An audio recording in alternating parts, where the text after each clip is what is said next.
how this book was written, and why. During the first 35 years of the 20th century, the publishing houses of America printed more than 1/5 of a million different books. Most of them were deadly dull, and many were financial failures. Many, did I say? The president of one of the largest publishing houses in the world confessed to me that his company, after 75 years of publishing experience, still lost money on 7 out of every 8 books it published. Why then did I have the temerity to write another book? And after I had written it, why should you bother to read it? Fair questions both, and I'll try to answer them. I have, since 1912, been conducting educational courses for business and professional men and women in New York. At first, I conducted courses in public speaking only, courses designed to train adults by actual experience to think on their feet and express their ideas with more clarity, more effectiveness, and more poise, both in business interviews and before groups.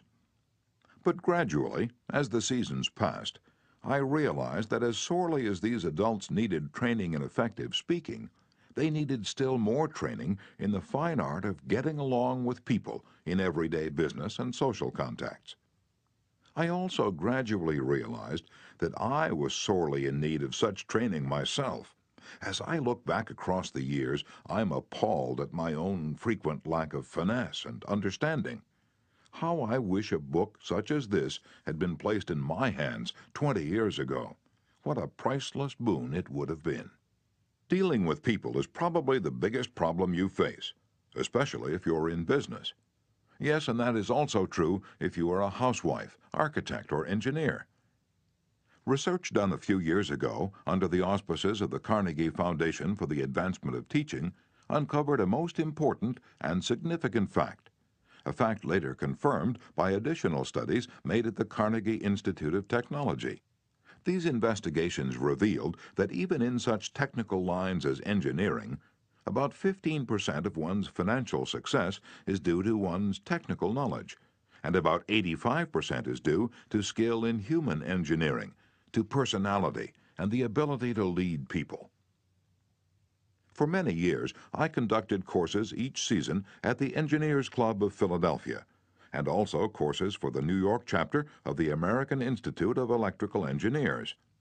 A total of probably more than 1,500 engineers have passed through my classes. They came to me because they had finally realized, after years of observation and experience, that the highest paid personnel in engineering are frequently not those who know the most about engineering. One can, for example, hire mere technical ability in engineering, accountancy, architecture, or any other profession at nominal salaries. But the person who has technical knowledge plus the ability to express ideas, to assume leadership, and to arouse enthusiasm among people, that person is headed for higher earning power. In the heyday of his activity, John D. Rockefeller said that the ability to deal with people is as purchasable a commodity as sugar or coffee. And I will pay more for that ability, said John D., than for any other under the sun. Wouldn't you suppose that every college in the land would conduct courses to develop the highest-priced ability under the sun? But if there is just one practical, common-sense course of that kind given for adults in even one college in the land, it has escaped my attention up to the present writing. The University of Chicago and the United YMCA schools conducted a survey to determine what adults want to study. That survey cost $25,000 and took 2 years. The last part of the survey was made in Meriden, Connecticut. It had been chosen as a typical American town. Every adult in Meriden was interviewed and requested to answer 156 questions. Questions such as, what is your business or profession? Your education? How do you spend your spare time? What is your income? Your hobbies, your ambitions, your problems? What subjects are you most interested in studying? And so on. That survey revealed that health is the prime interest of adults, and that their second interest is people. How to understand and get along with people, how to make people like you, and how to win others to your way of thinking. So the committee conducting this survey resolved to conduct such a course for adults in Meriden. They searched diligently for a practical textbook on the subject and found not one. Finally, they approached one of the world's outstanding authorities on adult education and asked him if he knew of any book that met the needs of this group. "No," he replied. "I know what those adults want, but the book they need has never been written." I knew from experience that this statement was true, for I myself had been searching for years to discover a practical working handbook on human relations. Since no such book existed, I have tried to write one for use in my own courses. And here it is. I hope you like it. In preparation for this book, I read everything that I could find on the subject. Everything from newspaper columns, magazine articles, records of the family courts, the writings of the old philosophers, and the new psychologists. In addition, I hired a trained researcher to spend 1.5 years in various libraries reading everything I had missed, plowing through erudite tomes on psychology, poring over hundreds of magazine articles, searching through countless biographies, trying to ascertain how the great leaders of all ages had dealt with people. We read their biographies. We read the life stories of all great leaders from Julius Caesar to Thomas Edison. I recall that we read over 100 biographies of Theodore Roosevelt alone. We were determined to spare no time, no expense, to discover every practical idea that anyone had ever used throughout the ages for winning friends and influencing people. I personally interviewed scores of successful people, some of them world famous, inventors like Marconi and Edison, political leaders like Franklin D. Roosevelt and James Farley, business leaders like Owen D. Young, movie stars like Clark Gable and Mary Pickford, and explorers like Martin Johnson, and tried to discover the techniques they used in human relations. From all this material, I prepared a short talk. I called it How to Win Friends and Influence People. I say short, it was short in the beginning, but it soon expanded to a lecture that consumed 1 hour and 30 minutes. For years, I gave this talk each season to the adults in the Carnegie Institute courses in New York. I gave the talk and urged the listeners to go out and test it in their business and social contacts and then come back to class and speak about their experiences and the results they'd achieved. What an interesting assignment. These men and women, hungry for self-improvement, were fascinated by the idea of working in a new kind of laboratory, the first and only laboratory of human relationships for adults that had ever existed. This book wasn't written in the usual sense of the word. It grew as a child grows. It grew and developed out of that laboratory, out of the experiences of thousands of adults. Years ago, we started with a set of rules printed on a card no larger than a postcard. The next season, we printed a larger card, then a leaflet, then a series of booklets, each one expanding in size and scope. After 15 years of experiment and research came this book. The rules we have set down here are not mere theories or guesswork. They work like magic. Incredible as it sounds, I have seen the application of these principles literally revolutionize the lives of many people. To illustrate, a man with 314 employees joined one of these courses. For years, he had driven and criticized and condemned his employees without stint or discretion. Kindness, words of appreciation and encouragement were alien to his lips. After studying the principles discussed in this book, this employer sharply altered his philosophy of life. His organization is now inspired with a new loyalty, a new enthusiasm, a new spirit of teamwork. 314 enemies have been turned into 314 friends. As he proudly said in a speech before the class, "When I used to walk through my establishment, no one greeted me. My employees actually looked the other way when they saw me approaching. But now, they are all my friends, and even the janitor calls me by my first name." This employer gained more profit, more leisure, and what is infinitely more important, he found far more happiness in his business and in his home. Countless numbers of salespeople have sharply increased their sales by the use of these principles. Many have opened up new accounts. accounts that they had formerly solicited in vain. Executives have been given increased authority, increased pay. One executive reported a large increase in salary because he applied these truths. Another, an executive in the Philadelphia Gas Works Company, was slated for demotion when he was 65 because of his belligerence, because of his inability to lead people skillfully. This training not only saved him from the demotion, but brought him a promotion with increased pay. On innumerable occasions, spouses attending the banquet given at the end of the course have told me that their homes have been much happier since their husbands or wives started this training. People are frequently astonished at the new results they achieve. It all seems like magic. In some cases, in their enthusiasm, they have telephoned me at my home on Sundays because they couldn't wait 48 hours to report their achievements at the regular session of the course. One man was so stirred by a talk on these principles that he sat far into the night discussing them with other members of the class. At 3 o'clock in the morning, the others went home, but he was so shaken by a realization of his own mistakes, so inspired by the vista of a new and richer world opening before him, that he was unable to sleep. He didn't sleep that night, or the next day, or the next night. Who was he? A naive, untrained individual, ready to gush over any new theory that came along? No, far from it. He was a sophisticated, blasé dealer in art, very much the man about town, who spoke 3 languages fluently and was a graduate of 2 European universities. While writing this chapter, I received a letter from a German of the old school, an aristocrat whose forebears had served for generations as professional army officers under the Hohenzollerns. His letter, written from a transatlantic steamer, telling about the application of these principles, rose almost to a religious fervor. Another man, an old New Yorker, a Harvard graduate, a wealthy man, the owner of a large carpet factory, declared he had learned more in 14 weeks through this system of training about the fine art of influencing people than he had learned about the same subject during his 4 years in college. Absurd? Laughable? Fantastic? Of course, you are privileged to dismiss this statement with whatever adjective you wish.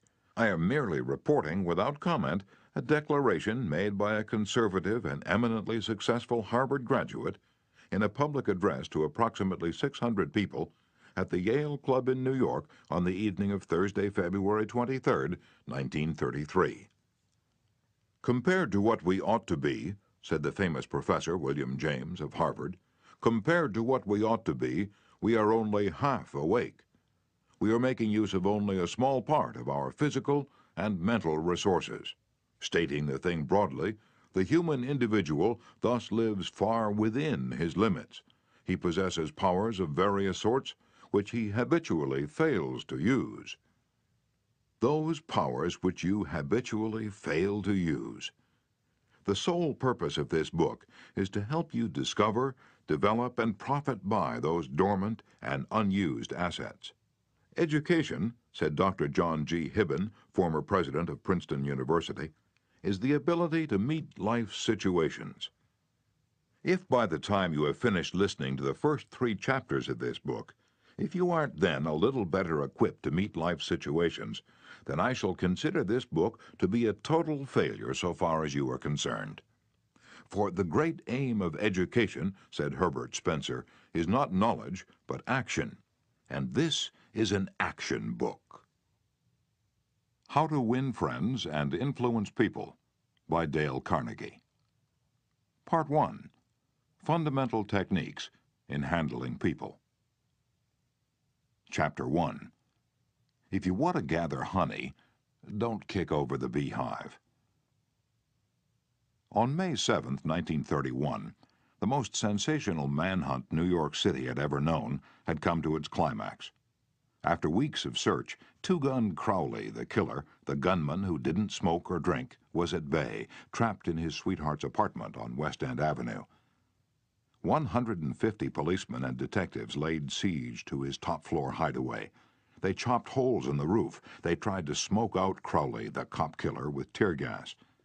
Then they mounted their machine guns on surrounding buildings, and for more than an hour, one of New York's fine residential areas reverberated with a crack of pistol fire and the rat-tat-tat of machine guns. Crowley, crouching behind an overstuffed chair, fired incessantly at the police. 10,000 excited people watched the battle. Nothing like it had ever been seen before on the sidewalks of New York. When Crowley was captured, Police Commissioner E.P. Mulrooney declared that the two-gun desperado was one of the most dangerous criminals ever encountered in the history of New York. "He will kill," said the commissioner, "at the drop of a feather." But how did two-gun Crowley regard himself? We know because while the police were firing into his apartment, he wrote a letter addressed "to whom it may concern," and as he wrote, the blood flowing from his wounds left a crimson trail on the paper. In this letter, Crowley said, "Under my coat is a weary heart, but a kind one that would do nobody any harm." A short time before this, Crowley had been having a necking party with his girlfriend on a country road out on Long Island. Suddenly, a policeman walked up to the car and said, "Let me see your license." Without saying a word, Crowley drew his gun and cut the policeman down with a shower of lead. As the dying officer fell, Crowley leaped out of the car, grabbed the officer's revolver, and fired another bullet into the prostrate body. And that was the killer who said, "Under my coat is a weary heart, but a kind one that would do nobody any harm." Crowley was sentenced to the electric chair. When he arrived at the death house in Sing Sing, did he say, "This is what I get for killing people"? No, he said, "This is what I get for defending myself." The point of the story is this: Two-Gun Crowley didn't blame himself for anything. Is that an unusual attitude among criminals? If you think so, listen to this. "I have spent the best years of my life giving people the lighter pleasures, helping them have a good time, and all I get is abuse, the existence of a hunted man." That's Al Capone speaking. Yes, America's most notorious public enemy, the most sinister gang leader who ever shot up Chicago. Capone didn't condemn himself. He actually regarded himself as a public benefactor, an unappreciated and misunderstood public benefactor. And so did Dutch Schultz before he crumpled up under gangster bullets in Newark. Dutch Schultz, one of New York's most notorious rats, said in a newspaper interview that he was a public benefactor, and he believed it. I've had some interesting correspondence with Lewis Laws, who was warden of New York's infamous Sing Sing prison for many years on this subject, and he declared that few of the criminals in Sing Sing regard themselves as bad men. They are just as human as you and I. So they rationalize, they explain. They can tell you why they had to crack a safe or be quick on the trigger finger. Most of them attempt by a form of reasoning, fallacious or logical, to justify their antisocial acts even to themselves, consequently stoutly maintaining that they should never have been imprisoned at all. If Al Capone, Two-Gun Crowley, Dutch Schultz, and the desperate men and women behind prison walls don't blame themselves for anything, what about the people with whom you and I come in contact? John Wanamaker, founder of the stores that bear his name, once confessed, "I learned 30 years ago that it is foolish to scold." I have enough trouble overcoming my own limitations without fretting over the fact that God has not seen fit to distribute evenly the gift of intelligence. Wanamaker learned this lesson early, but I personally had to blunder through this old world for a third of a century before it even began to dawn upon me that 99 times out of 100, people don't criticize themselves for anything, no matter how wrong it may be.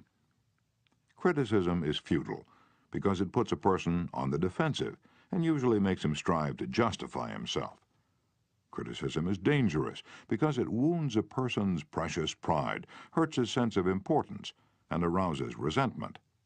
B.F. Skinner, the world-famous psychologist, proved through his experiments that an animal rewarded for good behavior will learn much more rapidly and retain what it learns far more effectively than an animal punished for bad behavior. Later studies have shown that the same applies to humans. By criticizing, we do not make lasting changes and often incur resentment. Hans Selye, another great psychologist, said, "As much as we thirst for approval, we dread condemnation." The resentment that criticism engenders can demoralize employees, family members, and friends, and still not correct the situation that has been condemned. George B. Johnston of Enid, Oklahoma, is the safety coordinator for an engineering company. One of his responsibilities is to see that employees wear their hard hats whenever they are on a job in the field. He reported that whenever he came across workers who were not wearing hard hats, he would tell them with a lot of authority of the regulation and that they must comply. As a result, he would get sullen acceptance, and often after he left, the workers would remove the hats. He decided to try a different approach. The next time he found some of the workers not wearing their hard hat, he asked if the hats were uncomfortable or didn't fit properly. Then he reminded the men in a pleasant tone of voice that the hat was designed to protect them from injury, and suggested that it always be worn on the job. The result was increased compliance with the regulation with no resentment or emotional upset. You will find examples of the futility of criticism bristling on 1,000 pages of history. Take, for example, the famous quarrel between Theodore Roosevelt and President Taft, a quarrel that split the Republican Party, put Woodrow Wilson in the White House, and wrote bold, luminous lines across the First World War and altered the flow of history. Now let's review the facts quickly. When Theodore Roosevelt stepped out of the White House in 1908, he supported Taft, who was elected president. Then Theodore Roosevelt went off to Africa to shoot lions. When he returned, he exploded. He denounced Taft for his conservatism, tried to secure the nomination for a third term himself, formed the Bull Moose Party, and all but demolished the GOP. In the election that followed, William Howard Taft and the Republican Party carried only 2 states, Vermont and Utah, the most disastrous defeat the party had ever known. Theodore Roosevelt blamed Taft, but did President Taft blame himself? Of course not. With tears in his eyes, Taft said, "I don't see how I could have done any differently from what I have." Who was to blame, Roosevelt or Taft? Frankly, I don't know, and I don't care. The point I'm trying to make is that all of Theodore Roosevelt's criticism didn't persuade Taft that he was wrong. It merely made Taft strive to justify himself and to reiterate with tears in his eyes, "I don't see how I could have done any differently from what I have." Or take the Teapot Dome oil scandal. It kept the newspapers ringing with indignation in the early 1920s. It rocked the nation. Within the memory of living men, nothing like it had ever happened before in American public life. Now, here are the bare facts of the scandal. Albert B. Fall, Secretary of the Interior in Harding's cabinet, was entrusted with the leasing of government oil reserves at Elk Hill and Teapot Dome, oil reserves that had been set aside for the future of the Navy.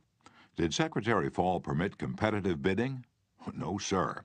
He handed the fat, juicy contract outright to his friend Edward L. Doheny.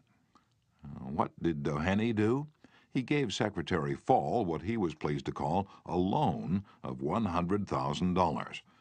Then, in a high-handed manner, Secretary Fall ordered United States Marines into the district to drive off competitors whose adjacent wells were sapping oil out of the Elk Hill reserves. These competitors, driven off their ground at the ends of guns and bayonets, rushed into court and blew the lid off the Teapot Dome scandal. A stench arose so vile that it ruined the Harding administration, nauseated an entire nation, threatened to wreck the Republican Party, and put Albert B. Fall behind prison bars. Fall was condemned viciously, condemned as few men in public life have ever been. Did he repent? Never. Years later, Herbert Hoover intimated in a public speech that President Harding's death had been due to mental anxiety and worry because a friend had betrayed him. When Mrs. Fall heard that, she sprang from her chair, she wept, she shook her fists at fate and screamed, "What? Harding betrayed by Fall? No, my husband never betrayed anyone. This whole house full of gold would not tempt my husband to do wrong. He is the one who has been betrayed and led to the slaughter and crucified." And there you are, human nature in action. Wrongdoers blaming everybody but themselves. We are all like that, So when you and I are tempted to criticize someone tomorrow, let's remember Al Capone, Two Gun Crowley, and Albert Fall. Let's realize that criticisms are like homing pigeons. They always return home. Let's realize that the person we're going to correct and condemn will probably justify himself or herself and condemn us in return. Or, like the gentle Taft, will say, I don't see how I could have done any differently from what I have.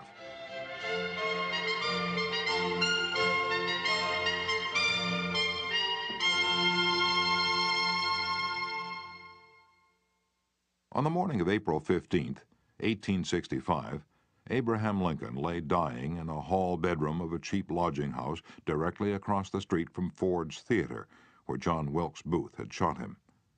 Lincoln's long body lay stretched diagonally across a sagging bed that was too short for him. A cheap reproduction of Rosa Bonheur's famous painting, The Horse Fair, hung above the bed, and a dismal gas jet flickered yellow light. As Lincoln lay dying, Secretary of War Stanton said, "There lies the most perfect ruler of men that the world has ever seen."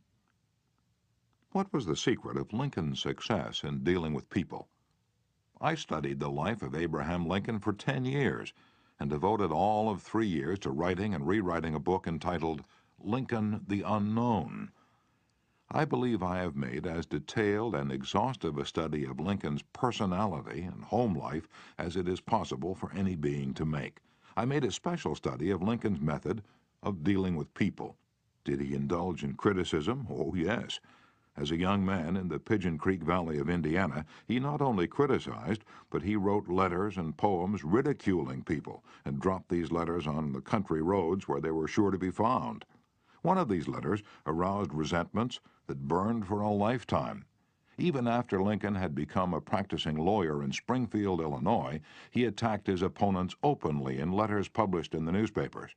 But he did this just once too often. In the autumn of 1842, he ridiculed a vain, pugnacious politician by the name of James Shields. Lincoln lampooned him through an anonymous letter published in the Springfield Journal. The town roared with laughter. Shields, sensitive and proud, boiled with indignation. He found out who wrote the letter, leapt on his horse, started after Lincoln, and challenged him to fight a duel. Lincoln didn't want to fight. He was opposed to dueling, but he couldn't get out of it and save his honor. He was given the choice of weapons. Since he had very long arms, he chose cavalry broadswords and took lessons in sword fighting from a West Point graduate. And on the appointed day, he and Shields met on a sandbar in the Mississippi River, prepared to fight to the death. But at the last minute, their seconds interrupted and stopped the duel. And that was the most lurid personal incident in Lincoln's life. It taught him an invaluable lesson in the art of dealing with people. Never again did he write an insulting letter. Never again did he ridicule anyone. And from that time on, he almost never criticized anybody for anything. Time after time during the Civil War, Lincoln put a new general at the head of the Army of the Potomac, and each one in turn, McClellan, Pope, Burnside, Hooker, Meade, blundered tragically and drove Lincoln to pacing the floor in despair. Half the nation savagely condemned these incompetent generals, but Lincoln, with malice toward none and charity for all, held his peace. One of his favorite quotations was, "Judge not, that ye be not judged." And when Mrs. Lincoln and others spoke harshly of the Southern people, Lincoln replied, "Don't criticize them. They are just what we would be under similar circumstances." Yet if any man ever had occasion to criticize, surely it was Lincoln.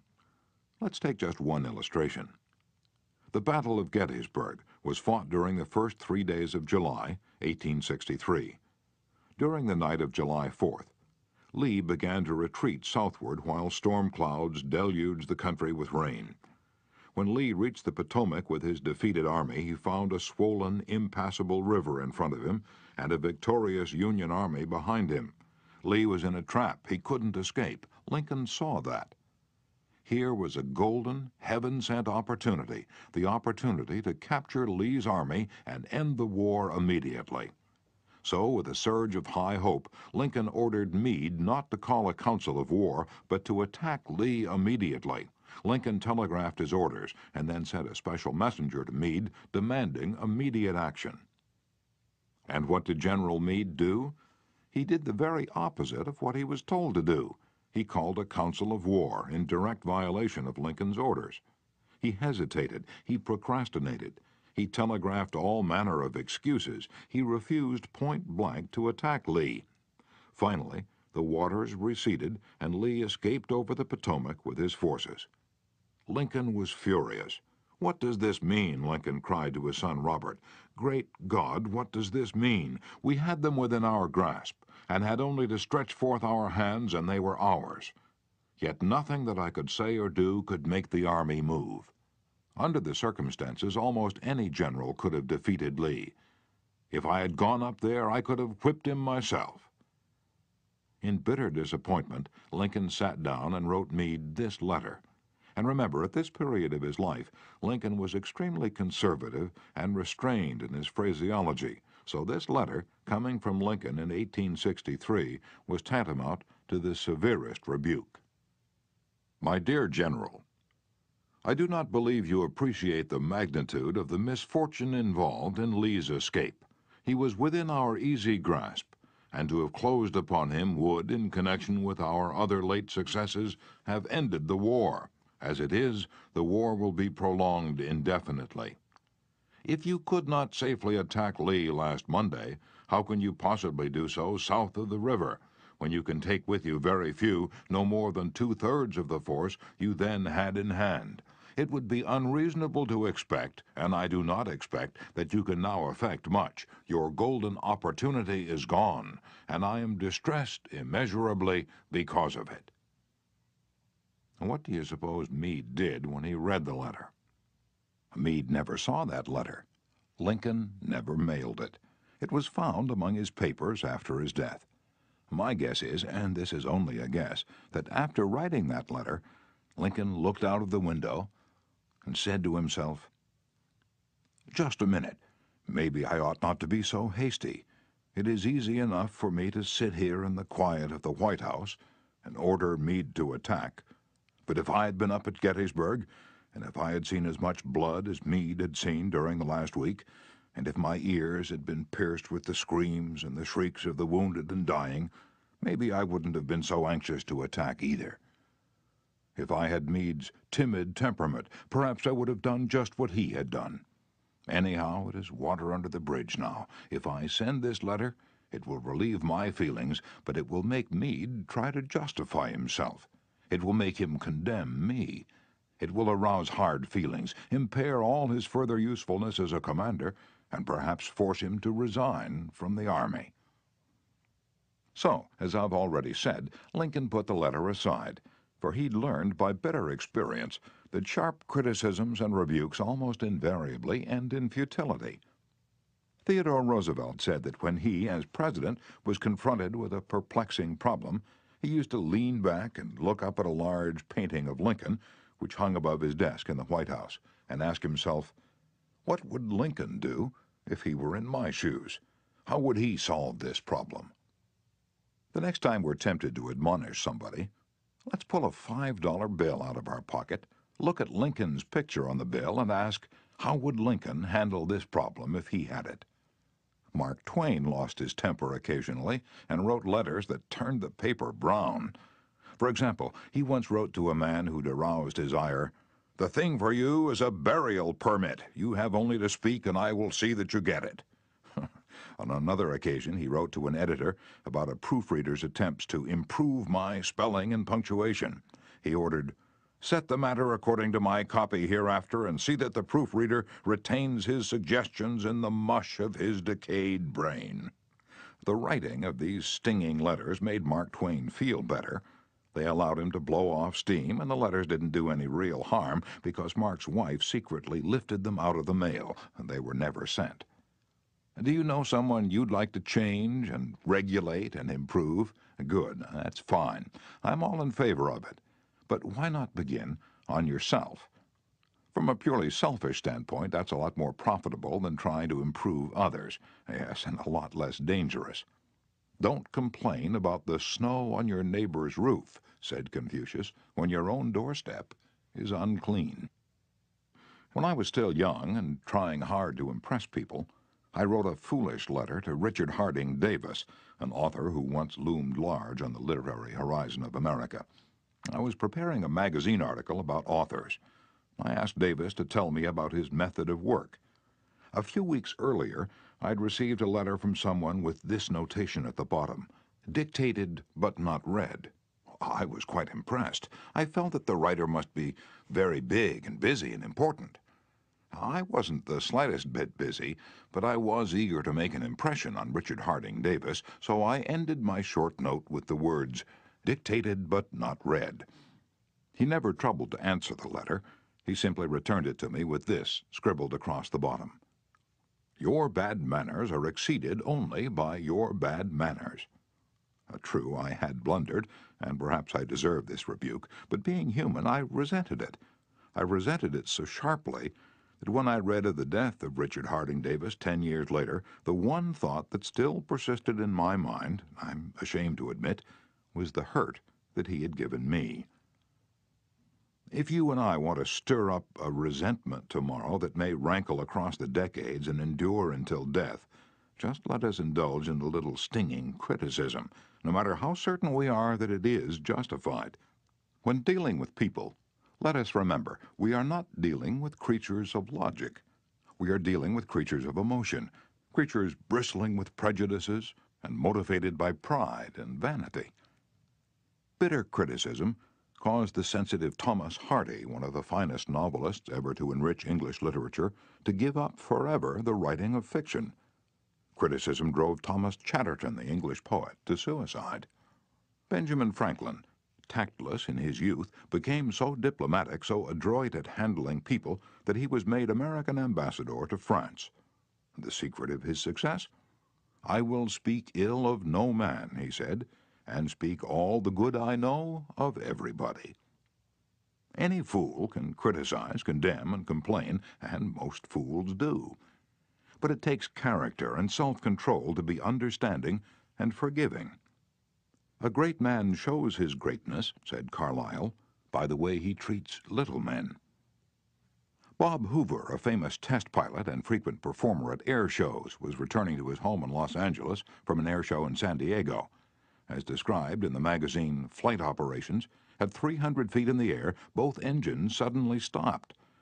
By deft maneuvering, he managed to land the plane, but it was badly damaged, although nobody was hurt. Hoover's first act after the emergency landing was to inspect the airplane's fuel.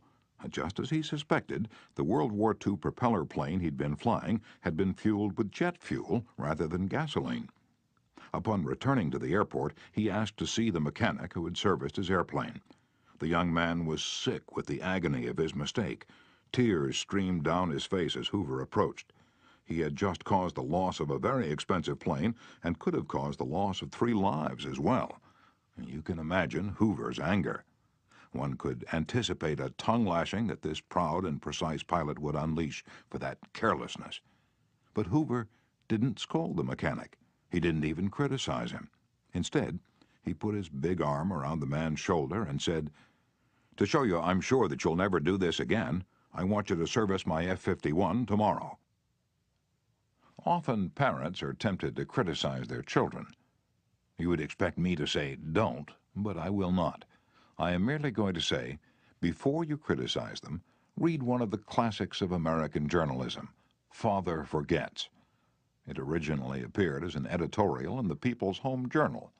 Here it is, with the author's permission, as condensed in the Reader's Digest. A Father Forgets is one of those little pieces which, dashed off in a moment of sincere feeling, strikes an echoing chord in so many readers as to become a perennial reprint favorite.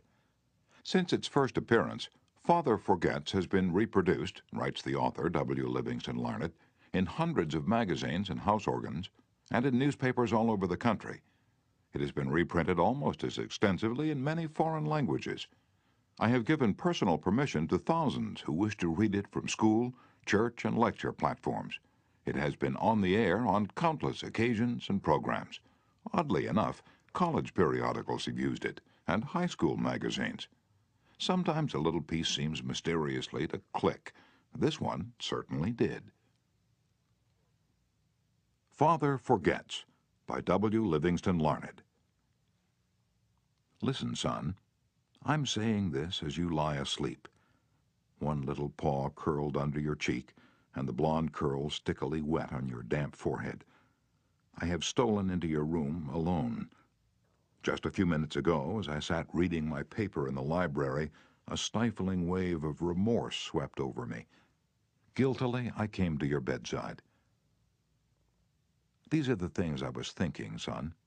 I had been cross to you. I scolded you as you were dressing for school because you gave your face merely a dab with a towel. I took you to task for not cleaning your shoes. I called out angrily when you threw some of your things on the floor. At breakfast I found fault, too. You spilled things. You gulped down your food. You put your elbows on the table. You spread butter too thick on your bread. And as you started off to play and I made for my train, you turned and waved a hand and called, "Goodbye, Daddy." And I frowned and said in reply, "Hold your shoulders back." Then it began all over again in the late afternoon. As I came up the road, I spied you down on your knees playing marbles. There were holes in your stockings. I humiliated you before your boyfriends by marching you ahead of me to the house. Stockings were expensive, and if you had to buy them, you'd be more careful. Imagine that, son, from a father. Do you remember later, when I was reading in the library, how you came in timidly with a sort of hurt look in your eyes? When I glanced up over my paper, impatient at the interruption, you hesitated at the door. "What is it you want?" I snapped. You said nothing, but ran across in one tempestuous plunge and threw your arms around my neck and kissed me, and your small arms tightened with an affection that God had set blooming in your heart and which even neglect could not wither. And then you were gone, pattering up the stairs. Well, son, it was shortly afterwards that my paper slipped from my hands and a terrible, sickening fear came over me. What has habit been doing to me? The habit of finding fault, of reprimanding. This was my reward to you for being a boy. It was not that I did not love you. It was that I expected too much of youth. I was measuring you by the yardstick of my own years. And there was so much that was good and fine and true in your character. The little heart of you was as big as the dawn itself over the wide hills. This was shown by your spontaneous impulse to rush in and kiss me good night. Nothing else matters tonight, son. I have come to your bedside in the darkness, and I have knelt there ashamed. It is a feeble atonement. I know you would not understand these things if I told them to you during your waking hours, but tomorrow I will be a real daddy. I will chum with you, and suffer when you suffer, and laugh when you laugh. I will bite my tongue when impatient words come. I will keep saying, as if it were a ritual, "He is nothing but a boy, a little boy."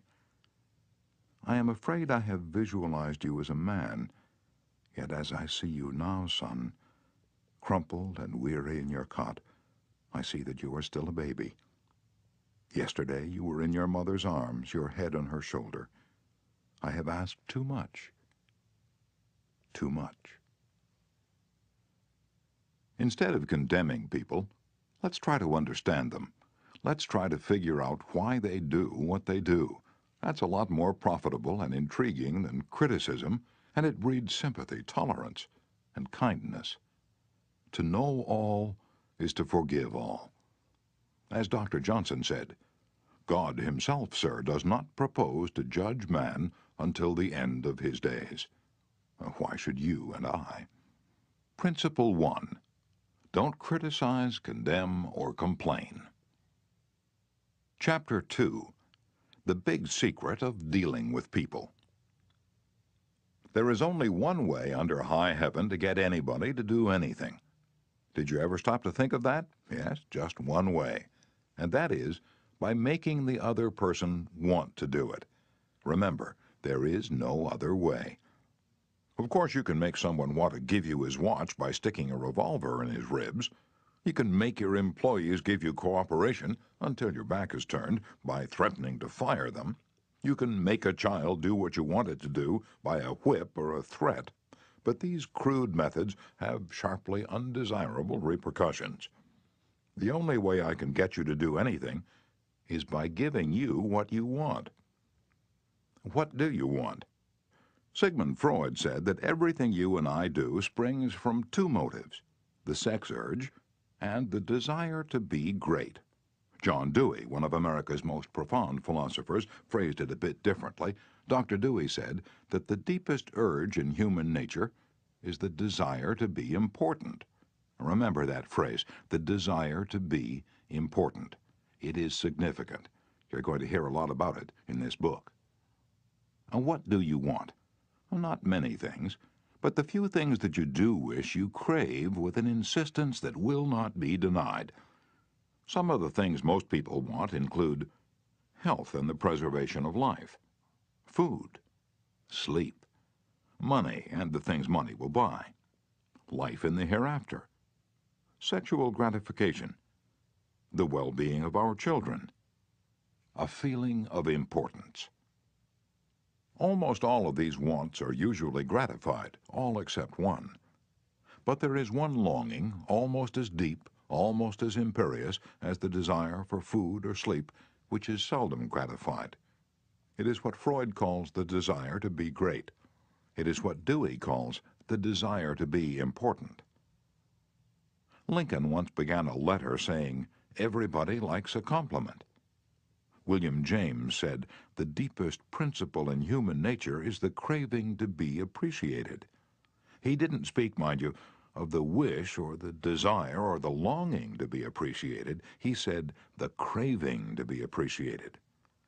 Here is a gnawing and unfaltering human hunger, and the rare individual who honestly satisfies this heart hunger will hold people in the palm of his or her hand, and even the undertaker will be sorry when he dies. The desire for a feeling of importance is one of the chief distinguishing differences between mankind and the animals. To illustrate, when I was a farm boy out in Missouri, my father bred fine Duroc Jersey hogs and pedigreed white-faced cattle. We used to exhibit our hogs and white-faced cattle at the county fairs and livestock shows throughout the Middle West. We won first prizes by the score. My father pinned his blue ribbons on a sheet of white muslin, and when friends or visitors came to the house, he'd get out the long sheet of muslin, he'd hold one end and I would hold the other while he exhibited the blue ribbons. The hogs didn't care about the ribbons they had won, but Father did. These prizes gave him a feeling of importance. If our ancestors hadn't had this flaming urge for a feeling of importance, civilizations would have been impossible. Without it, we should have been just about like the animals. It was this desire for a feeling of importance that led an uneducated, poverty-stricken grocery clerk to study some law books he found on the bottom of a barrel of household plunder that he had bought for 50 cents. You've probably heard of this grocery clerk. His name was Lincoln. It was this desire for a feeling of importance that inspired Dickens to write his immortal novels. This desire inspired Sir Christopher Wren to design his symphonies in stone.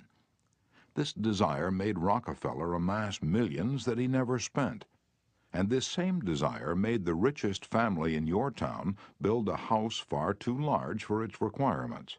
This desire makes you want to wear the latest styles, drive the latest cars, and talk about your brilliant children. It is this desire that lures many boys and girls into joining gangs and engaging in criminal activities. The average young criminal, according to E.P. Mulrooney, one-time police commissioner of New York, is filled with ego, and his first request after arrest is for those lurid newspapers that make him out a hero. The disagreeable prospect of serving time seems remote so long as he can gloat over his likeness sharing space with pictures of sports figures, movie and TV stars, and politicians. If you tell me how you get your feeling of importance, I'll tell you what you are. That determines your character. This is the most significant thing about you. For example, John D. Rockefeller got his feeling of importance by giving money to erect a modern hospital in Peking, China, to care for millions of poor people whom he had never seen and never would see. Dillinger, on the other hand, got his feeling of importance by being a bandit, a bank robber, and a killer. When the FBI agents were hunting him, he dashed into a farmhouse up in Minnesota and said, "I'm Dillinger." He was proud of the fact that he was public enemy number one. "I'm not going to hurt you, but I'm Dillinger," he said. Yes, the one significant difference between Dillinger and Rockefeller is how they got their feeling of importance. History sparkles with amusing examples of famous people struggling for a feeling of importance. Even George Washington wanted to be called His Mightiness, the President of the United States. And Columbus pleaded for the title Admiral of the Ocean and Viceroy of India. Catherine the Great refused to open letters that were not addressed to Her Imperial Majesty. And Mrs. Lincoln, in the White House, turned upon Mrs. Grant like a tigress and shouted, "How dare you be seated in my presence until I invite you?" Our millionaires helped finance Admiral Byrd's expedition to the Antarctic in 1928 with the understanding that ranges of icy mountains would be named after them. And Victor Hugo aspired to have nothing less than the city of Paris renamed in his honor. Even Shakespeare, mightiest of the mighty, tried to add luster to his name by procuring a coat of arms for his family.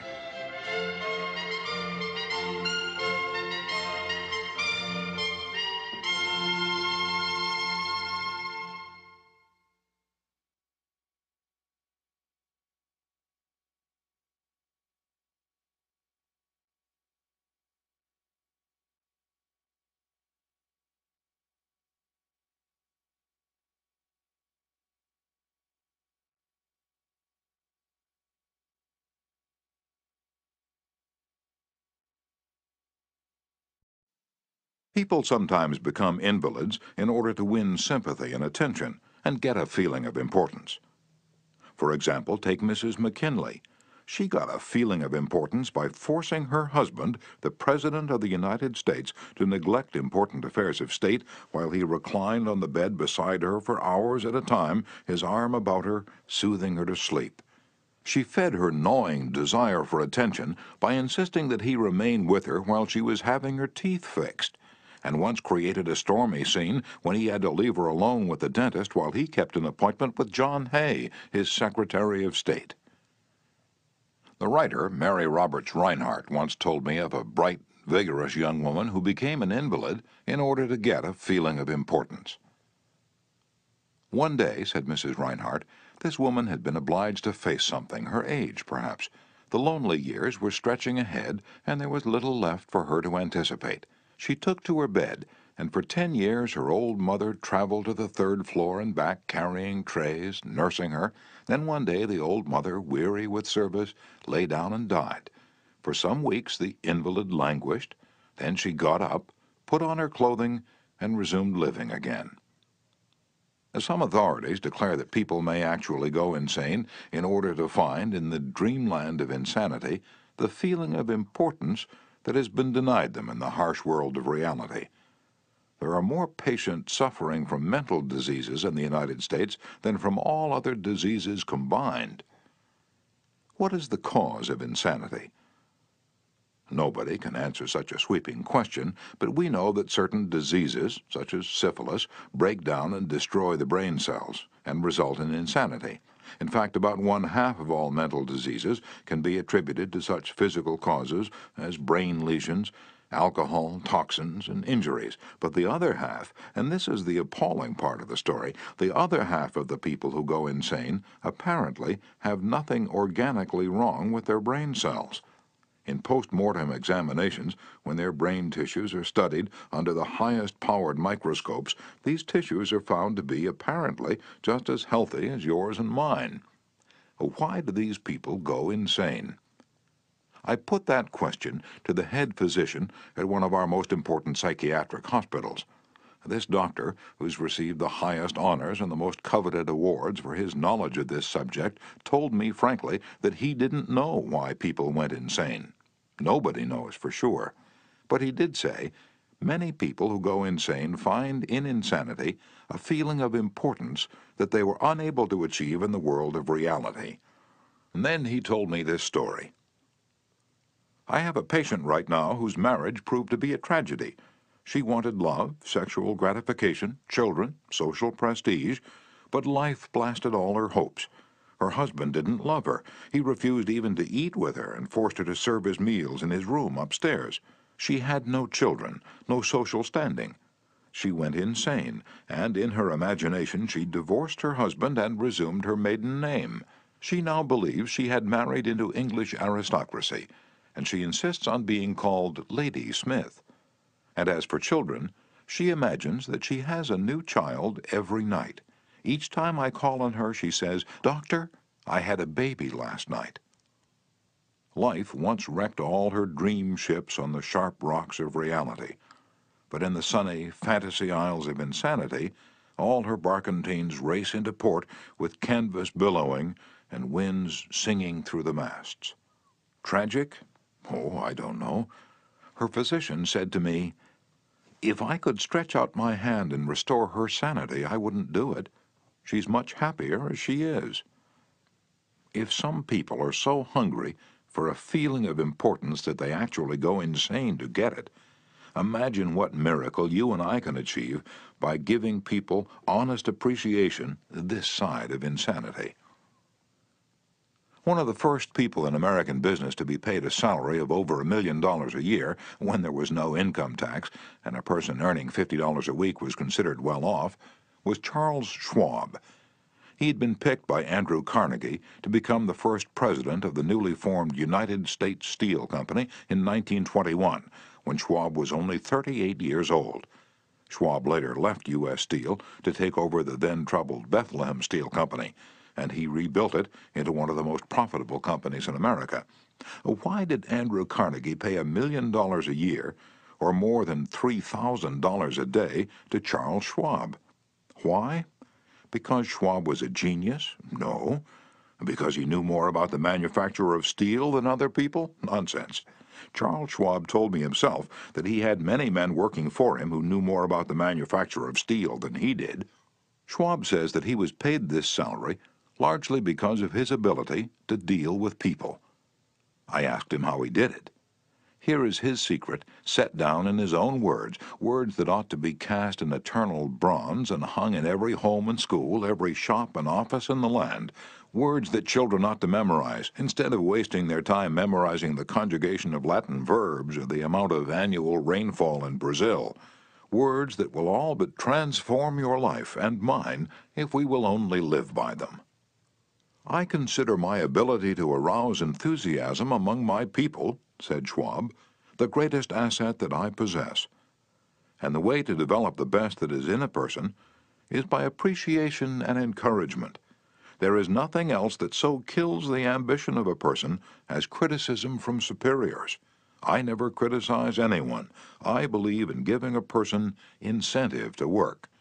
So I'm anxious to praise, but loath to find fault. If I like anything, I am hearty in my approbation and lavish in my praise." And that is what Schwab did. But what do average people do? The exact opposite. If they don't like a thing, they bawl out their subordinates. If they do like it, they say nothing. As the old couplet says, "Once I did bad, and that I heard ever. Twice I did good, but that I heard never." In my wide association in life, meeting with many and great people in various parts of the world, Schwab declared, I have yet to find the person, however great or exalted his station, who did not do better work and put forth greater effort under a spirit of approval than he would ever do under a spirit of criticism. That, he said, frankly, was one of the outstanding reasons for the phenomenal success of Andrew Carnegie. Carnegie praised his associates publicly as well as privately. Carnegie wanted to praise his assistants, even on his tombstone. He wrote an epitaph for himself which read, "Here lies one who knew how to get around him men who were cleverer than himself." Sincere appreciation was one of the secrets of the first John D. Rockefeller's success in handling men. For example, when one of his partners, Edward T. Bedford, lost $1 million for the firm by a bad buy in South America, John D. might have criticized, but he knew Bedford had done his best and the incident was closed. So Rockefeller found something to praise. He congratulated Bedford because he'd been able to save 60% of the money he'd invested.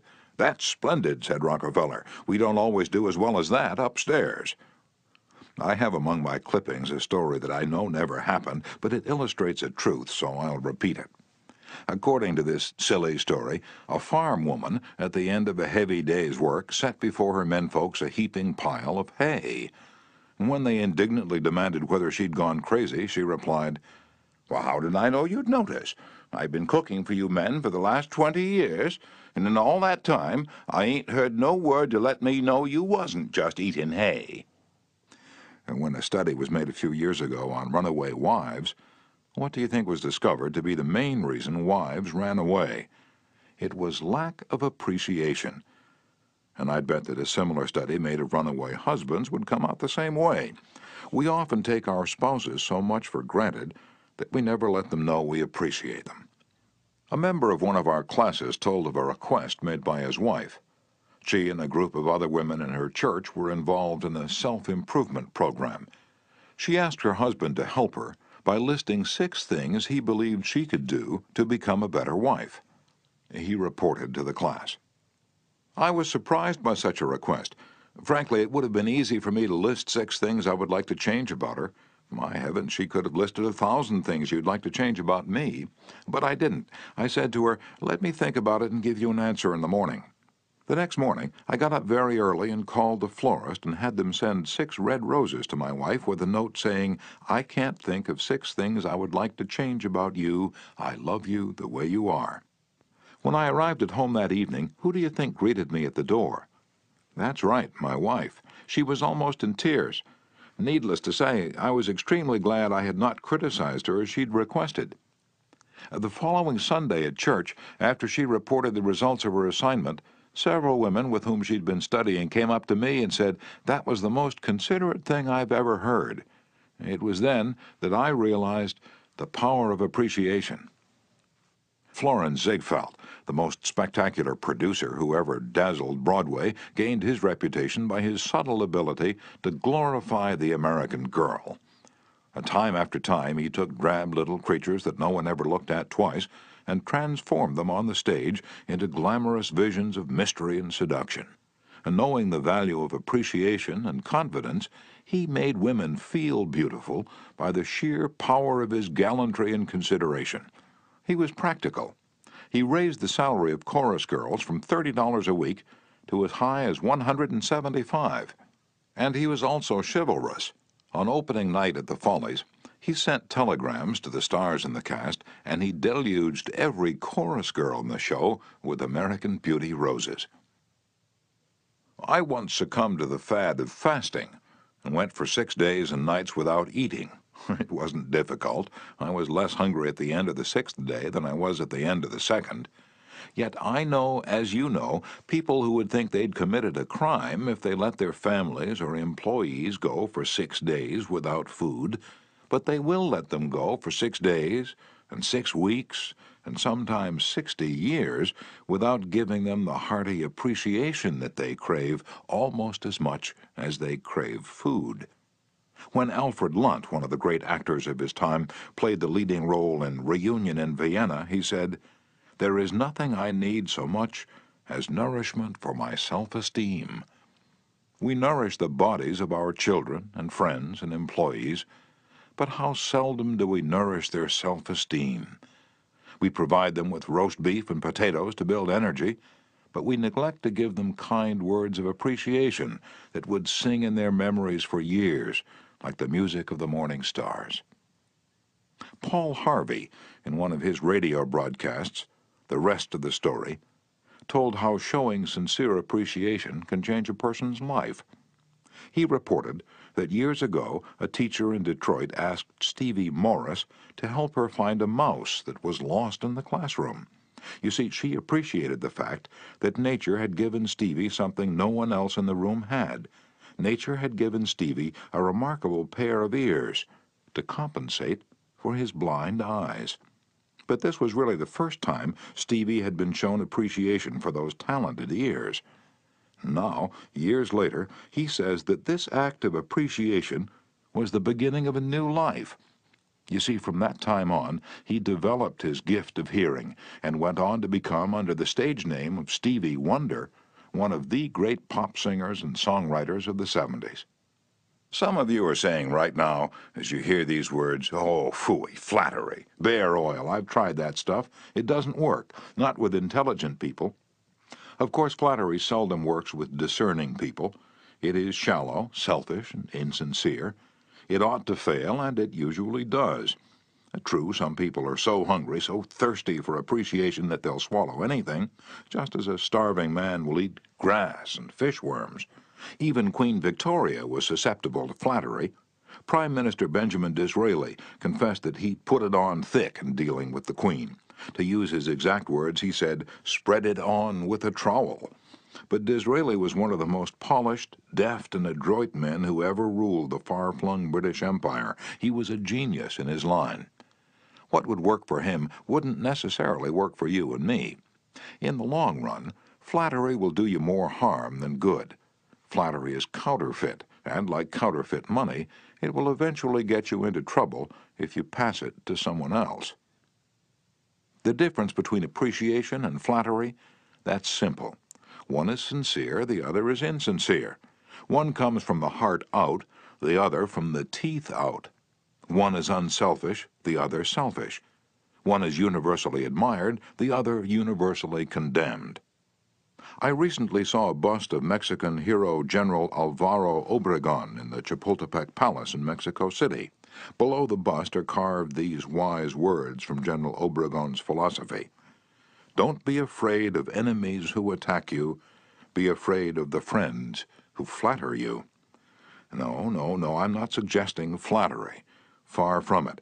I'm talking about a new way of life. Now let me repeat. I am talking about a new way of life. King George V had a set of 6 maxims displayed on the walls of his study in Buckingham Palace. One of these maxims said, "Teach me neither to proffer nor receive cheap praise." And that's all flattery is, cheap praise. I once read a definition of flattery that may be worth repeating. Flattery is telling the other person precisely what he thinks about himself.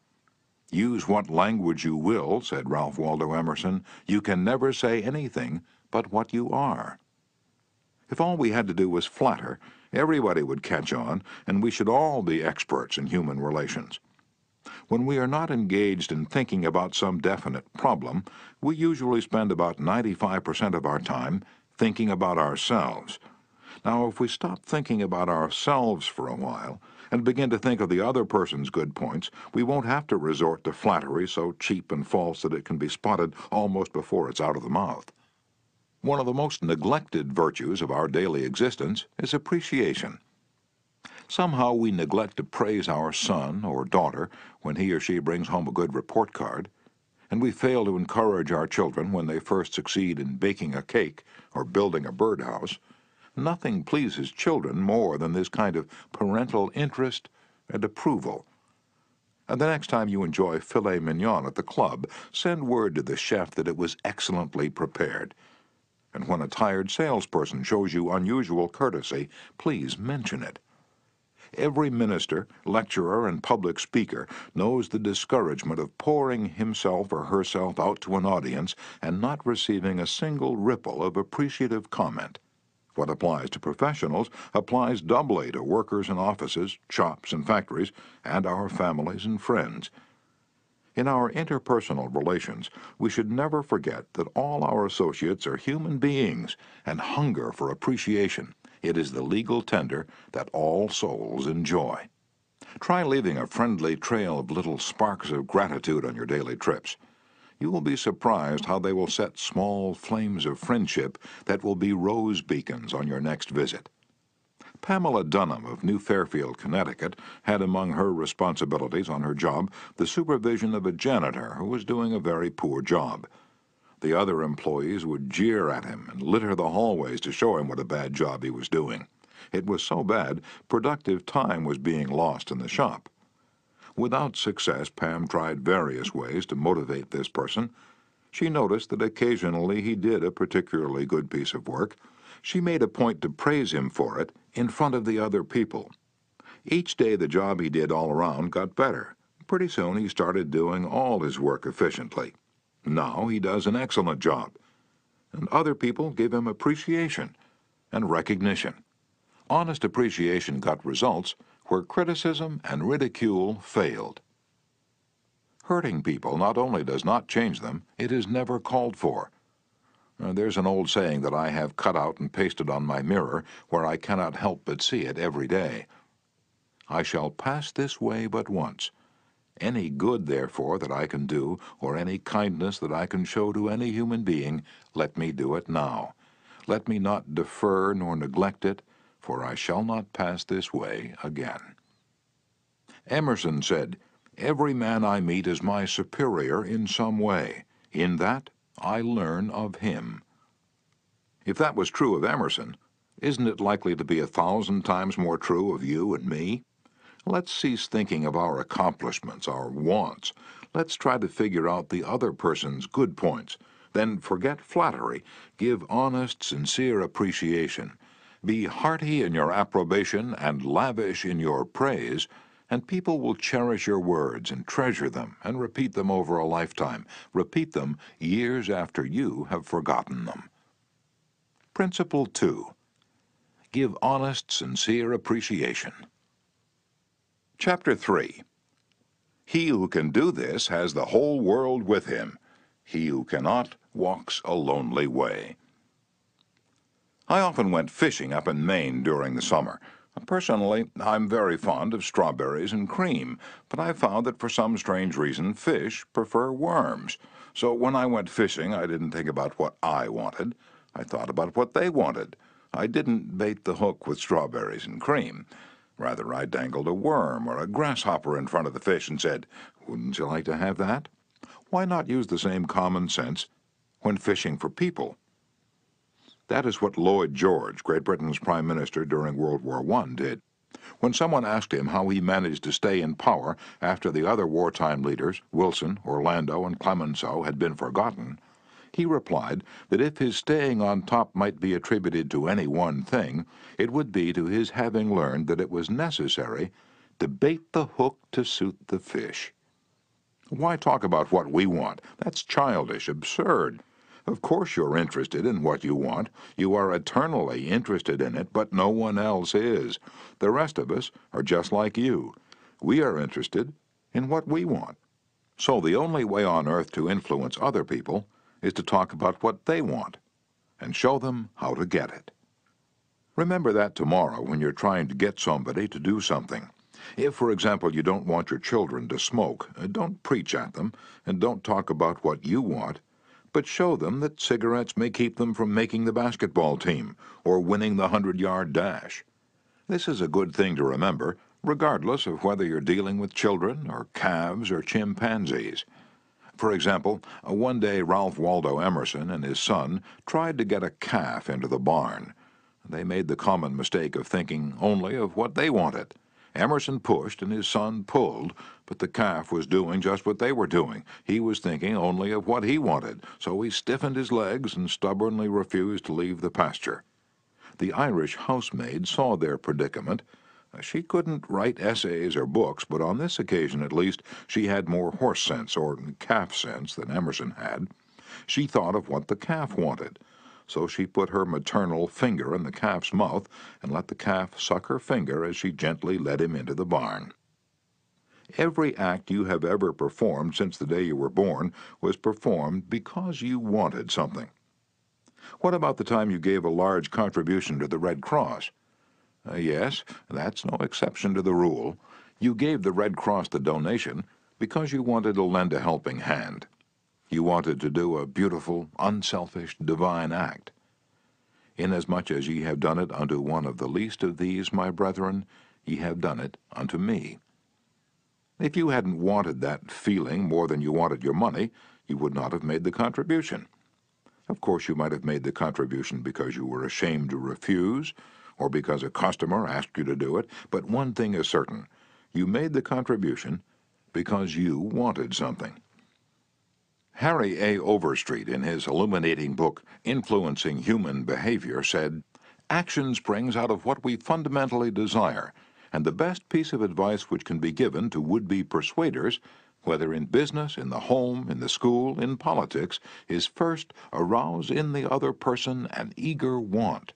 He who can do this has the whole world with him. He who cannot walks a lonely way. Andrew Carnegie, the poverty-stricken Scotch lad who started to work at 2 cents an hour and finally gave away $365 million, learned early in life that the only way to influence people is to talk in terms of what the other person wants. He attended school only 4 years, yet he learned how to handle people.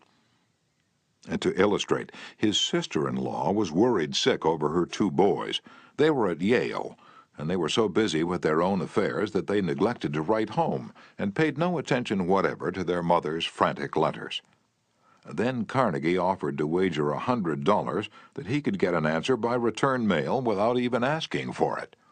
Someone called his bet, so he wrote his nephews a chatty letter mentioning casually in a postscript that he was sending each one a $5 bill.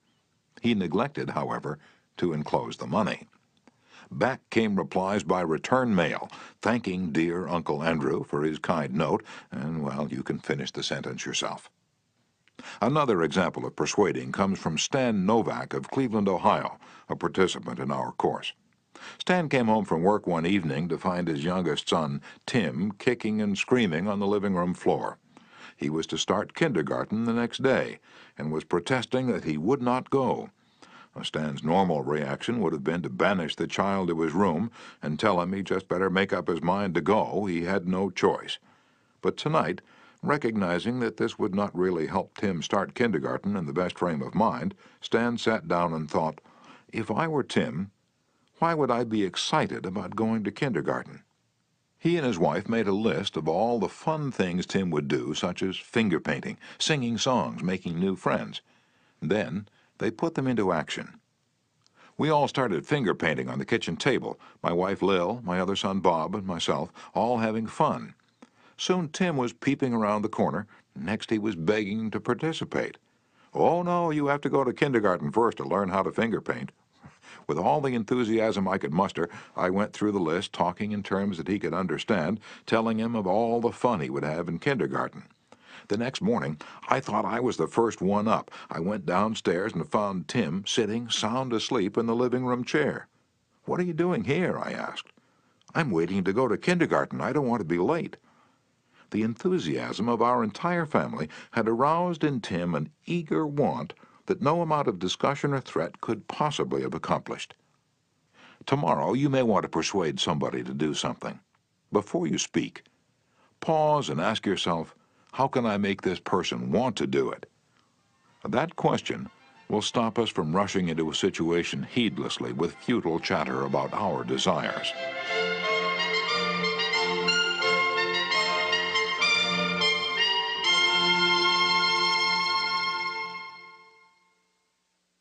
At one time, I rented the grand ballroom of a certain New York hotel for 20 nights each season in order to hold a series of lectures. At the beginning of one season, I was suddenly informed that I should have to pay almost 3 times as much rent as formerly. This news reached me after the tickets had been printed and distributed and all announcements had been made. Naturally, I didn't want to pay the increase, but what was the use of talking to the hotel about what I wanted? They were interested only in what they wanted. So a couple of days later, I went to see the manager. "I was a bit shocked when I got your letter," I said, "but I don't blame you at all. If I'd been in your position, I should probably have written a similar letter myself. Your duty as manager of the hotel is to make all the profit possible. If you don't do that, you'll be fired, and you ought to be fired. Now let's take a piece of paper and write down the advantages and the disadvantages that will accrue to you if you insist on this increase in rent." And then I took the letterhead and ran a line through the center and headed one column advantages and the other column disadvantages.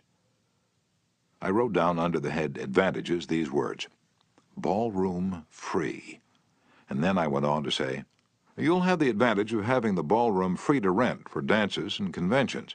And that's a big advantage, for affairs like that will pay you much more than you can get for a series of lectures.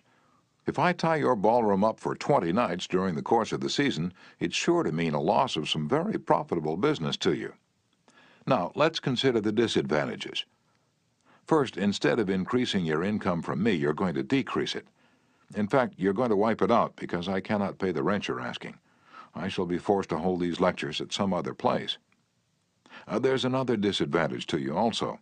These lectures attract crowds of educated and cultured people to your hotel.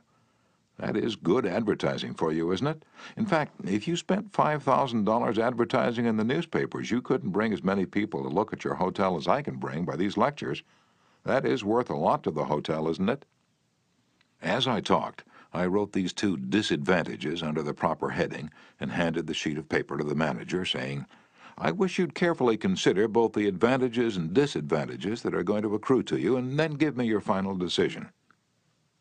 I received a letter the next day informing me that my rent would be increased only 50% instead of 300%. Mind you, I got this reduction without saying a word about what I wanted. I talked all the time about what the other person wanted and how he could get it. Suppose I had done the human, natural thing. Suppose I'd stormed into his office and said, "What do you mean, raising my rent 300%, when you know the tickets have been printed and the announcements made? 300%? Ridiculous, absurd, I won't pay it." What would have happened then? An argument would have begun to steam and boil and sputter, and you know how arguments end. Even if I had convinced him that he was wrong, his pride would have made it difficult for him to back down and give in. Here is one of the best bits of advice ever given about the fine art of human relationships. "If there is any one secret of success," said Henry Ford, "it lies in the ability to get the other person's point of view and see things from that person's angle as well as from your own." That is so good I want to repeat it. If there is any one secret of success, it lies in the ability to get the other person's point of view and see things from that person's angle as well as from your own. That is so simple, so obvious, that anyone ought to see the truth of it at a glance, yet 90% of the people on this earth ignore it 90% of the time. An example? Look at the letters that come across your desk tomorrow morning, and you find that most of them violate this important canon of common sense. Take this one, a letter written by the head of the radio department of an advertising agency with offices scattered across the continent. This letter was sent to the managers of local radio stations throughout the country. To Mr. John Blank, Blankville, Indiana. Dear Mr. Blank, the XYZ Company desires to retain its position in advertising agency leadership in the radio field. Who cares what your company desires? I'm worried about my own problems.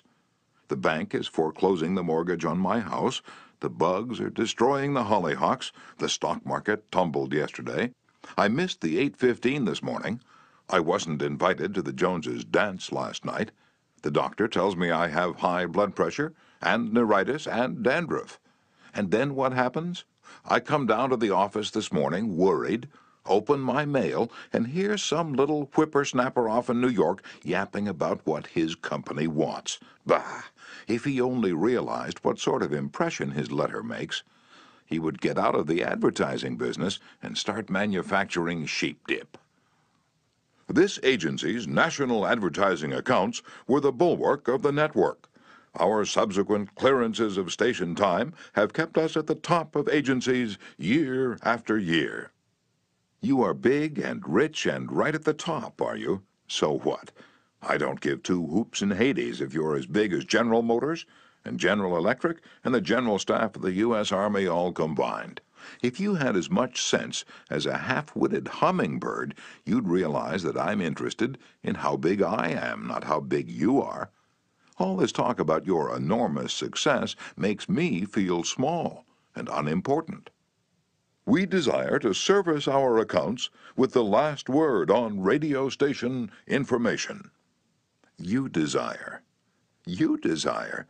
You unmitigated ass.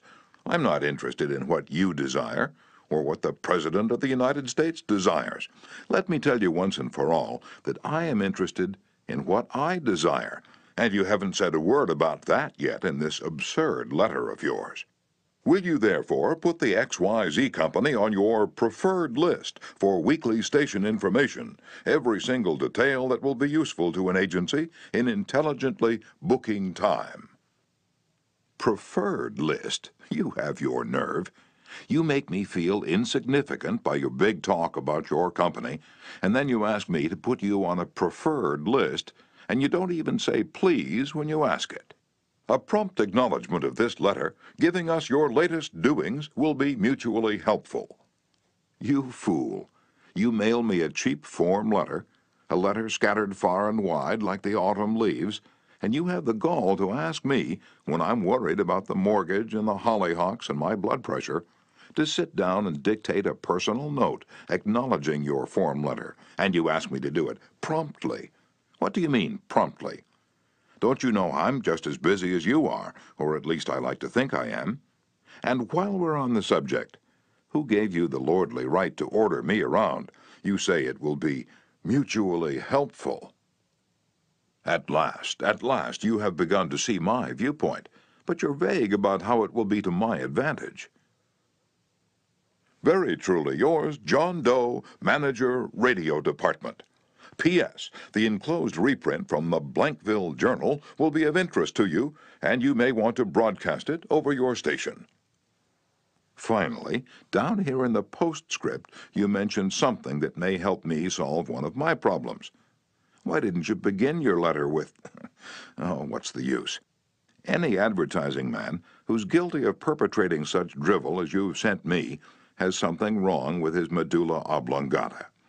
You don't need a letter giving our latest doings. What you need is a quart of iodine in your thyroid gland.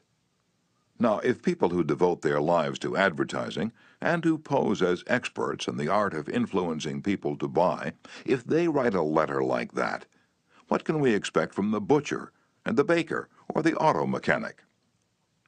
Here's another letter written by the superintendent of a large freight terminal to a student of this course, Edward Vermillion. What effect did this letter have on the man to whom it was addressed? Let me read it to you, and then I'll tell you.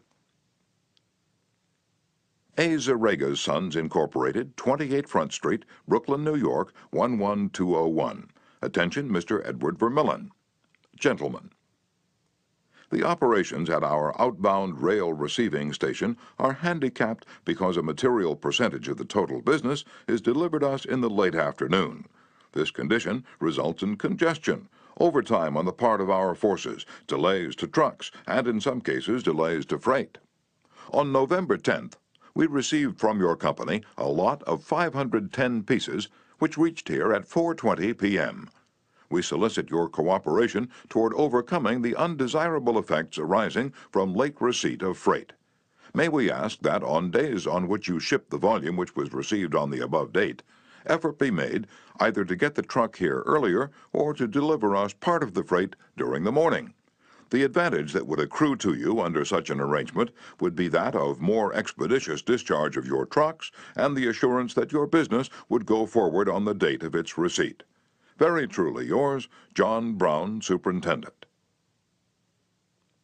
After reading this letter, Mr. Vermillion, sales manager for A. Zarega's Sons, Incorporated, sent it to me with the following comment.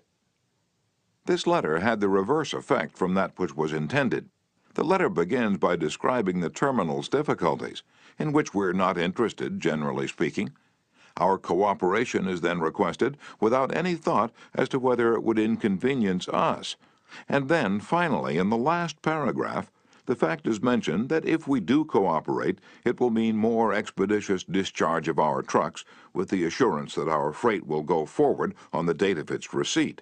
In other words, that in which we are most interested is mentioned last, and the whole effect is one of raising a spirit of antagonism rather than of cooperation.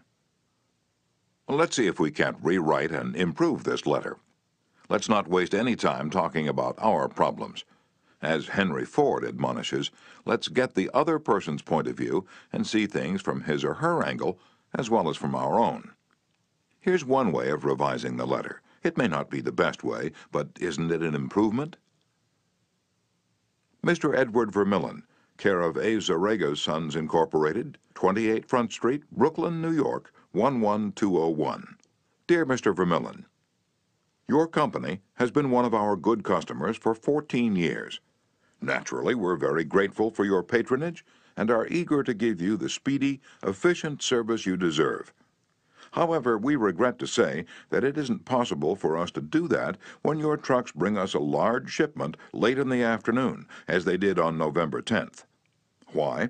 Because many other customers make late afternoon deliveries also. Naturally, that causes congestion. That means your trucks are held up unavoidably at the pier, and sometimes even your freight is delayed. That's bad, but it can be avoided. If you make your deliveries at the pier in the morning, when possible, your trucks will be able to keep moving. Your freight will get immediate attention, and our workers will get home early at night to enjoy a dinner of the delicious macaroni and noodles that you manufacture. Regardless of when your shipments arrive, we shall always cheerfully do all in our power to serve you promptly. You are busy, please don't trouble to answer this note. Yours truly, John Brown, Superintendent. Barbara Anderson, who worked in a bank in New York, desired to move to Phoenix, Arizona because of the health of her son. Using the principles she had learned in our course, she wrote the following letter to 12 banks in Phoenix. Dear Sir, my 10 years of bank experience should be of interest to a rapidly growing bank like yours. In various capacities in bank operations with the Bankers Trust Company in New York, leading to my present assignment as branch manager, I have acquired skills in all phases of banking, including depositor relations, credits, loans, and administration. I will be relocating to Phoenix in May, and I am sure I can contribute to your growth and profit. I will be in Phoenix the week of April 3rd and would appreciate the opportunity to show you how I can help your bank meet its goals. Sincerely, Barbara A. Anderson. Do you think Mrs. Anderson received any response from that letter? 11 of the 12 banks invited her to be interviewed, and she had a choice of which bank's offer to accept. Why? Mrs. Anderson did not state what she wanted, but wrote in the letter how she could help them and focused on their wants, not on her own. Thousands of salespeople are pounding the pavements today, tired, discouraged, and underpaid. Why? Because they're always thinking only of what they want. They don't realize that neither you or I want to buy anything. If we did, we'd go out and buy it. But both of us are eternally interested in solving our problems. And if salespeople can show us how their services or merchandise will help us solve our problems, they won't need to sell us, we'll buy. And customers like to feel that they're buying, not being sold. Yet many salespeople spend a lifetime in selling without seeing things from the customer's angle. For example, for many years I lived in Forest Hills, a little community of private homes in the center of Greater New York. One day, as I was rushing to the station, I chanced to meet a real estate operator who'd bought and sold property in that area for many years. He knew Forest Hills well, so I hurriedly asked him whether or not my stucco house was built with metal lath or hollow tile. He said he didn't know, told me what I already knew, that I could find out by calling the Forest Hills Garden Association. The following morning, I received a letter from him. Did he give me the information I wanted? He could have gotten it in 60 seconds by a telephone call, but he didn't. He told me again that I could get it by telephoning, and then asked me to let him handle my insurance. He was not interested in helping me. He was interested only in helping himself. J. Howard Lucas of Birmingham, Alabama, tells how two salespeople from the same company handled the same type of situation. He reported, Several years ago, I was on the management team of a small company. Headquartered near us was the district office of a large insurance company.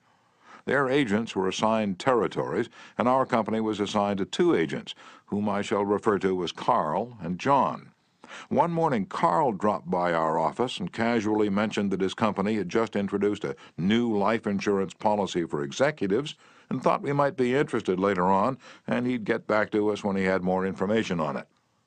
The same day, John saw us on the sidewalk while returning from a coffee break, and he shouted, "Hey, Luke, hold up, I have some great news for you fellows." He hurried over and very excitedly told us about an executive life insurance policy his company had introduced that very day. It was the same policy that Carl had casually mentioned. He wanted us to have one of the first issued. He gave us a few important facts about the coverage and ended saying, "The policy's so new I'm going to have someone from the Home Office come out tomorrow and explain it. Now in the meantime, let's get the application signed and on the way so he can have more information to work with." His enthusiasm aroused in us an eager want for this policy, even though we still did not have details. When they were made available to us, they confirmed John's initial understanding of the policy, and he not only sold each of us a policy, but later doubled our coverage. Carl could have had those sales, but he made no effort to arouse in us any desire for the policies. The world is full of people who are grabbing and self-seeking, so the rare individual who unselfishly tries to serve others has an enormous advantage. He has little competition. Owen D. Young, a noted lawyer and one of America's great business leaders, once said, "People who can put themselves in the place of other people, who can understand the workings of their minds, need never worry about what the future has in store for them." If you get just one thing out of this book, an increased tendency to think always in terms of other people's point of view and see things from their angle, if you get just that one thing, it may easily prove to be one of the building blocks of your career. Looking at the other person's point of view and arousing in him an eager want for something is not to be construed as manipulating that person so that he will do something that is only for your benefit and his detriment. Each party should gain from the negotiation. In the letters to Mr. Vermillion, both the sender and the receiver of the correspondence gained by implementing what was suggested. Both the bank and Mrs. Anderson won by her letter in that the bank obtained a valuable employee and Mrs. Anderson a suitable job. And in the example of John's sale of insurance to Mr. Lucas, both gained through this transaction. Another example in which everybody gains through this principle of arousing an eager want comes from Michael E. Whidden of Warwick, Rhode Island, who's a territory salesman for the Shell Oil Company. Mike wanted to become the #1 salesperson in his district, but one service station was holding him back. It was run by an older man who could not be motivated to clean up his station. It was in such poor shape that sales were declining significantly. This manager would not listen to any of Mike's pleas to upgrade the station. After many exhortations and heart-to-heart talks, all of which had no impact, Mike decided to invite the manager to visit the newest Shell station in his territory. The manager was so impressed by the facilities at the new station that when Mike visited him the next time, his station was cleaned up and had recorded a sales increase. This enabled Mike to reach the #1 spot in his district. All his talking and discussion hadn't helped, but by arousing an eager want in the manager, by showing him the modern station, he had accomplished his goal, and both the manager and Mike benefited. Most people go through college and learn to read Virgil and master the mysteries of calculus without ever discovering how their own minds function. For instance, I once gave a course in effective speaking for the young college graduates who were entering the employ of the Carrier Corporation, the large air conditioner manufacturer. One of the participants wanted to persuade the others to play basketball in their free time, and this is about what he said. "I want you to come out and play basketball. I like to play basketball. The last few times I've been down to the gymnasium, there haven't been enough people to get up a game. 2 or 3 of us got to throwing the ball around the other night, and I got a black eye. I wish all of you would come down tomorrow night. I want to play basketball." Did he talk about anything you want? You don't want to go to a gymnasium that no one else goes to, do you? You don't care about what he wants. You don't want to get a black eye. Could he have shown you how to get the things you want by using the gymnasium? More surely. More pep, keener edge to the appetite, clearer brain, fun, games, basketball. To repeat Professor Overstreet's wise advice, first, arouse in the other person an eager want. He who can do this has the whole world with him. He who cannot walks a lonely way. One of the students in my training course was worried about his little boy. The child was underweight and refused to eat properly. His parents used the usual method. They scolded and nagged. "Mother wants you to eat this and that. Father wants you to grow up to be a big man." Did the boy pay any attention to these pleas? And just about as much as you pay to one fleck of sand on a sandy beach. No one with a trace of horse sense would expect a child 3 years old to react to the viewpoint of a father 30 years old. Yet that was precisely what the father had expected. It was absurd. He finally saw that. So he said to himself, "What does that boy want? How can I tie up what I want to what he wants?" It was easy for the father when he started thinking about it. His boy had a tricycle that he loved to ride up and down the sidewalk in front of the house in Brooklyn. A few doors down the street lived a bully, a bigger boy who would pull the little boy off his tricycle and ride it himself. Naturally, the little boy would run screaming to his mother, and she would have to come out and take the bully off the tricycle and put her little boy on again. This happened almost every day. What did the little boy want? It didn't take a Sherlock Holmes to answer that one.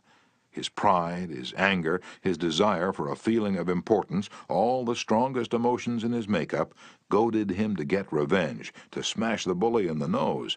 And when his father explained that the boy would be able to wallop the daylights out of the bigger kid someday if he would only eat the things his mother wanted him to eat, when his father promised him that, there was no longer any problem of dietetics.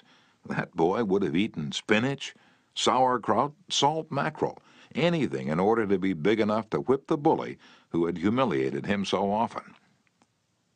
After solving that problem, the parents tackled another.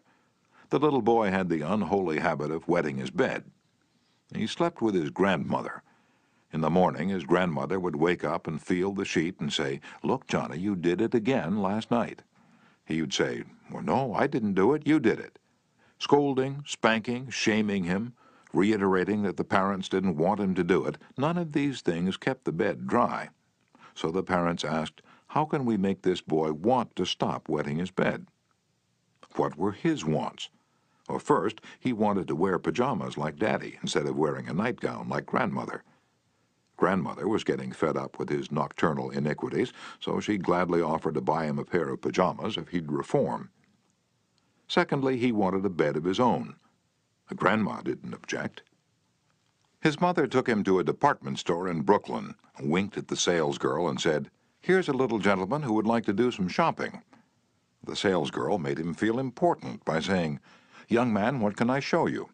He stood a couple of inches taller and said, "I want to buy a bed for myself." When he was shown the one his mother wanted him to buy, she winked at the salesgirl, and the boy was persuaded to buy it. The bed was delivered the next day, and that night, when Father came home, the little boy ran to the door, shouting, "Daddy, Daddy, come upstairs and see my bed that I bought." The father, looking at the bed, obeyed Charles Schwab's injunction. He was hearty in his approbation and lavish in his praise. "You're not going to wet this bed, are you?" the father said. "Oh, no, no, I'm not going to wet this bed." And the boy kept his promise, for his pride was involved. That was his bed. He and he alone had bought it, and he was wearing pajamas now like a little man. He wanted to act like a man, and he did. Another father, K.T. Dutchman, a telephone engineer, a student of this course, couldn't get his 3-year-old daughter to eat breakfast food.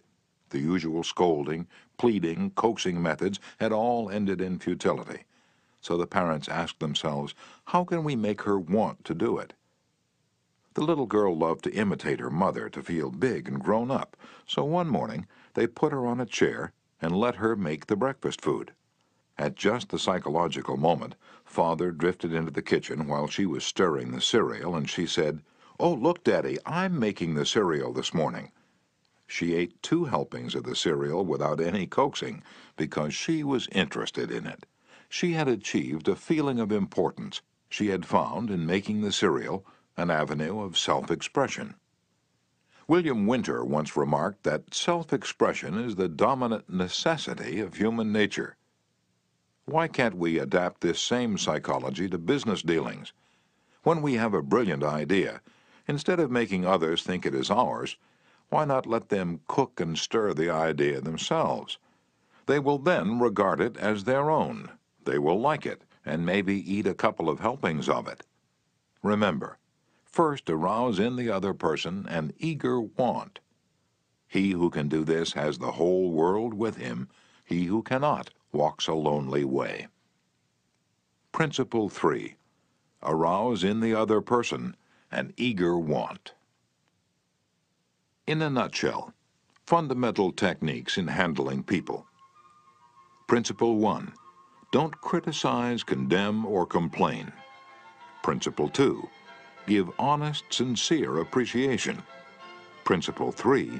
Arouse in the other person an eager want.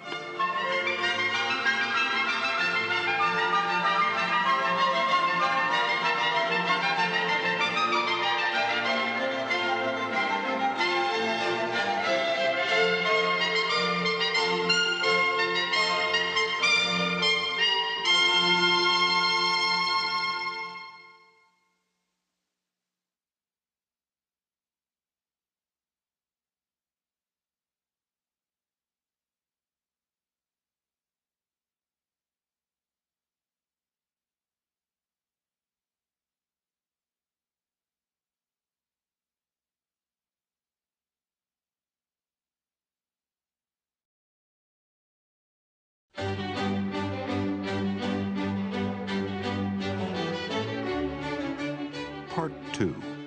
6 ways to make people like you. Chapter 1. Do this and you'll be welcome anywhere.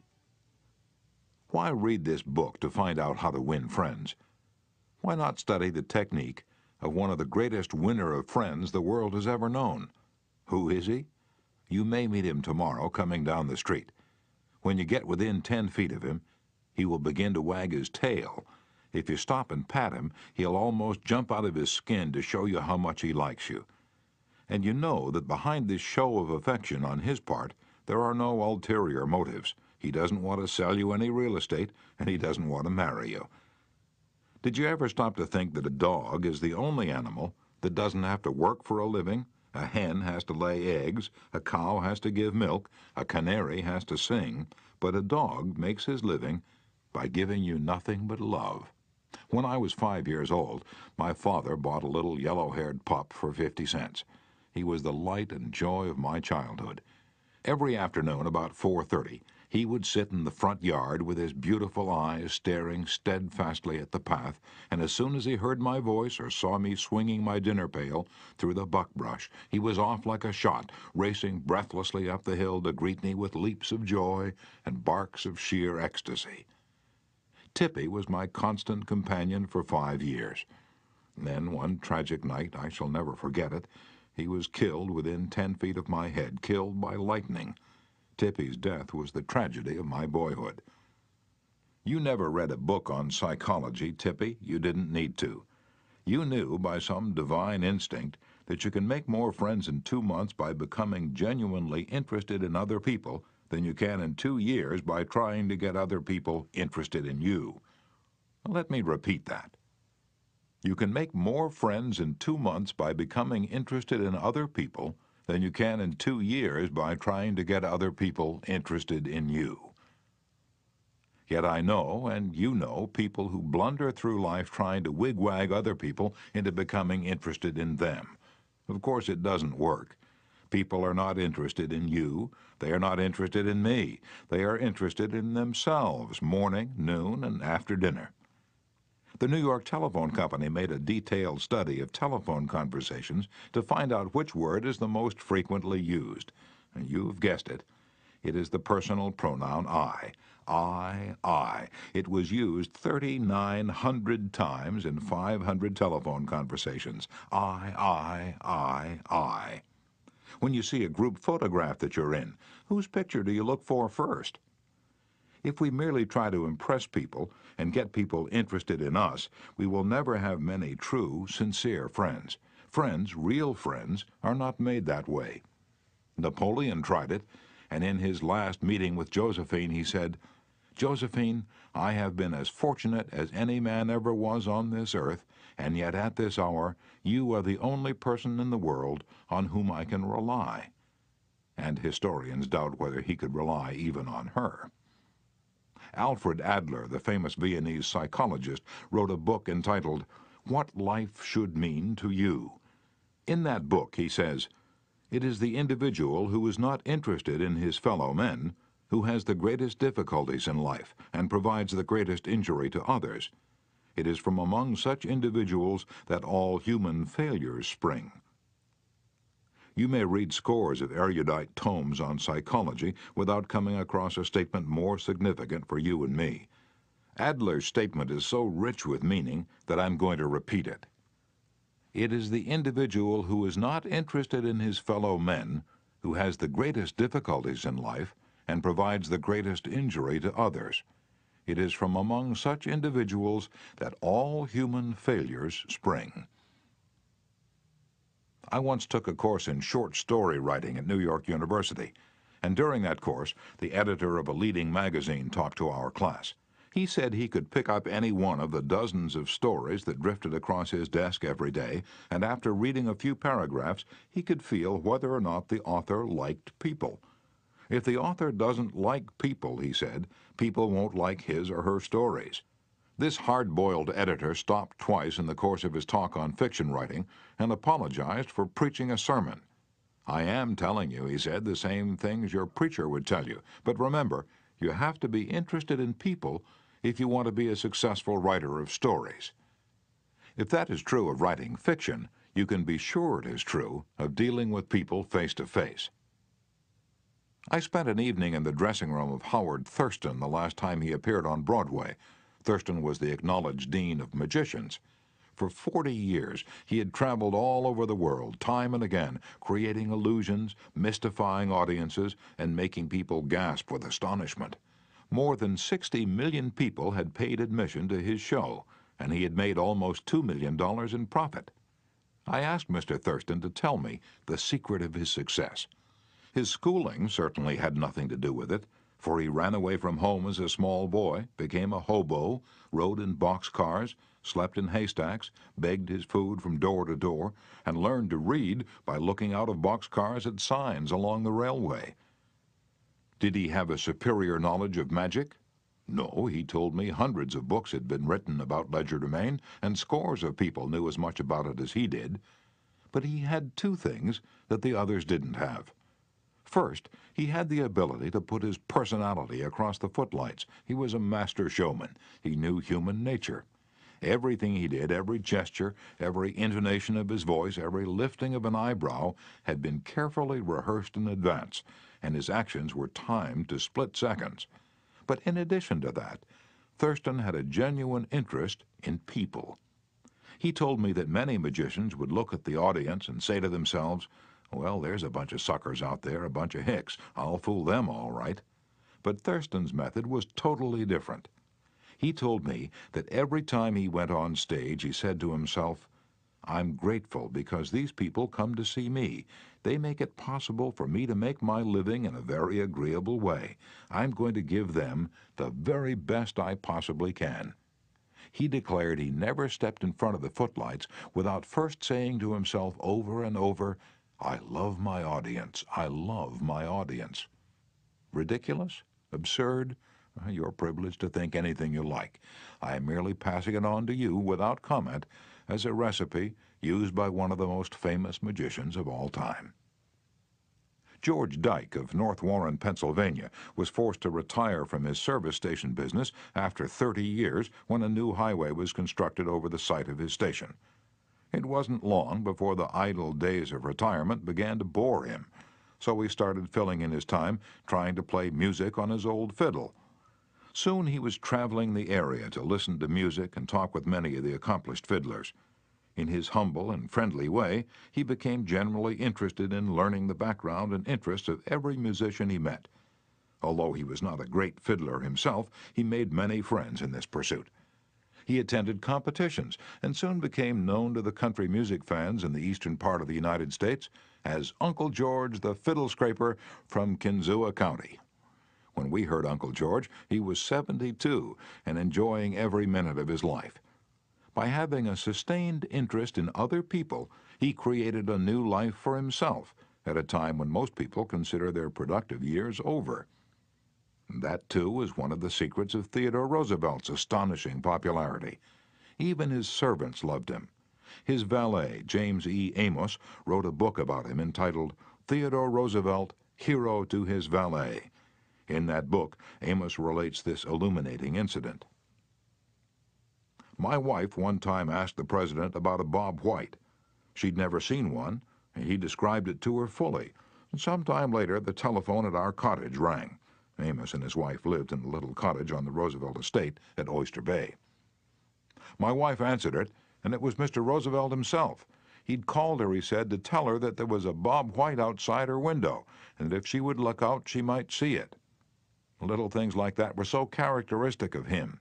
Whenever he went by our cottage, even though we were out of sight, we'd hear him call out, "Oh, Annie! Oh, James!" and just a friendly greeting as he went by. How could employees keep from liking a man like that? How could anyone keep from liking him? Roosevelt called at the White House one day when President and Mrs. Taft were away. His honest liking for humble people was shown by the fact that he greeted all the old White House servants by name, even the scullery maids. When he saw Alice, the kitchen maid, writes Archie Butt, he asked her if she still made cornbread. Alice told him that she sometimes made it for the servants, but no one ate it upstairs. "They show bad taste," Roosevelt boomed, "and I'll tell the president so when I see him." Alice brought a piece to him on a plate, and he went over to the office, eating it as he went and greeting gardeners and laborers as he passed. He addressed each person just as he had addressed them in the past. Ike Hoover, who had been head usher at the White House for 40 years, said with tears in his eyes, "It's the only happy day we had here in nearly 2 years, and not one of us would exchange it for a $100 bill." The same concern for the seemingly unimportant people helped sales representative Edward M. Sykes, Jr. of Chatham, New Jersey, retain an account. "Many years ago," he reported, "I called on customers for Johnson & Johnson in the Massachusetts area. One account was a drugstore in Hingham. Whenever I went into this store, I would always talk to the soda clerk and sales clerk for a few minutes before talking to the owner to obtain his order. One day, I went up to the owner of the store and he told me to leave as he was not interested in buying J&J products anymore because he felt they were concentrating their activities on food and discount stores to the detriment of small drugstores. I left with my tail between my legs and drove around the town for several hours. Finally, I decided to go back and try at least to explain our position to the owner of the store. When I returned, I walked in and, as usual, said hello to the soda clerk and sales clerk. When I walked up to the owner, he smiled at me and welcomed me back. He then gave me double the usual order. I looked at him with surprise and asked him what had happened since my visit only a few hours earlier. He pointed to the young man at the soda fountain and said that after I had left, the boy had come over and said that I was one of the few salespeople that called on the store that even bothered to say hello to him and to the others in the store. He told the owner that if any salesperson deserved his business, it was I. The owner agreed and remained a loyal customer.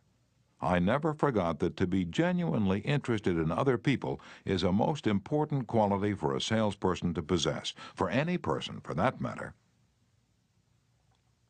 I have discovered from personal experience that one can win the attention and time and cooperation of even the most sought-after people by becoming genuinely interested in them. Let me illustrate.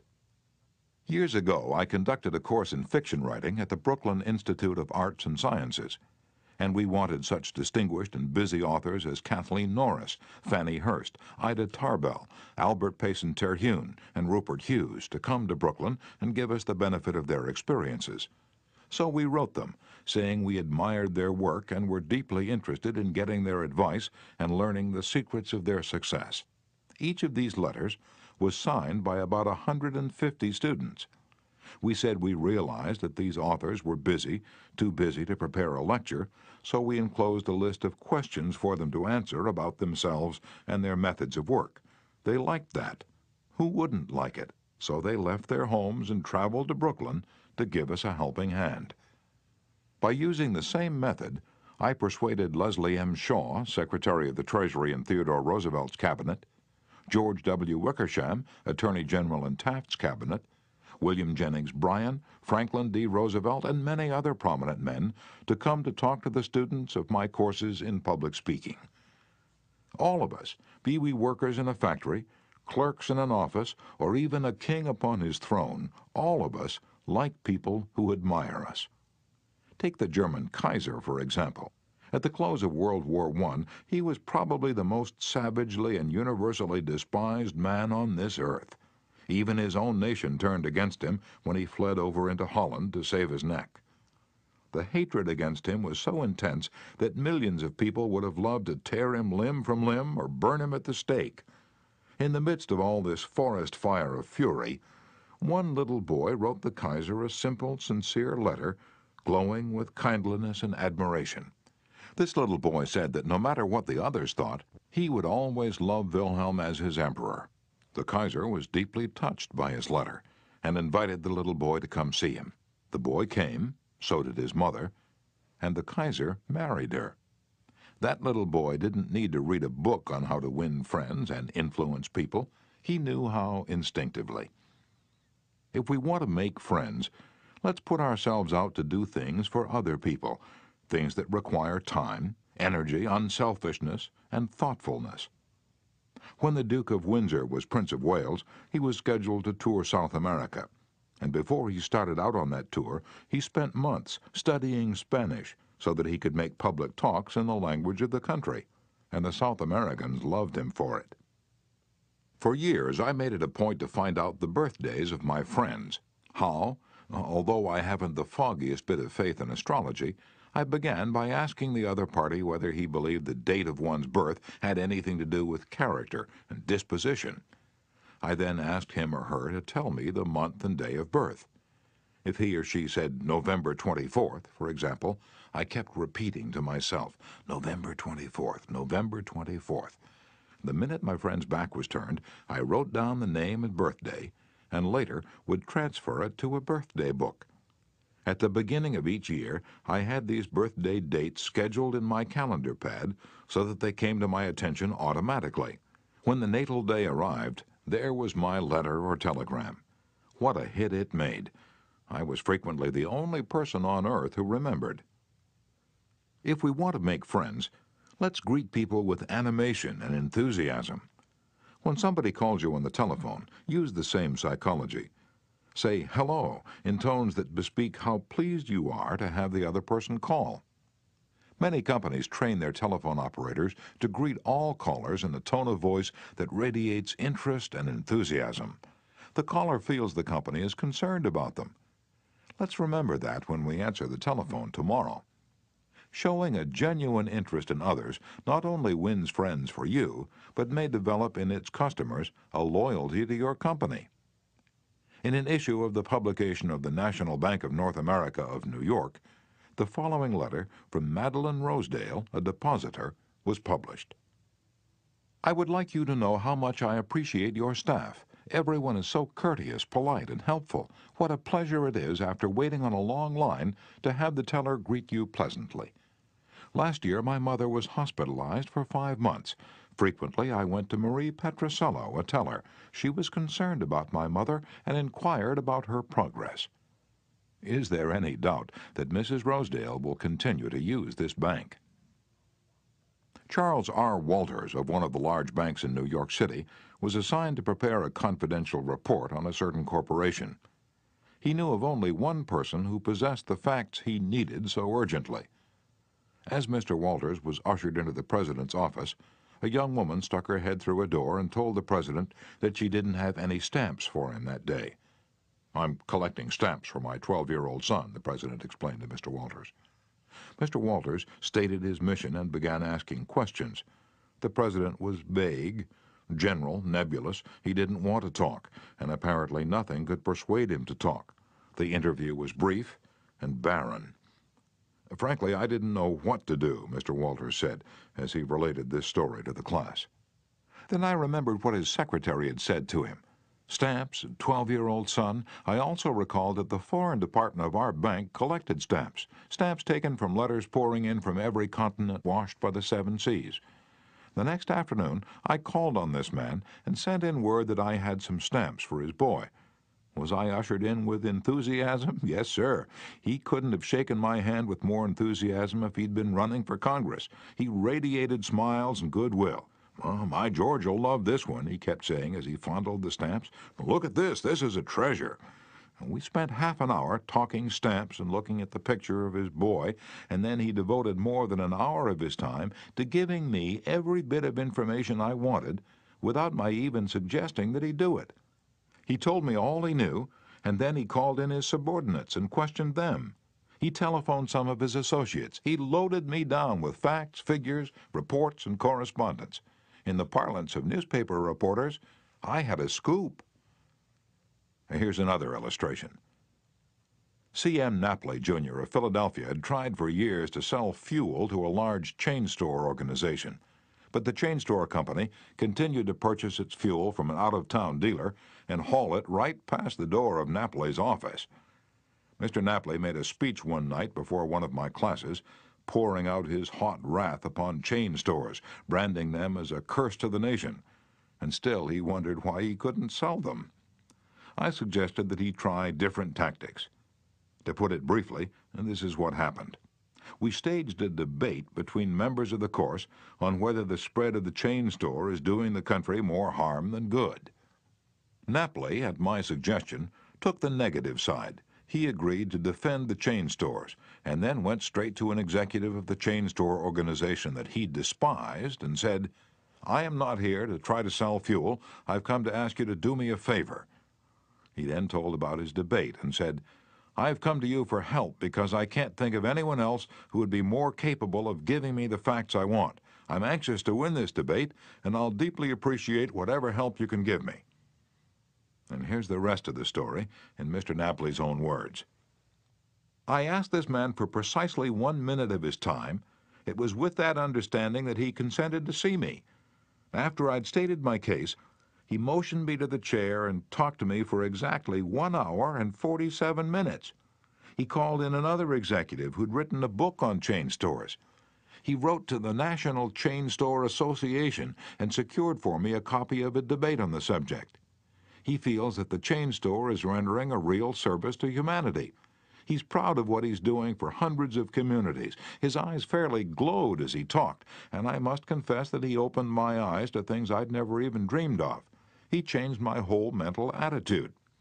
As I was leaving, he walked with me to the door, put his arm around my shoulder, wished me well in my debate, and asked me to stop in and see him again and let him know how I made out. The last words he said to me were, 'Please see me again later in the spring. I should like to place an order with you for fuel.' To me, that was almost a miracle. Here he was offering to buy fuel without my even suggesting it. I had made more headway in 2 hours by becoming genuinely interested in him and his problems than I could have made in 10 years trying to get him interested in me and my product." You didn't discover a new truth, Mr. Napoli. For a long time ago, 100 years before Christ was born, a famous old Roman poet, Publilius Cyrus, remarked, "We are interested in others when they are interested in us." A show of interest, as with every other principle of human relations, must be sincere. It must pay off not only for the person showing the interest, but for the person receiving the attention. It is a two-way street. Both parties benefit. Martin Ginsburg, who took our course in Long Island, New York, reported how the special interest a nurse took in him profoundly affected his life. "It was Thanksgiving Day. I was 10 years old. I was in a welfare ward of a city hospital and was scheduled to undergo major orthopedic surgery the next day. I knew that I could only look forward to months of confinement, convalescence, and pain. My father was dead. My mother and I lived alone in a small apartment, and we were on welfare.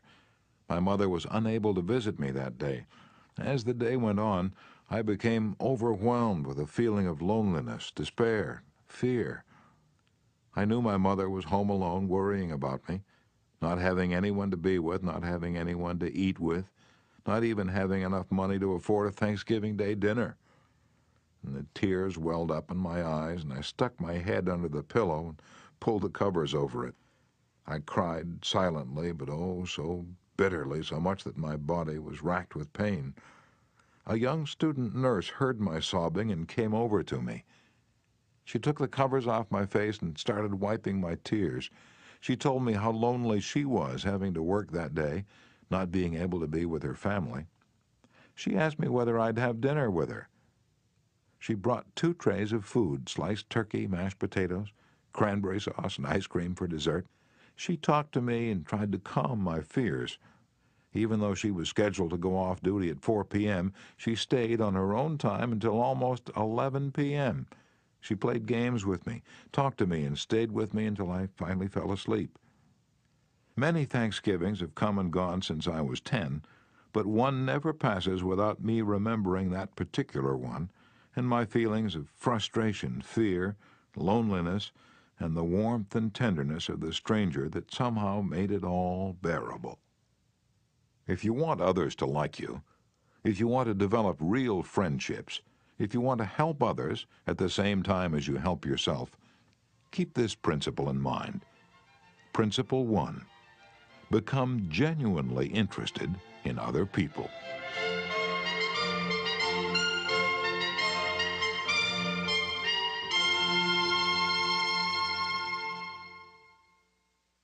Chapter 2. A simple way to make a good first impression. At a dinner party in New York, one of the guests, a woman who had inherited money, was eager to make a pleasing impression on everyone.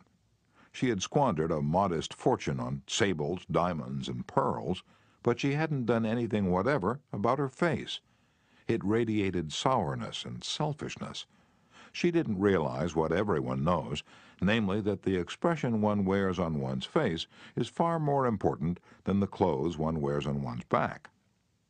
Charles Schwab told me his smile had been worth $1 million, and he was probably understating the truth. For Schwab's personality, his charm, his ability to make people like him were almost wholly responsible for his extraordinary success, and one of the most delightful factors in his personality was his captivating smile. Actions speak louder than words, and a smile says, "I like you, you make me happy, I'm glad to see you." That's why dogs make such a hit. They're so glad to see us that they almost jump out of their skins, so naturally we're glad to see them. A baby's smile has the same effect. Have you ever been in a doctor's waiting room and looked around at all the glum faces waiting impatiently to be seen?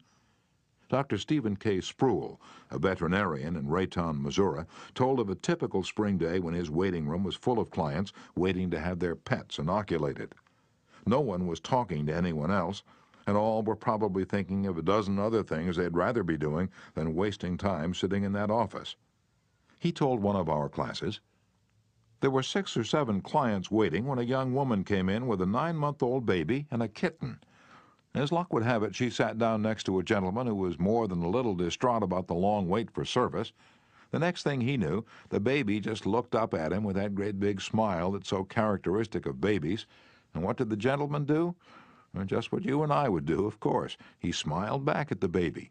Soon he struck up a conversation with the woman about her baby and his grandchildren, and soon the entire reception room joined in, and the boredom and tension were converted into a pleasant and enjoyable experience."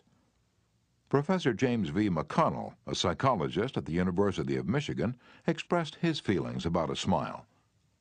"People who smile," he said, "tend to manage, teach, and sell more effectively, and to raise happier children. There's far more information in a smile than a frown.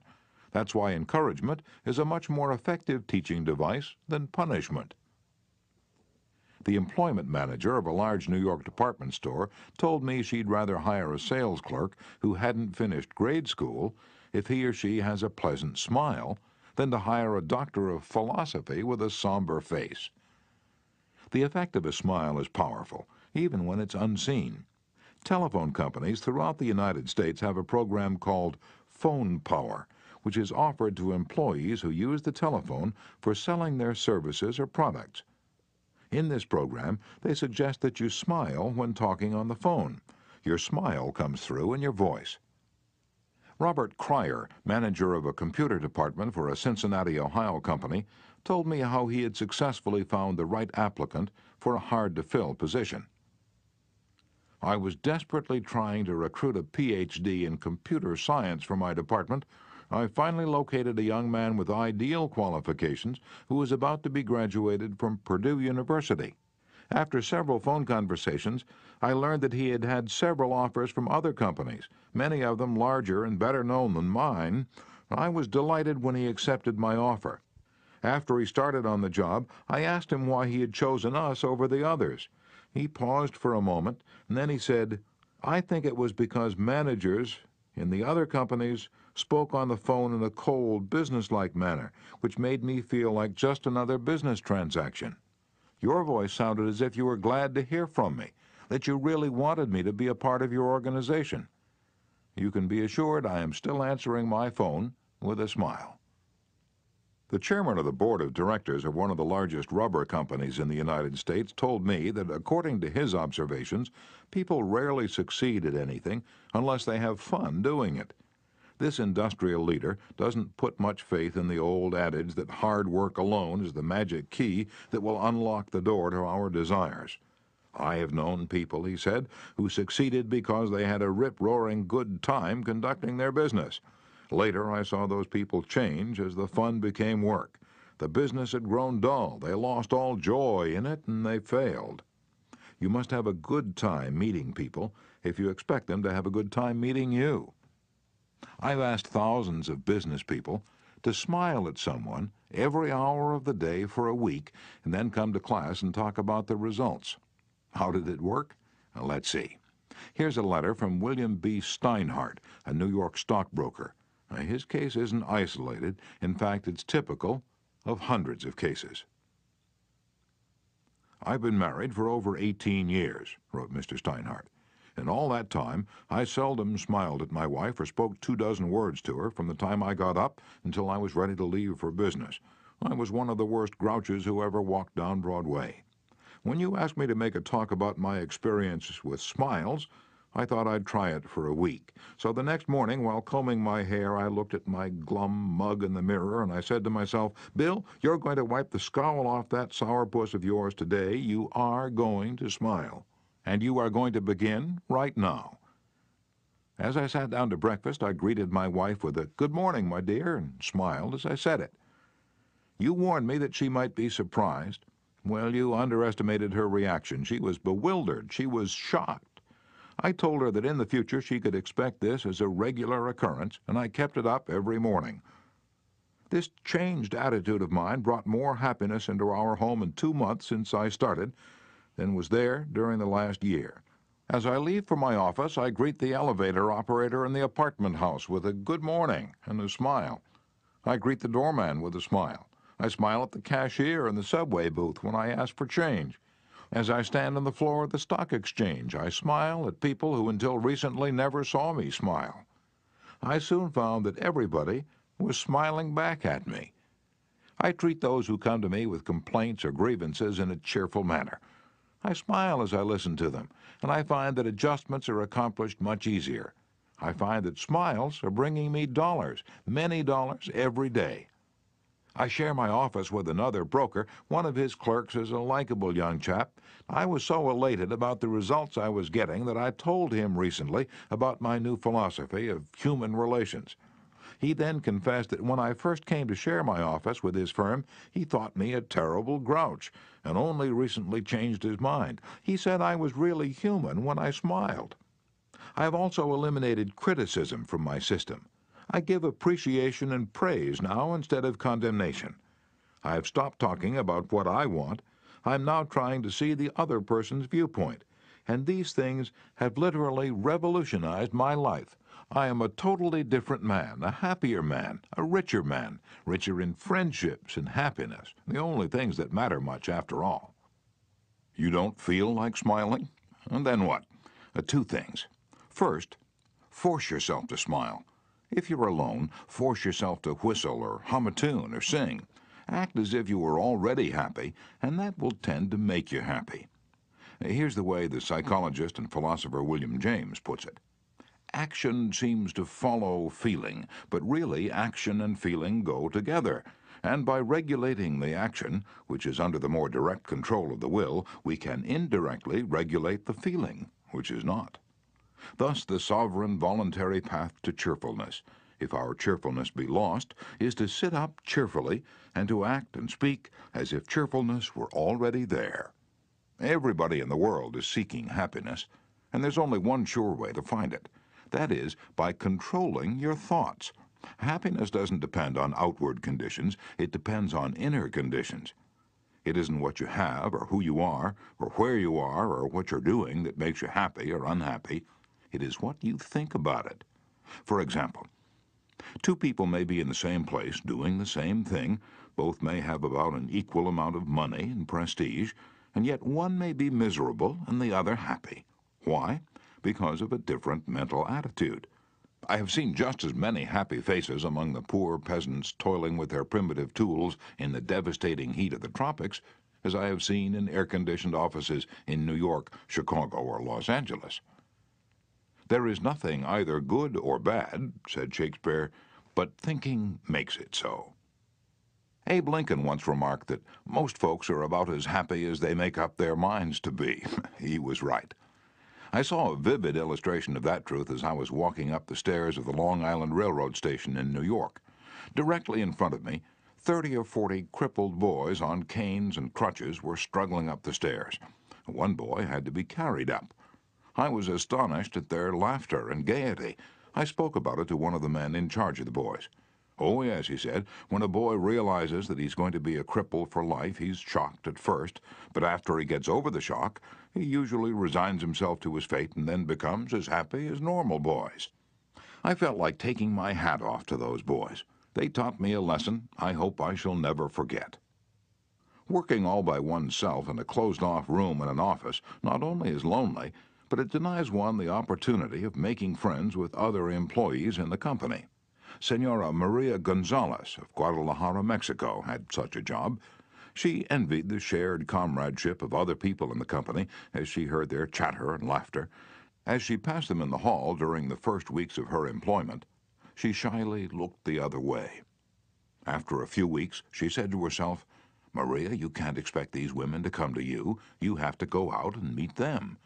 The next time she walked to the water cooler, she put on her brightest smile and said, "Hi, how are you today?" to each of the people she met. The effect was immediate. Smiles and hellos were returned. The hallway seemed brighter, the job friendlier. Acquaintanceships developed, and some ripened into friendships. Her job and her life became more pleasant and interesting. Peruse this bit of sage advice from the essayist and publisher Elbert Hubbard, but remember, perusing it won't do you any good unless you apply it. Whenever you go out of doors, draw the chin in, carry the crown of the head high, and fill the lungs to the utmost.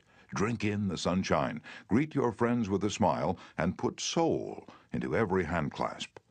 Do not fear being misunderstood, and do not waste a minute thinking about your enemies. Try to fix firmly in your mind what you would like to do, and then, without veering off direction, you will move straight to the goal.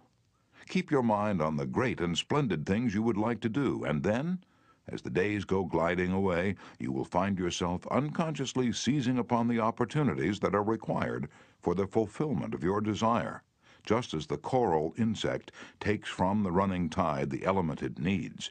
Picture in your mind the able, earnest, useful person you desire to be, and the thought you hold is hourly transforming you into that particular individual. Thought is supreme. Preserve a right mental attitude, the attitude of courage, frankness, and good cheer. To think rightly is to create. All things come through desire, and every sincere prayer is answered. We become like that on which our hearts are fixed. Carry your chin in and the crown of your head high. We are gods in the chrysalis. The ancient Chinese were a wise lot, wise in the ways of the world, and they had a proverb that you and I ought to cut out and paste inside our hats. It goes like this: "A man without a smiling face must not open a shop." Your smile is a messenger of your goodwill. Your smile brightens the lives of all who see it. To someone who has seen a dozen people frown, scowl, or turn their faces away, your smile is like the sun breaking through the clouds, especially when that someone is under pressure from his bosses, his customers, his teachers, or parents, or children. A smile can help him realize that all is not hopeless, that there is joy in the world. Some years ago, a department store in New York City, in recognition of the pressures its sales clerks were under during the Christmas rush, presented the readers of its advertisements with the following homely philosophy: the value of a smile at Christmas. It costs nothing but creates much. It enriches those who receive without impoverishing those who give. It happens in a flash, and the memory of it sometimes lasts forever. None are so rich they can get along without it, and none so poor but are richer for its benefits. It creates happiness in the home, fosters goodwill in the business, and is the countersign of friends. It is rest to the weary, daylight to the discouraged, sunshine to the sad, and nature's best antidote for trouble.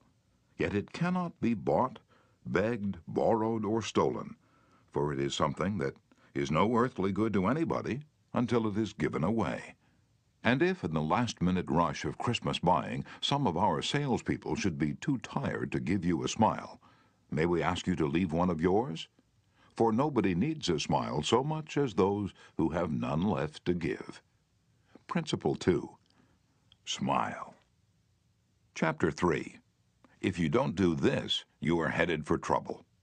Back in 1898, a tragic thing happened in Rockland County, New York. A child had died, and on this particular day the neighbors were preparing to go to the funeral. Jim Farley went out to the barn to hitch up his horse. The ground was covered with snow, the air was cold and stampy, the horse hadn't been exercised for days, and as he was led out to the watering trough, he wheeled playfully, kicked both his heels high in the air, and killed Jim Farley. So the little village of Stony Point had 2 funerals that week instead of 1. Jim Farley left behind him a widow and 3 boys, and a few $100s in insurance. His oldest boy, Jim, was 10, and he went to work in a brickyard, wheeling sand and pouring it in the molds and turning the bricks on edge to be dried by the sun. This boy, Jim, never had a chance to get much education, but with his natural geniality he had a flair for making people like him, so he went into politics, and as the years went by, he developed an uncanny ability for remembering people's names.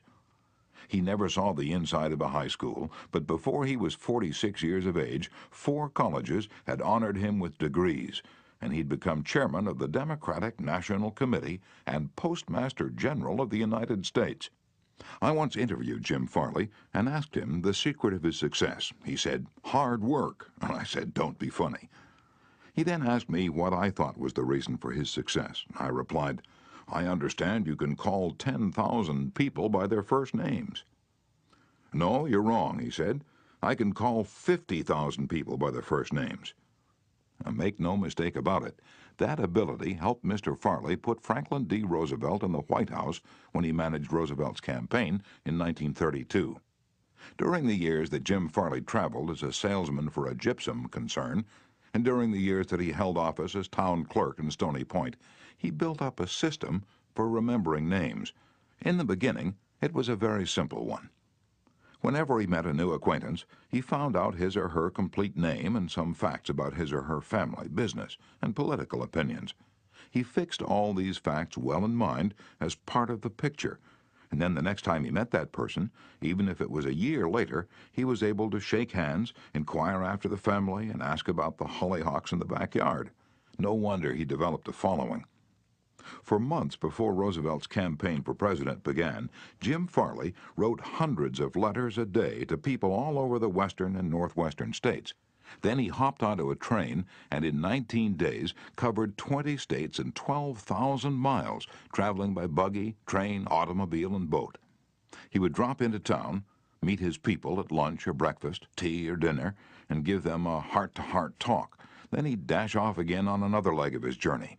As soon as he arrived back east, he wrote to one person in each town he had visited, asking for a list of all the guests to whom he had talked. The final list contained thousands and thousands of names, yet each person on that list was paid the subtle flattery of getting a personal letter from James Farley. These letters began, "Dear Bill," or "Dear Jane," and they were always signed Jim. Jim Farley discovered early in life that the average person is more interested in his or her own name than in all the other names on earth put together. Remember that name and call it easily, and you have paid a subtle and very effective compliment. But forget it or misspell it, and you've placed yourself at a sharp disadvantage. For example, I once organized a public speaking course in Paris and sent form letters to all the American residents in the city. French typists with apparently little knowledge of English filled in the names, and naturally they made blunders.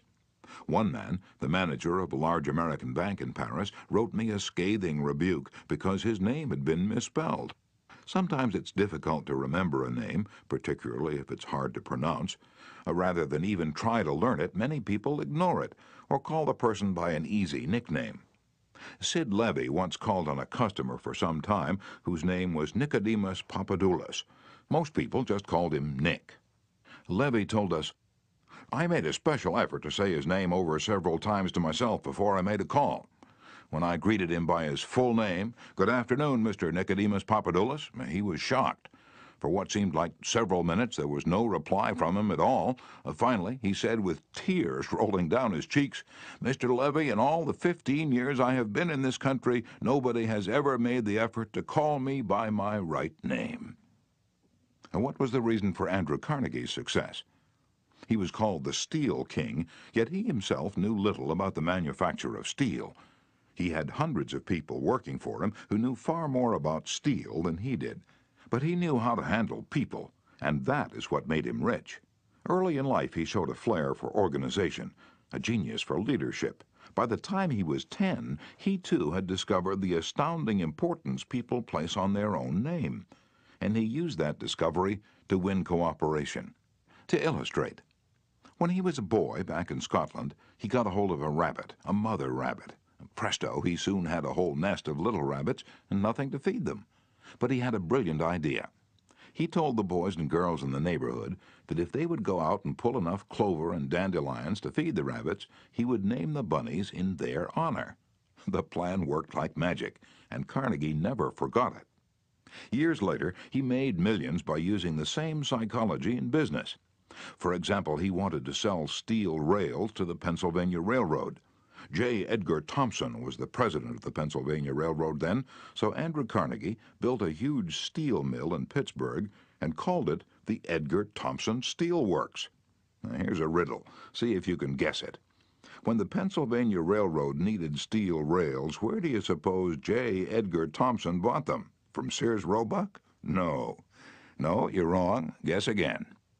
When Andrew Carnegie and George Pullman were battling each other for supremacy in the railroad sleeping car business, the Steel King again remembered the lesson of the rabbits. The Central Transportation Company, which Andrew Carnegie controlled, was fighting with the company that Pullman owned. Both were struggling to get the sleeping car business of the Union Pacific Railroad, bucking each other, slashing prices, and destroying all chance of profit. Both Carnegie and Pullman had gone to New York to see the board of directors of the Union Pacific. Meeting one evening in the St. Nicholas Hotel, Carnegie said, "Good evening, Mr. Pullman. Aren't we making a couple of fools of ourselves?" "What do you mean?" Pullman demanded. And then Carnegie expressed what he had on his mind, a merger of their two interests. He pictured in glowing terms the mutual advantages of working with instead of against each other. Pullman listened attentively, but he was not wholly convinced. Finally he asked, "What would you call the new company?" And Carnegie replied promptly, "Why, the Pullman Palace Car Company, of course." Pullman's face brightened. "Come into my room," he said. "Let's talk it over." And that talk made industrial history. This policy of remembering and honoring the names of his friends and business associates was one of the secrets of Andrew Carnegie's leadership. He was proud of the fact that he could call many of his factory workers by their first names. And he boasted that while he was personally in charge, no strike ever disturbed his flaming steel mills. Benton Love, chairman of Texas Commerce Bank Shares, believes that the bigger a corporation gets, the colder it becomes. "One way to warm it up," he said, "is to remember people's names. The executive who tells me he can't remember names is at the same time telling me he can't remember a significant part of his business and is operating on quicksand." Karen Kirsch of Rancho Palos Verdes, California, a flight attendant for TWA, made it a practice to learn the names of as many passengers in her cabin as possible and use the name when serving them. This resulted in many compliments in her service, expressed both to her directly and to the airline. One passenger wrote, "I haven't flown TWA for some time, but I'm going to start flying nothing but TWA from now on. You make me feel that your airline has become a very personalized airline, and that's important to me."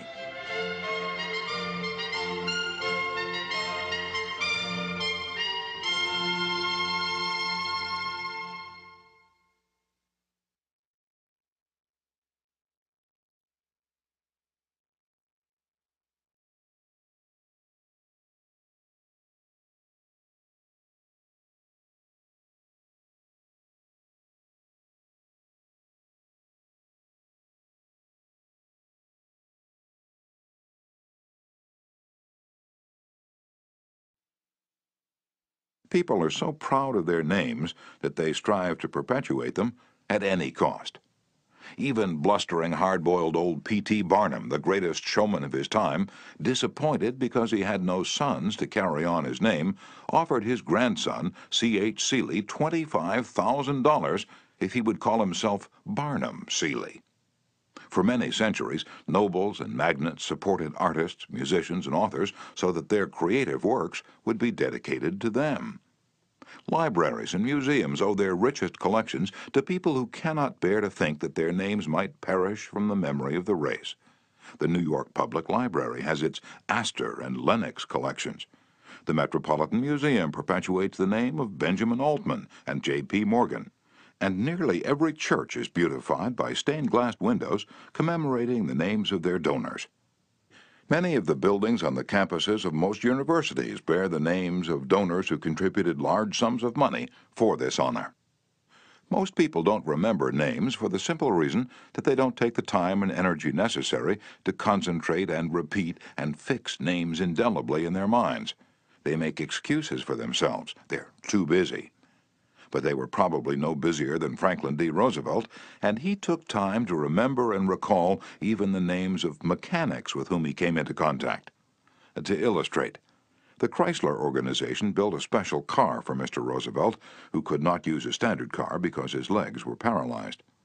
W.F. Chamberlain and a mechanic delivered it to the White House. I have in front of me a letter from Mr. Chamberlain relating his experiences. I taught President Roosevelt how to handle a car with a lot of unusual gadgets, but he taught me a lot about the fine art of handling people. When I called at the White House, Mr. Chamberlain writes, the President was extremely pleasant and cheerful. He called me by name, made me feel very comfortable, and particularly impressed me with the fact that he was vitally interested in the things I had to show him and tell him. The car was so designed that it could be operated entirely by hand. A crowd gathered round to look at the car, and he remarked, I think it's marvelous. All you have to do is touch a button and it moves away, and you can drive it without effort. I think it's grand. I don't know what makes it go. I'd love to have the time to tear it down and see how it works. When Mr. Roosevelt's friends and associates admired the machine, he said in their presence, Mr. Chamberlain, I certainly appreciate all the time and effort you've spent in developing this car. It's a mighty fine job. He admired the radiator, the special rear vision mirror and clock, the special spotlight, the kind of upholstery, the sitting position of the driver's seat, the special suitcases in the trunk with his monogram on each suitcase. In other words, he took notice of every detail to which he knew I had given considerable thought. He made a point of bringing these various pieces of equipment to the attention of Mrs. Roosevelt, Miss Perkins, the Secretary of Labor, and his secretary. He even brought the old White House porter into the picture by saying, George, you want to take particularly good care of these suitcases. When the driving lesson was finished, the President turned to me and he said, Well, Mr. Chamberlain, I've been keeping the Federal Reserve Board waiting 30 minutes. I guess I had better get back to work. I took a mechanic with me to the White House. He was introduced to Roosevelt when he first arrived. He didn't talk to the President, and Roosevelt heard his name only once. He was a shy chap and he kept in the background, but before leaving us, the President looked for the mechanic, shook his hand, called him by name, and thanked him for coming to Washington. And there was nothing perfunctory about his thanks. He meant what he said. I could feel that. A few days after returning to New York, I got an autographed photograph of President Roosevelt and a little note of thanks, again expressing his appreciation for my assistance. How he found time to do it is a mystery to me. Franklin D. Roosevelt knew that one of the simplest, most obvious, and most important ways of gaining goodwill was by remembering names and making people feel important. Yet how many of us do it? Half the time we are introduced to a stranger, we chat for a few minutes and can't even remember his or her name by the time we say goodbye. One of the first lessons a politician learns is this: to recall a voter's name is statesmanship, to forget it is oblivion. And the ability to remember names is almost as important in business and social contacts as it is in politics. Napoleon III, Emperor of France and nephew of the great Napoleon, boasted that in spite of all his royal duties, he could remember the name of every person he met. His technique? Simple. If he didn't hear the name distinctly, he said, "So sorry, I didn't get the name clearly." And then, if it was an unusual name, he would say, "How is it spelled?" During the conversation, he took the trouble to repeat the name several times and tried to associate it in his mind with the person's features, expression, and general appearance. If the person was someone of importance, Napoleon went to even further pains. As soon as His Royal Highness was alone, he wrote the name down on a piece of paper, looked at it, concentrated on it, fixed it securely in his mind. And then he tore up the paper. In this way, he gained an eye impression of the name as well as an ear impression. All this takes time, but good manners, said Emerson, are made up of petty sacrifices. The importance of remembering and using names is not just the prerogative of kings and corporate executives. It works for all of us. Ken Nottingham, an employee of General Motors in Indiana, usually had lunch at the company cafeteria. He noticed that the woman who worked behind the counter always had a scowl on her face. She had been making sandwiches for about 2 hours, and I was just another sandwich to her. I told her what I wanted. She weighed out the ham on a little scale, and then she gave me 1 leaf of lettuce, a few potato chips, and handed them to me. The next day I went through the same line, same woman, same scowl. The only difference was I noticed her name tag. I smiled. I said, "Hello, Eunice."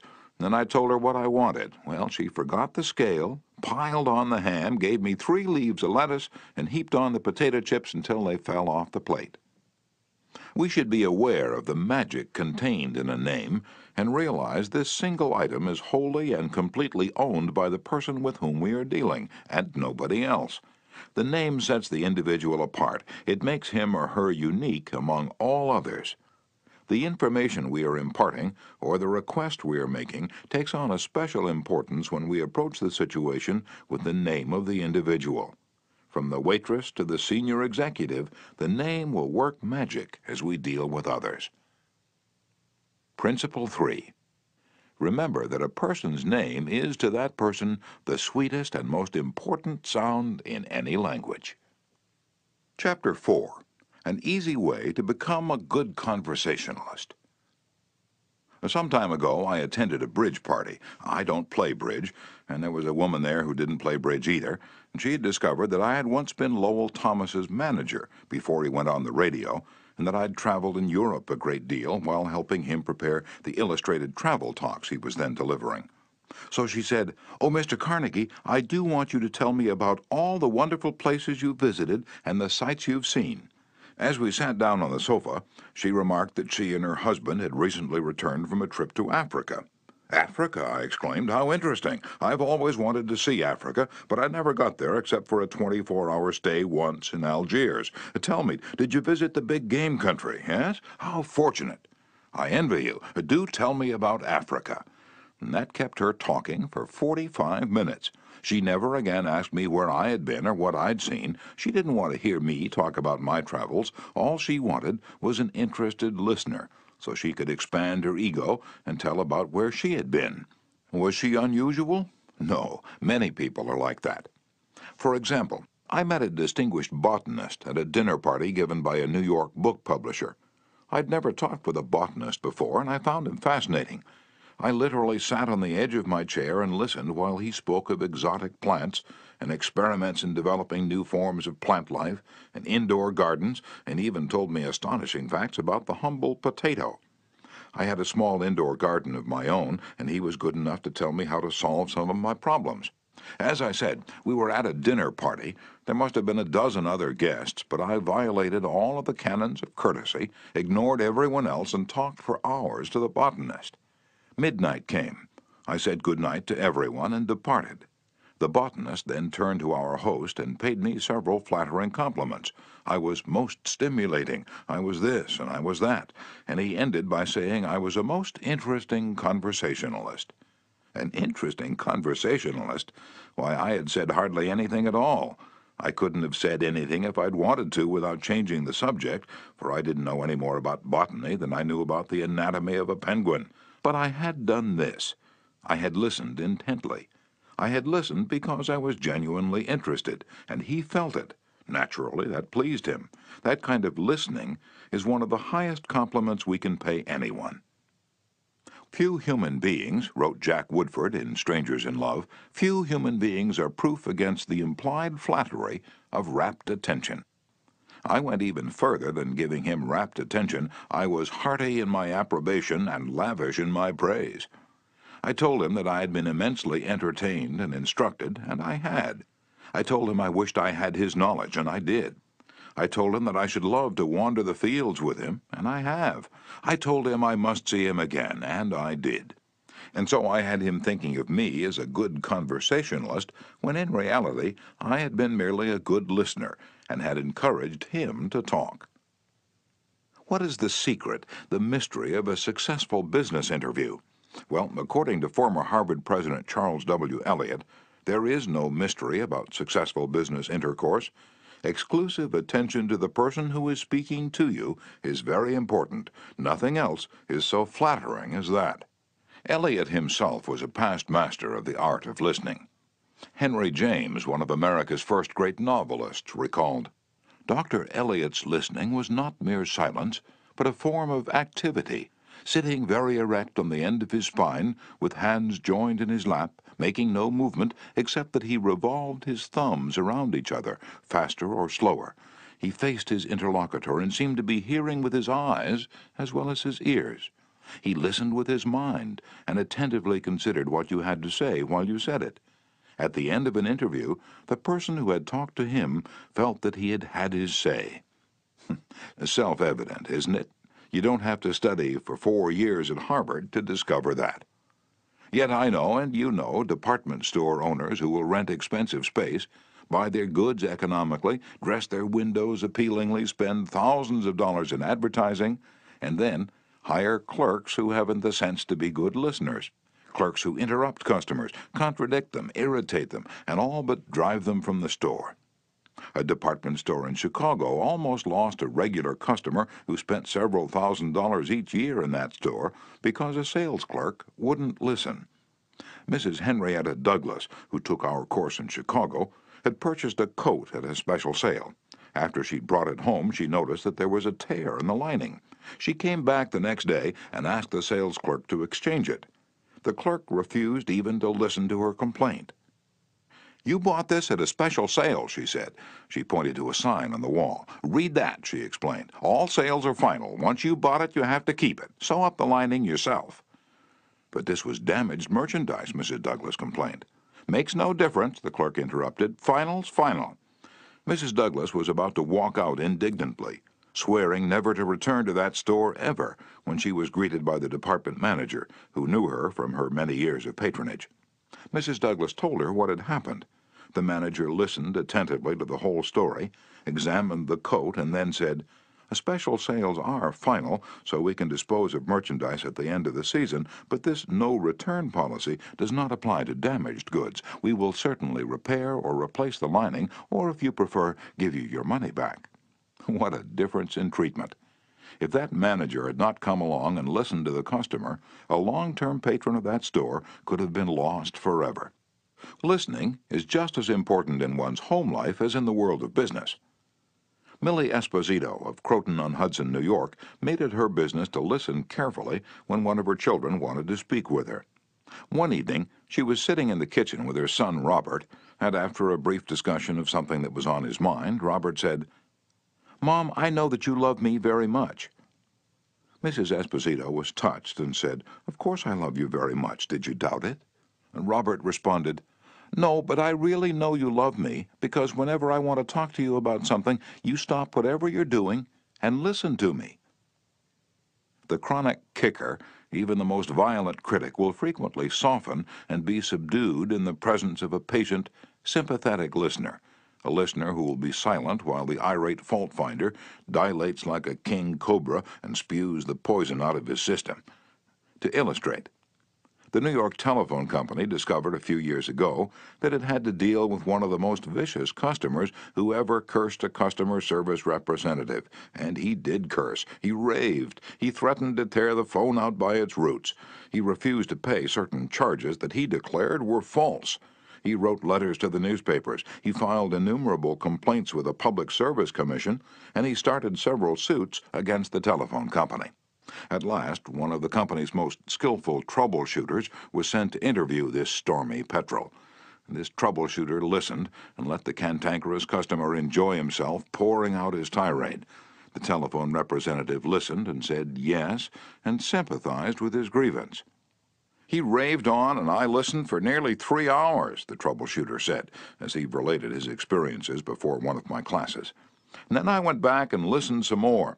I interviewed him 4 times, and before the 4th visit was over, I had become a charter member of an organization he was starting. He called it the Telephone Subscribers Protective Association. I'm still a member of this organization, and so far as I know, I'm the only member in the world today besides Mr. Smith. I listened and sympathized with him on every point that he'd made during these interviews. He never had a telephone representative talk with him that way before, and he became almost friendly. The point on which I went to see him was not even mentioned on the first visit, nor was it mentioned on the second or third. But upon the 4th interview, I closed the case completely. He paid all his bills in full, and for the first time in the history of his difficulties with the telephone company, voluntarily withdrew his complaints from the Public Service Commission. Doubtless Mr. Smith had considered himself a holy crusader, defending public rights against callous exploitation. But in reality, what he'd really wanted was a feeling of importance. He got this feeling of importance, at first, by kicking and complaining. But as soon as he got his feeling of importance from a representative of the company, his imagined grievances vanished into thin air. One morning years ago, an angry customer stormed into the office of Julian F. Detmer, founder of the Detmer Woolen Company, which later became the world's largest distributor of woolens to the tailoring trade. This man owed us a small sum of money, Mr. Detmer explained to me. The customer denied it, but we knew he was wrong, so our credit department had insisted that he pay. After getting a number of letters from our credit department, he packed his grip, made a trip to Chicago, and hurried into my office to inform me not only that he was not going to pay that bill, but that he was never going to buy another dollar's worth of goods from the Detmer Woolen Company.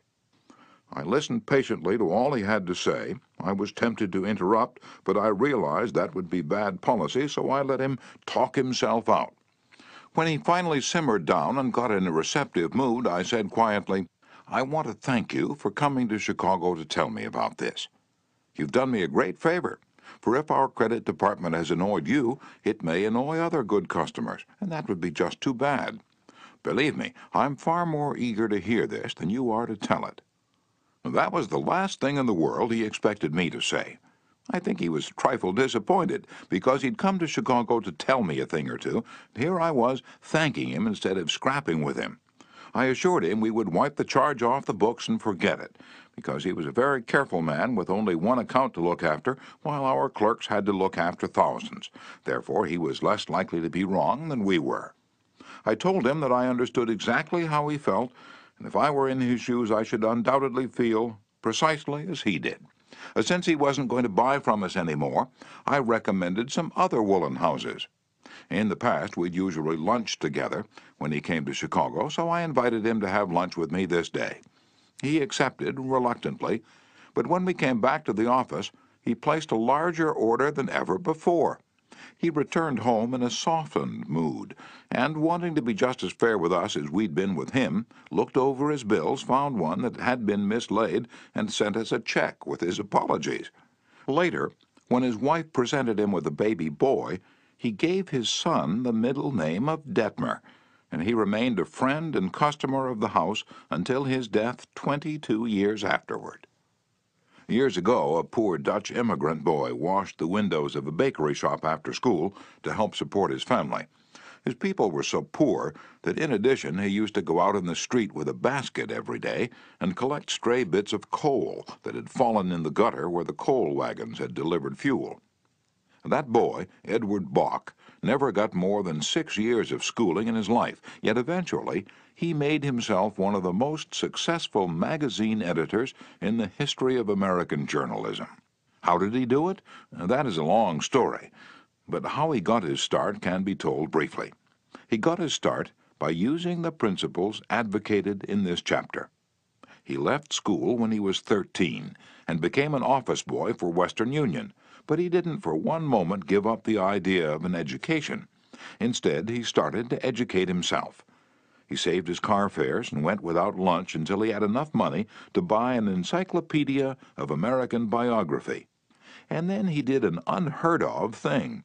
He read the lives of famous people and wrote them, asking for additional information about their childhoods. He was a good listener. He asked famous people to tell him more about themselves. He wrote General James A. Garfield, who was then running for president, and asked if it was true that he was once a tow boy on a canal, and Garfield replied. He wrote General Grant asking about a certain battle, and Grant drew a map for him and invited this 14-year-old boy to dinner and spent the evening talking to him. Soon our Western Union messenger boy was corresponding with many of the most famous people in the nation: Ralph Waldo Emerson, Oliver Wendell Holmes, Longfellow, Mrs. Abraham Lincoln, Louisa May Alcott, General Sherman, and Jefferson Davis. Not only did he correspond with these distinguished people, but as soon as he got a vacation, he visited many of them as a welcome guest in their homes. This experience imbued him with a confidence that was invaluable. These men and women fired him with a vision and ambition that shaped his life. And all this, let me repeat, was made possible solely by the application of the principles we're discussing here. Isaac F. Marcusson, a journalist who interviewed hundreds of celebrities, declared that many people fail to make a favorable impression because they don't listen attentively. They have been so much concerned with what they are going to say next, they do not keep their ears open.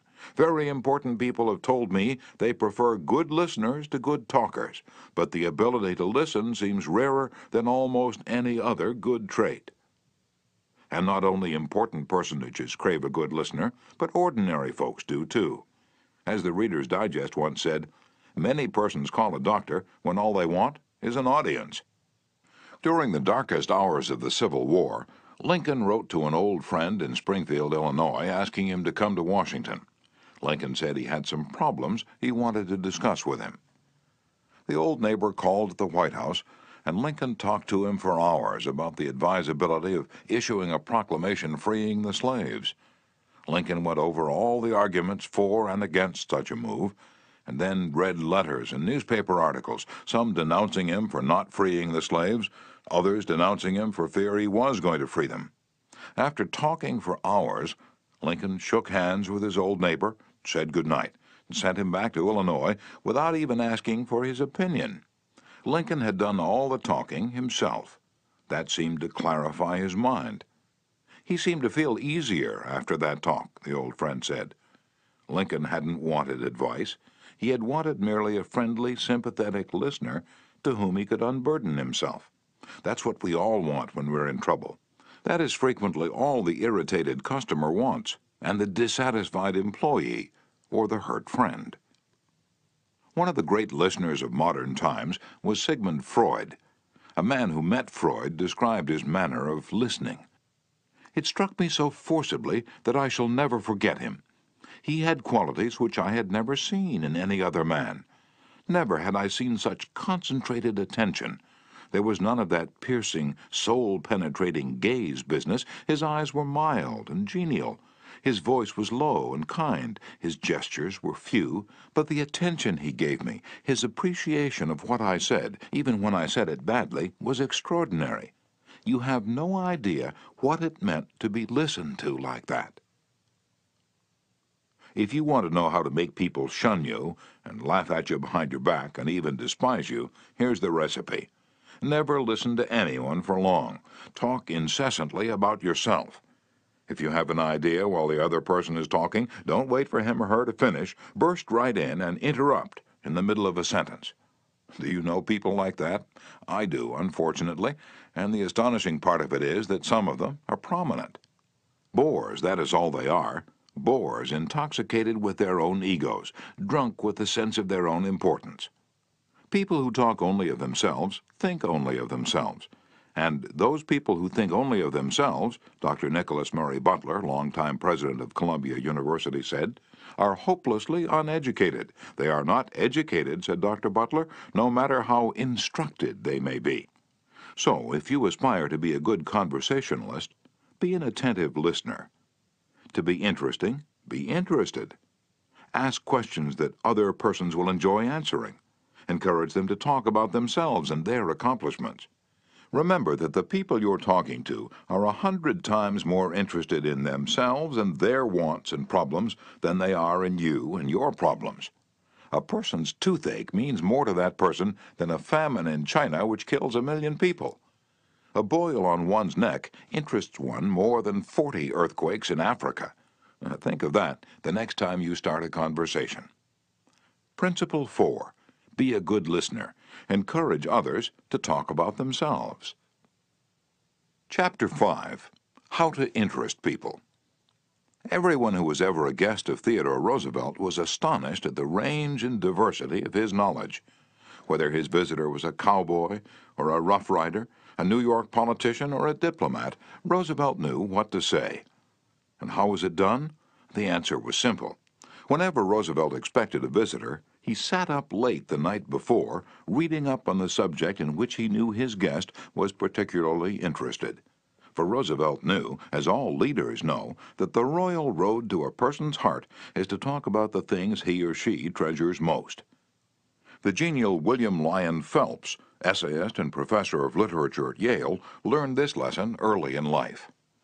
When I was 8 years old and was spending a weekend visiting my Aunt Libby Lindsley at her home in Stratford on the Housatonic, he wrote in his essay on human nature, a middle-aged man called one evening, and after a polite skirmish with my aunt, he devoted his attention to me. At that time, I happened to be excited about boats, and the visitor discussed the subject in a way that seemed to me particularly interesting. After he left, I spoke of him with enthusiasm. What a man! My aunt informed me he was a New York lawyer, that he cared nothing whatever about boats, that he took not the slightest interest in the subject. But why then did he talk all the time about boats? Because he is a gentleman. He saw you were interested in boats, and he talked about the things he knew would interest and please you. He made himself agreeable. And William Lyon Phelps added, I never forgot my aunt's remark. As I write this chapter, I have before me a letter from Edward L. Challiff, who was active in Boy Scout work. One day I found I needed a favor, writes Mr. Challiff. A big Scout jamboree was coming off in Europe, and I wanted the president of one of the largest corporations in America to pay the expenses of one of my boys for the trip. Fortunately, just before I went down to see this man, I heard that he had drawn a check for $1 million, and that after it was canceled, he had it framed. So the first thing I did when I entered his office was to ask to see the check, a check for $1 million. I told him I never knew that anybody had ever written such a check, and that I wanted to tell my boys I'd actually seen a check for $1 million. He gladly showed it to me. I admired it and asked him to tell me all about how it happened to be drawn. You notice, don't you, that Mr. Challiff didn't begin by talking about the Boy Scouts, or the jamboree in Europe, or what it was he wanted. He talked in terms of what interested the other man. And here's the result. Presently, the man I was interviewing said, "Oh, by the way, what was it you wanted to see me about?" So I told him. To my vast surprise, Mr. Challiff continues, he not only granted immediately what I asked for, but much more. I'd asked him to send only one boy to Europe, but he sent 5 boys and myself, gave me a letter of credit for $1,000, and told us to stay in Europe for 7 weeks.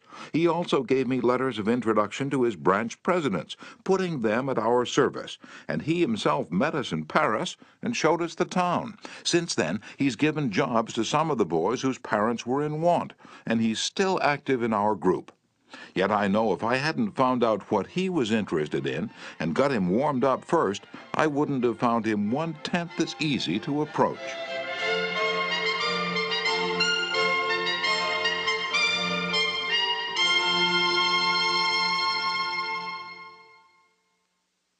Is this a valuable technique to use in business? Is it? Let's see. Take Henry G. Duvernoy of Duvernoy & Sons, a wholesale baking firm in New York. Mr. Duvernoy had been trying to sell bread to a certain New York hotel. He'd called on the manager every week for 4 years, He went to the same social affairs the manager attended. He even took rooms in the hotel and lived there in order to get the business. But he failed. Then, said Mr. Duvernoy, after studying human relations, I resolved to change my tactics. I decided to find out what interested this man, what caught his enthusiasm. I discovered he belonged to a society of hotel executives called the Hotel Greeters of America. He not only belonged, but his bubbling enthusiasm had made him president of the organization and president of the International Greeters. No matter where its conventions were held, he would be there. So when I saw him the next day, I began talking about the greeters. What a response I got! What a response! He talked to me for half an hour about the greeters, his tones vibrant with enthusiasm. I could plainly see that this society was not only his hobby, it was the passion of his life. Before I left his office, he had sold me a membership in his organization. In the meantime, I'd said nothing about bread, but a few days later, a steward of his hotel phoned me to come over with samples and prices. "I don't know what you did to the old boy," the steward greeted me, "but he sure is sold on you." Think of it. I'd been drumming at that man for 4 years, trying to get his business, and I'd still be drumming at him if I hadn't finally taken the trouble to find out what he was interested in and what he enjoyed talking about. Edward E. Harriman of Hagerstown, Maryland, chose to live in the beautiful Cumberland Valley of Maryland after he completed his military service. Unfortunately, at that time there were few jobs available in the area. A little research uncovered the fact that a number of companies in the area were either owned or controlled by an unusual business maverick, R.J. Funkhauser, whose rise from poverty to riches intrigued Mr. Harriman. However, he was known for being inaccessible to job seekers. Mr. Harriman wrote, "I interviewed a number of people and found out that his major interest was anchored in his drive for power and money. Since he protected himself from people like me by use of a dedicated and stern secretary, I studied her interests and goals, and only then I paid an unannounced visit at her office. She had been Mr. Funkhauser's orbiting satellite for about 15 years. When I told her I had a proposition for him, which might translate itself into financial and political success for him, she became enthused. I also conversed with her about her constructive participation in his success. After this conversation, she arranged for me to meet Mr. Funkhauser. I entered his huge and impressive office, determined not to ask directly for a job. He was seated behind a large carved desk and thundered at me, "How about it, young man?" I said, "Mr. Funkhauser, I believe I can make money for you." He immediately rose and invited me to sit in one of the large upholstered chairs.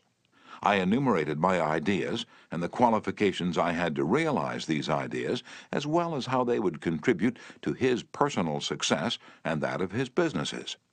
R.J., as he has become known to me, hired me at once, and for over 20 years I have grown in his enterprises, and we both have prospered. Talking in terms of the other person's interests pays off for both parties. Howard Z. Herzig, a leader in the field of employee communications, has always followed this principle. When asked what reward he got from it, Mr. Herzig responded that he not only received a different reward from each person, but that in general, the reward had been an enlargement of his life each time he spoke to someone. Principle 5. Talk in terms of the other person's interests. Chapter 6. How to make people like you instantly. I was waiting in line to register a letter at the post office at 33rd Street and 8th Avenue in New York. I noticed that the clerk appeared to be bored with the job, weighing envelopes, handing out stamps, making change, issuing receipts, the same monotonous grind year after year. So I said to myself, I'm going to try to make that clerk like me. Obviously, to make him like me, I must say something nice, and not about myself, but about him. So I asked myself, what is there about him that I can honestly admire? That is sometimes a hard question to answer, especially with strangers, but in this case it happened to be easy. I instantly saw something I admired no end.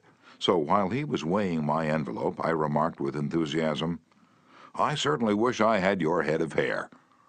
He looked up, half startled, his face beaming with smiles. Well, it isn't as good as it used to be, he said modestly. I assured him that although it might have lost some of its pristine glory, nevertheless it was still magnificent. He was immensely pleased. We carried on a pleasant little conversation, and the last thing he said to me was, "Many people have admired my hair."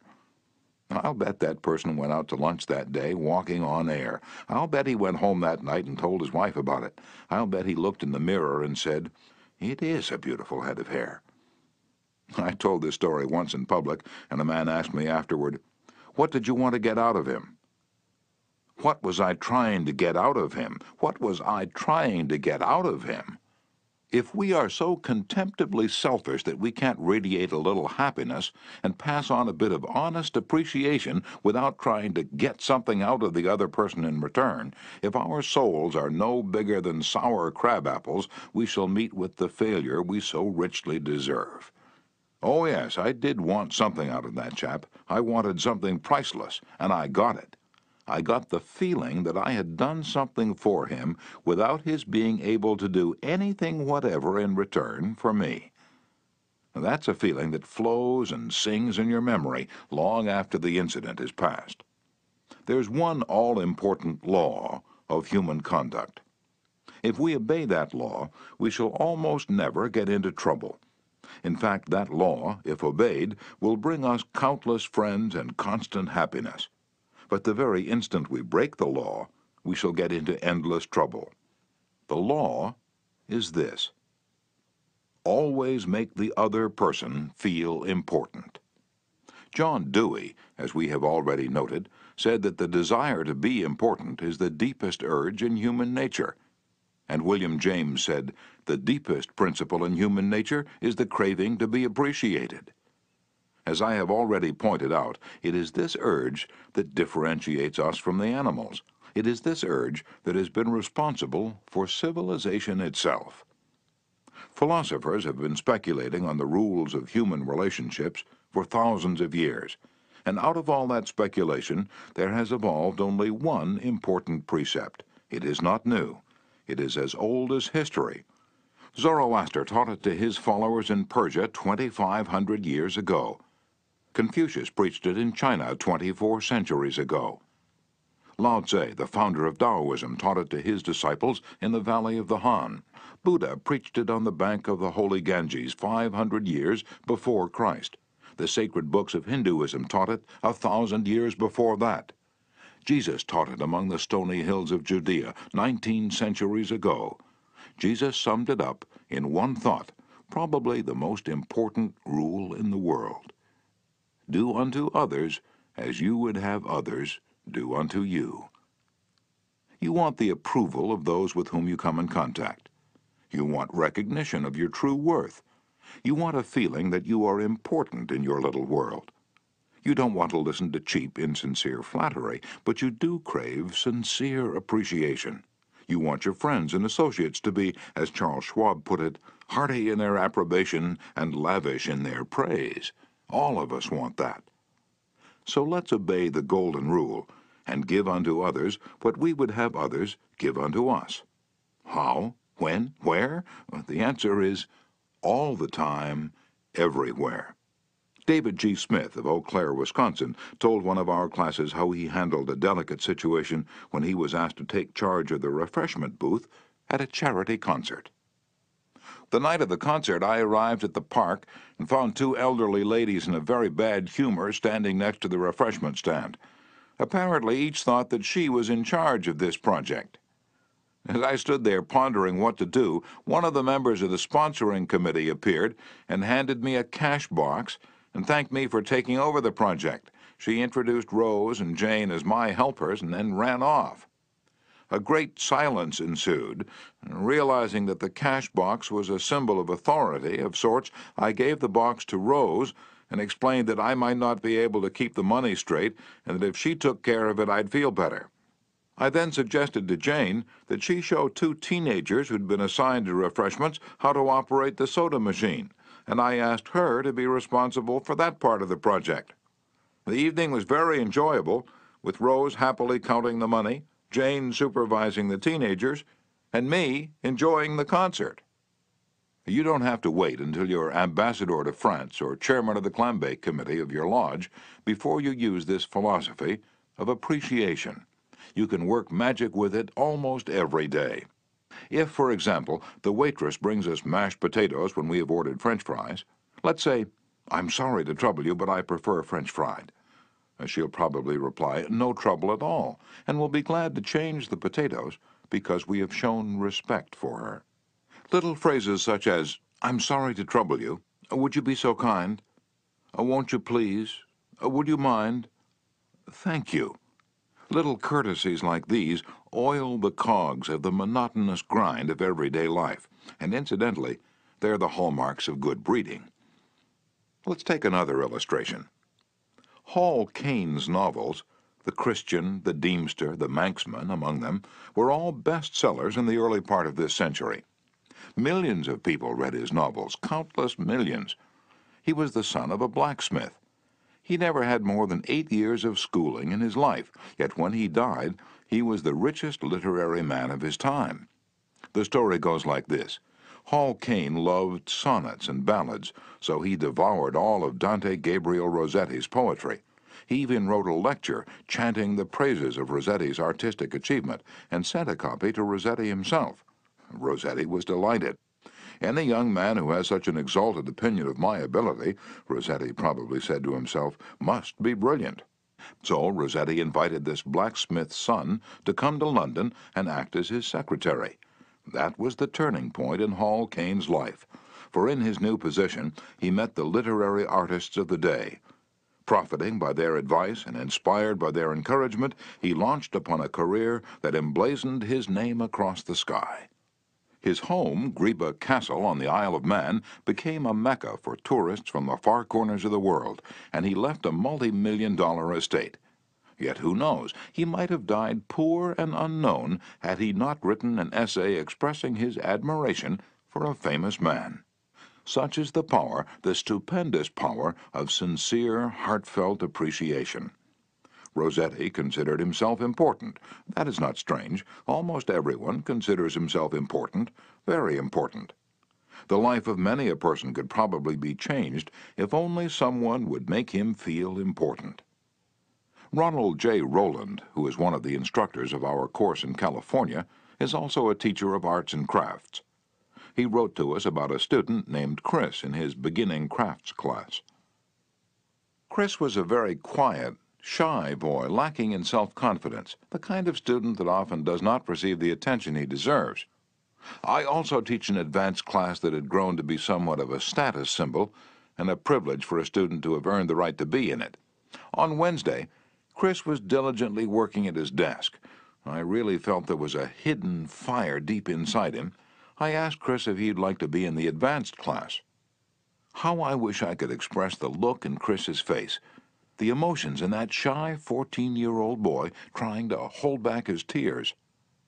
"Who, me, Mr. Rowland? Am I good enough?" "Yes, Chris, you're good enough." I had to leave at that point because tears were coming to my eyes. As Chris walked out of the class that day, seemingly 2 inches taller, he looked at me with bright blue eyes and said in a positive voice, "Thank you, Mr. Rowland." Chris taught me a lesson I will never forget. Our deep desire to feel important. To help me never forget this rule, I made a sign which reads, "You are important." And this sign hangs in the front of the classroom for all to see, and to remind me that each student I face is equally important. The unvarnished truth is that almost all the people you meet feel themselves superior to you in some way, and a sure way to their hearts is to let them realize in some subtle way that you recognize their importance and recognize it sincerely. Remember what Emerson said, "Every man I meet is my superior in some way. In that I learn of him." And the pathetic part of it is that frequently those who have the least justification for a feeling of achievement bolster up their egos by a show of tumult and conceit which is truly nauseating. As Shakespeare put it, "Man, proud man, dressed in a little brief authority, plays such fantastic tricks before high heaven as make the angels weep."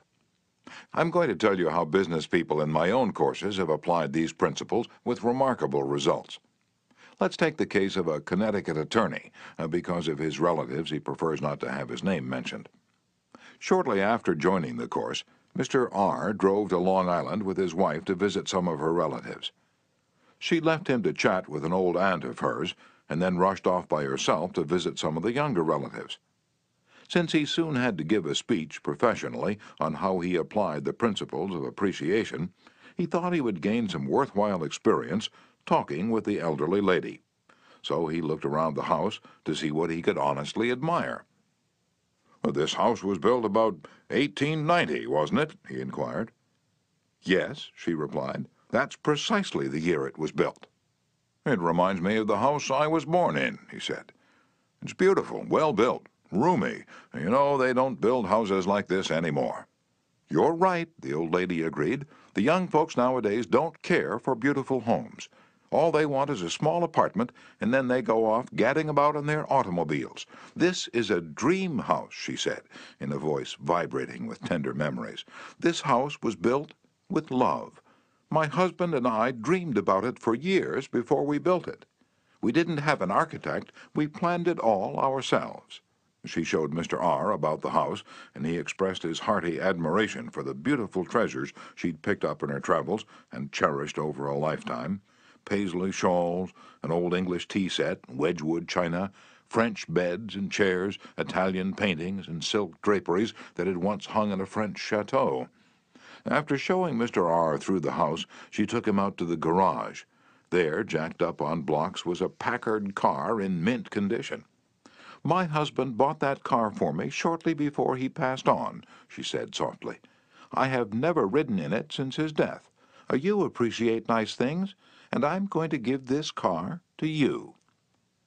"Why, Auntie," he said, "you overwhelm me. I appreciate your generosity, of course, but I couldn't possibly accept it. I'm not even a relative of yours. I have a new car, and you have many relatives that would like to have that Packard." "Relatives!" she exclaimed. "Yes, I had relatives who are just waiting till I die so they can get that car, but they are not going to get it." "If you don't want to give it to them, you could very easily sell it to a second-hand dealer," he told her. "Sell it!" she cried. "Do you think I would sell this car? Do you think I could stand to see strangers riding up and down the street in that car? That car that my husband bought for me? I wouldn't dream of selling it. I'm going to give it to you. You appreciate beautiful things." He tried to get out of accepting the car, but he couldn't without hurting her feelings. This lady, left all alone in the big house with her Paisley shawls, her French antiques, and her memories, was starving for a little recognition. She had once been young and beautiful and sought after. She had once built a house warm with love and had collected things from all over Europe to make it beautiful. Now, in the isolated loneliness of old age, she craved a little human warmth, a little genuine appreciation, and no one gave it to her. And when she found it, like a spring in a desert, her gratitude couldn't adequately express itself with anything less than the gift of her cherished Packard. Let's take another case. Donald M. McMahon, who was superintendent of Lewis and Valentine, nurserymen and landscape architects in Rye, New York, related this incident. "Shortly after I attended the talk on how to win friends and influence people, I was landscaping the estate of a famous attorney. The owner came out to give me a few instructions about where he wished to plant a mass of rhododendrons and azaleas. I said, 'Judge, you have a lovely hobby. I've been admiring your beautiful dogs. I understand you win a lot of blue ribbons every year at the show in Madison Square Garden.' And the effect of this little expression of appreciation was striking. 'Yes,' the judge replied, 'I do have a lot of fun with my dogs. Would you like to see my kennel?' And he spent almost an hour showing me his dogs and the prizes they'd won. He even brought out their pedigrees and explained about the bloodlines responsible for such beauty and intelligence. Finally, turning to me, he asked, 'Do you have any small children?' 'Well, yes, I do,' I replied. 'I have a son.' 'Well, wouldn't he like a puppy?' the judge inquired. 'Well, yes, he'd be tickled pink.' 'All right, I'm going to give him one,' the judge announced. He started to tell me how to feed the puppy. And then he paused. "You'll forget if I tell you, I'll write it out." So the judge went in the house, typed out the pedigree and feeding instructions, and gave me a puppy worth several $100 and an hour and 15 minutes of his valuable time, largely because I'd expressed my honest admiration for his hobby and achievements. George Eastman of Kodak fame invented the transparent film that made motion pictures possible, amassed a fortune of $100 million, and made himself one of the most famous businessmen on earth. Yet in spite of all these tremendous accomplishments, he craved little recognitions, even as you and I. To illustrate, when Eastman was building the Eastman School of Music and also Kilbourne Hall in Rochester, James Adamson, then president of the Superior Seating Company of New York, wanted to get the order to supply the theater chairs for these buildings.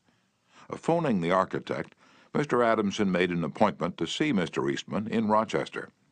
When Adamson arrived, the architect said, "I know you want to get this order, but I can tell you right now that you won't stand a ghost of a show if you take more than 5 minutes of George Eastman's time. He's a strict disciplinarian. He's very busy, so tell your story quickly and get out." Adamson was prepared to do just that. When he was ushered into the room, he saw Mr. Eastman bending over a pile of papers at his desk. Presently, Mr. Eastman looked up, removed his glasses, and walked toward the architect and Mr. Adamson, saying, "Good morning, gentlemen. What can I do for you?" And the architect introduced them, and then Mr. Adamson said, "While we've been waiting for you, Mr. Eastman, I've been admiring your office. I wouldn't mind working in a room like this myself. I'm in the interior woodworking business, and I never saw a more beautiful office in all my life." And George Eastman replied, "You remind me of something I had almost forgotten. It is beautiful, isn't it? I enjoyed it a great deal when it was first built, but I come down here now with a lot of other things on my mind, and sometimes don't even see the room for weeks at a time." Adamson walked over and rubbed his hand across a panel. "And this is English oak, isn't it? A little different texture from Italian oak." "Yes," Eastman replied. "Imported English oak. It was selected for me by a friend who specializes in fine woods." And then Eastman showed him about the room, commenting on the proportions, the coloring, the hand carving, and other effects he'd helped to plan and execute. While drifting about the room, admiring the woodwork, they paused before a window, and George Eastman, in his modest, soft-spoken way, pointed out some of the institutions through which he was trying to help humanity: the University of Rochester, the General Hospital, the Homeopathic Hospital, the Friendly Home, the Children's Hospital. Mr. Adamson congratulated him warmly on the idealistic way he was using his wealth to alleviate the sufferings of humanity. Presently, George Eastman unlocked a glass case and pulled out the first camera he had ever owned, an invention he had bought from an Englishman. Adamson questioned him at length about his early struggles to get started in business. Mr. Eastman spoke with real feeling about the poverty of his childhood, telling how his widowed mother had kept a boarding house while he clerked in an insurance office. The terror of poverty haunted him day and night, and he resolved to make enough money so that his mother wouldn't have to work. Mr. Adamson drew him out with further questions and listened absorbed while he related the story of his experiments with dry photographic plates. He told how he had worked in an office all day and sometimes experimented all night, taking only brief naps while the chemicals were working, sometimes working and sleeping in his clothes for 72 hours at a stretch. James Adamson had been ushered into Eastman's office at 10:15 and had been warned that he must not take more than 5 minutes, but an hour had passed, and then 2 hours passed, and they were still talking. Finally, George Eastman turned to Adamson and said, "The last time I was in Japan, I bought some chairs, brought them home and put them on my sun porch, but the sun peeled the paint, so I went downtown the other day and bought some paint and painted the chairs myself. Would you like to see what sort of a job I can do painting chairs? All right, come up to my home and have lunch with me, and I'll show you." The order for the seats amounted to $90,000. Now, who do you suppose got the order? James Adamson or one of his competitors? From the time of this story until Mr. Eastman's death, he and James Adamson were close friends. Claude Marais, a restaurant owner in Rouen, France, used this principle and saved his restaurant the loss of a key employee. This woman had been in his employ for 5 years and was a vital link between Monsieur Marais and his staff of 21 people. He was shocked to receive a registered letter from her advising him of her resignation. Monsieur Marais reported, "I was very surprised and even more disappointed because I was under the impression that I had been fair to her and receptive to her needs. Inasmuch as she was a friend as well as an employee, I probably had taken her too much for granted, and maybe was even more demanding of her than of other employees. I could not, of course, accept this resignation without some explanation. I took her aside and said, 'Paulette, you must understand that I cannot accept your resignation. You mean a great deal to me and to this company, and you are as important to the success of this restaurant as I am.' I repeated this in front of the entire staff and invited her to my home and reiterated my confidence in her with my family present. Paulette withdrew her resignation, and today I can rely on her as never before. I frequently reinforce this by expressing my appreciation for what she does and showing her how important she is to me and to the restaurant." "Talk to people about themselves," said Disraeli, one of the shrewdest men who ever ruled the British Empire. "Talk to people about themselves, and they will listen for hours." Principle 6. Make the other person feel important, and do it sincerely. In a nutshell, 6 ways to make people like you. Principle 1. Become genuinely interested in other people. Principle 2. Smile. Principle 3. Remember that a person's name is to that person the sweetest and most important sound in any language. Principle 4. Be a good listener. Encourage others to talk about themselves. Principle 5. Talk in terms of the other person's interests. Principle 6. Make the other person feel important, and do it sincerely.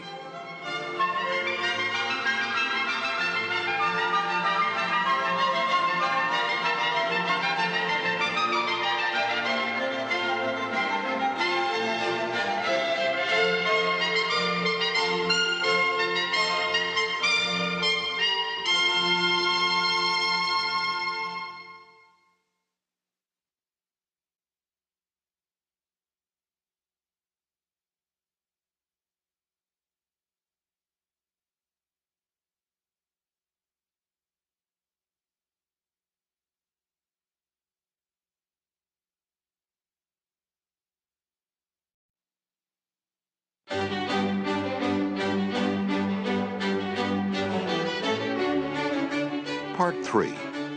How to win people to your way of thinking. Chapter 1. You can't win an argument. Shortly after the close of World War I learned an invaluable lesson one night in London. I was manager at the time for Sir Ross Smith. During the war, Sir Ross had been the Australian ace out in Palestine, and shortly after peace was declared, he astonished the world by flying halfway round it in 30 days. No such feat had ever been attempted before. It created a tremendous sensation. The Australian government awarded him $50,000. The King of England knighted him, and for a while he was the most talked about man under the Union Jack. I was attending a banquet one night given in Sir Ross's honor, and during the dinner the man sitting next to me told a humorous story which hinged on the quotation, "There's a divinity that shapes our ends, rough hew them how we will." The raconteur mentioned that the quotation was from the Bible. He was wrong, I knew that. I knew it positively. There couldn't be the slightest doubt about it. And so, to get a feeling of importance and display my superiority, I appointed myself an unsolicited and unwelcome committee of 1 to correct him. He stuck to his guns. "What, from Shakespeare? Impossible. Absurd. That quotation was from the Bible, and he knew it." The storyteller was sitting on my right, and Frank Gammond, an old friend of mine, was seated at my left. Mr. Gammond had devoted years to the study of Shakespeare, so the storyteller and I agreed to submit the question to Mr. Gammond. Mr. Gammond listened. He kicked me under the table and then said, Dale, you're wrong. The gentleman is right. It is from the Bible. On our way home that night, I said to Mr. Gammond, Frank, you know that quotation was from Shakespeare. Yes, of course, he replied. Hamlet, Act 5, Scene 2. But we were guests at a festive occasion, my dear Dale. Why prove to a man that he is wrong? Is that going to make him like you? Why not let him save his face? He didn't ask for your opinion. He didn't want it. Why argue with him? Always avoid the acute angle. The man who said that taught me a lesson I'll never forget. I'd not only made the storyteller uncomfortable, but had put my friend in an embarrassing situation. How much better it would have been had I not become argumentative. It was a sorely needed lesson because I'd been an inveterate arguer. During my youth, I'd argued with my brother about everything under the Milky Way. When I went to college, I studied logic and argumentation and went in for debating contests. Talk about being from Missouri. I was born there. I had to be shown. Later, I taught debating and argumentation in New York, and once, I'm ashamed to admit, I plan to write a book on the subject. Since then, I have listened to, engaged in, and watched the effects of thousands of arguments. As a result of all this, I've come to the conclusion that there's only one way under high heaven to get the best of an argument, and that is to avoid it. Avoid it as you would avoid rattlesnakes and earthquakes. 9 times out of 10, an argument ends with each of the contestants more firmly convinced than ever that he is absolutely right. You can't win an argument. You can't because if you lose it, you lose it, and if you win it, you lose it. Why? Well, suppose you triumph over the other man and shoot his argument full of holes and prove that he is non compos mentis. And then what? You'll feel fine, but what about him? You've made him feel inferior. You've hurt his pride. He will resent your triumph. And a man convinced, against his will, is of the same opinion still. Years ago, Patrick J. O'Hare joined one of my classes. He had had little education, and how he loved a scrap. He had once been a chauffeur, and he came to me because he had been trying, without much success, to sell trucks. A little questioning brought out the fact that he was continually scrapping with and antagonizing the very people he was trying to do business with. If a prospect said anything derogatory about the trucks he was selling, Pat saw red and was right at the customer's throat. Pat won a lot of arguments in those days. As he said to me afterward, I often walked out of an office saying, I told that bird something. Sure, I'd told him something, but I hadn't sold him anything. My first problem was not to teach Patrick J. O'Hare to talk. My immediate task was to train him to refrain from talking and to avoid verbal fights. Mr. O'Hare became one of the star salesmen for the White Motor Company in New York. How did he do it? Here's his story in his own words. If I walk into a buyer's office now and he says, What, a white truck? They're no good. I wouldn't take one if you gave it to me. I'm going to buy the Who's It truck. I say, the Who's It's a good truck. If you buy the Who's It, you'll never make a mistake. The Who's It's are made by a fine company and sold by good people. He's speechless then. There's no room for argument. If he says the Who's It's the best, and I say sure it is, he has to stop. He can't keep on all afternoon saying it's the best when I'm agreeing with him. We then get off the subject of the Who's It, and I begin to talk about the good points of the white truck. There was a time when a remark like his first one would have made me see scarlet and red and orange. I'd start arguing against the Who's It, and the more I argued against it, the more my prospect argued in favor of it. The more he argued, the more he sold himself on my competitor's product. As I look back now, I wonder how I was ever able to sell anything. I lost years of my life in scrapping and arguing. I keep my mouth shut now. It pays. As wise old Ben Franklin used to say, if you argue and rankle and contradict, you may achieve a victory sometimes, but it will be an empty victory because you will never get your opponent's goodwill. So figure it out for yourself.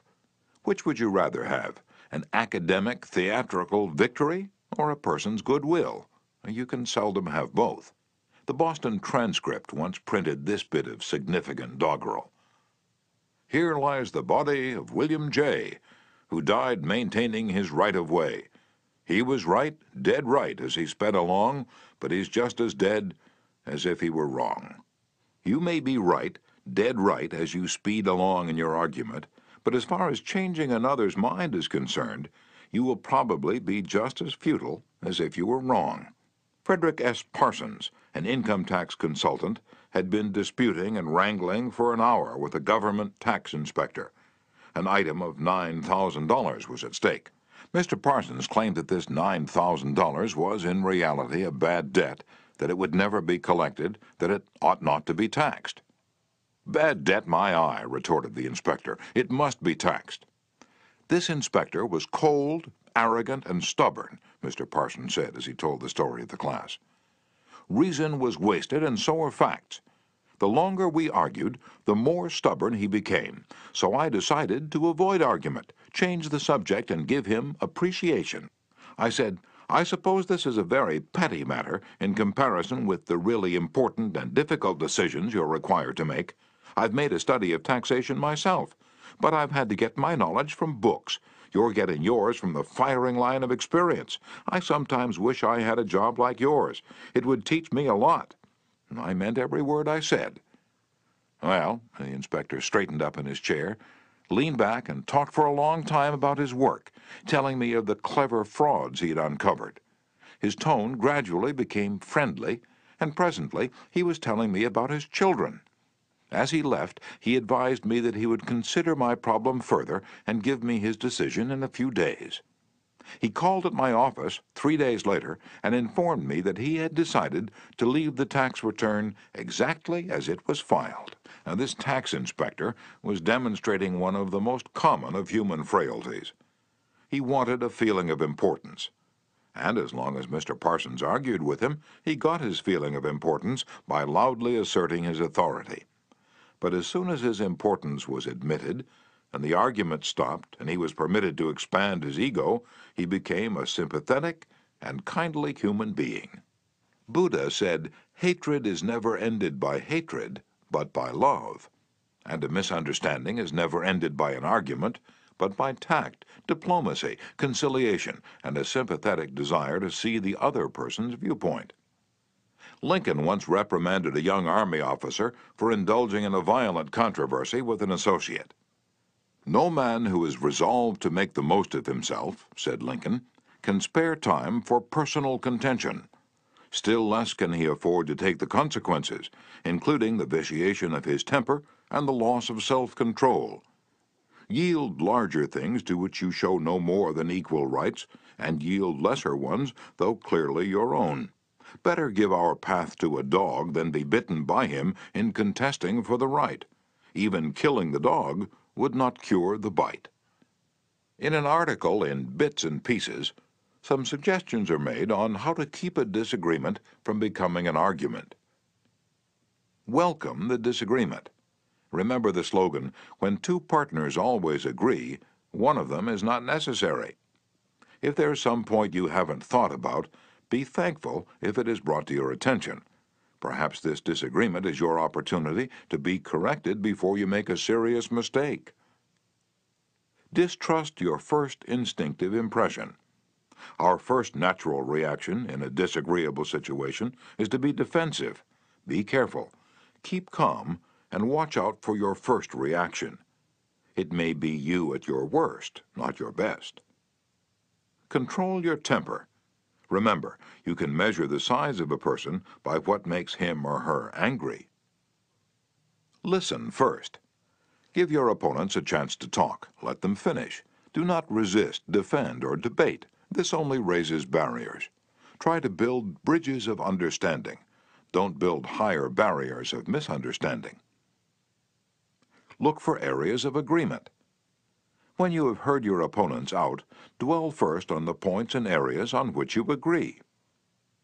Be honest. Look for areas where you can admit error and say so. Apologize for your mistakes. It will help disarm your opponents and reduce defensiveness.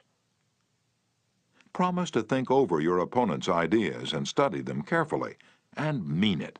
Your opponents may be right.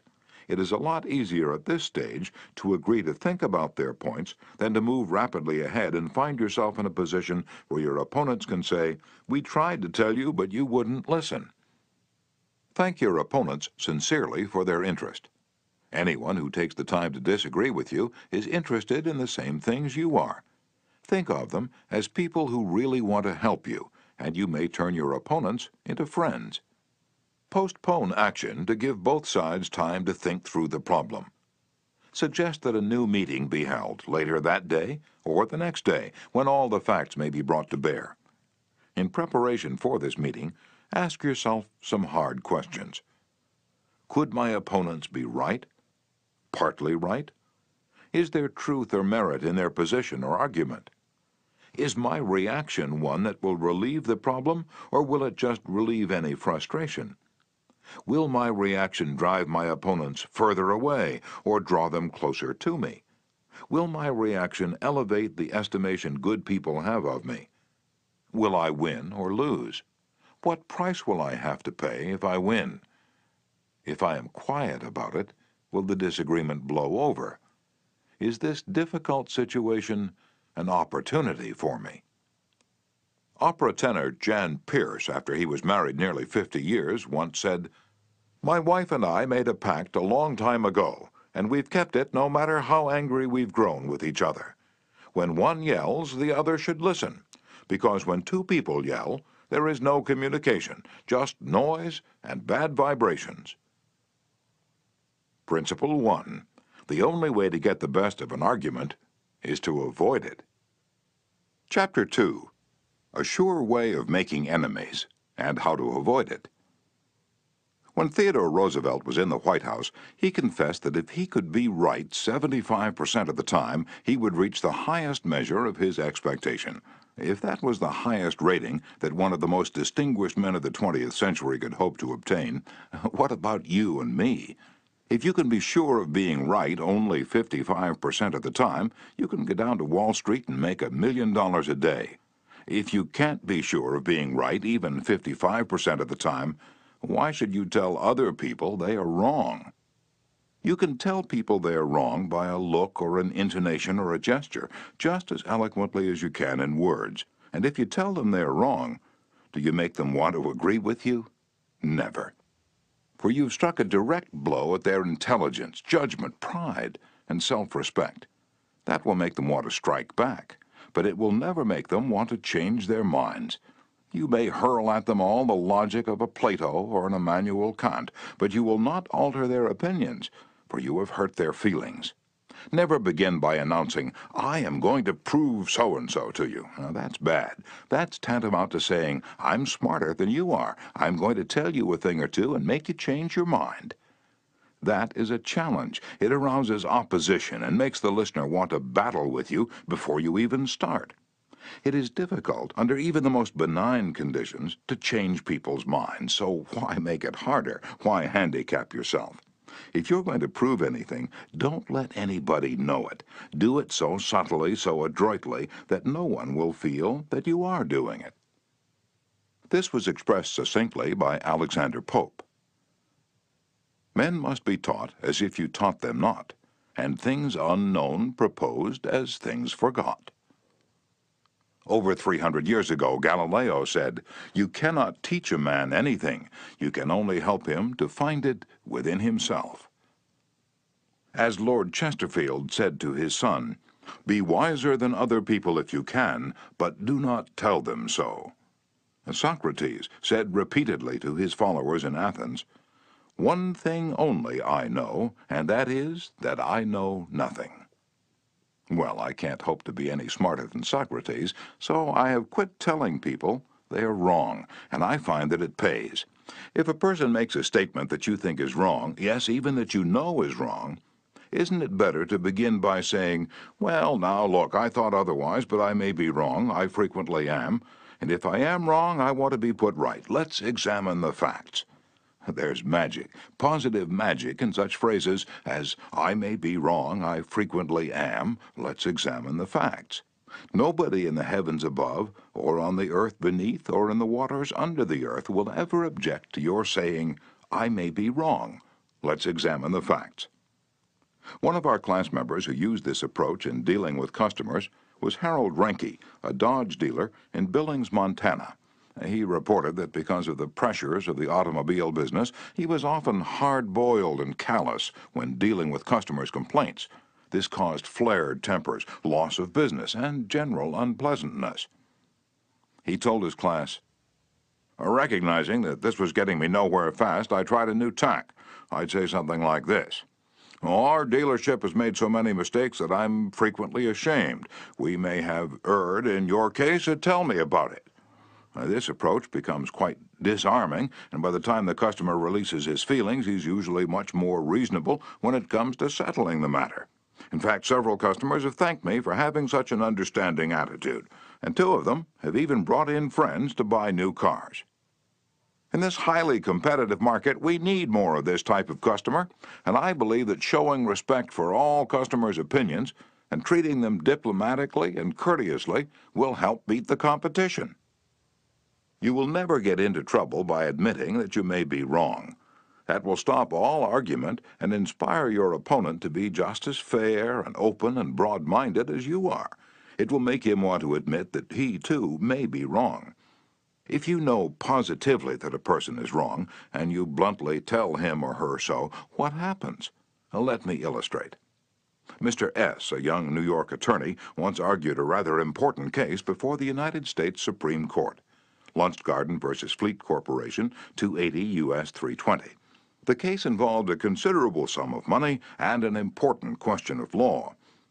During the argument, one of the Supreme Court justices said to him, "The statute of limitations in admiralty law is 6 years, is it not?"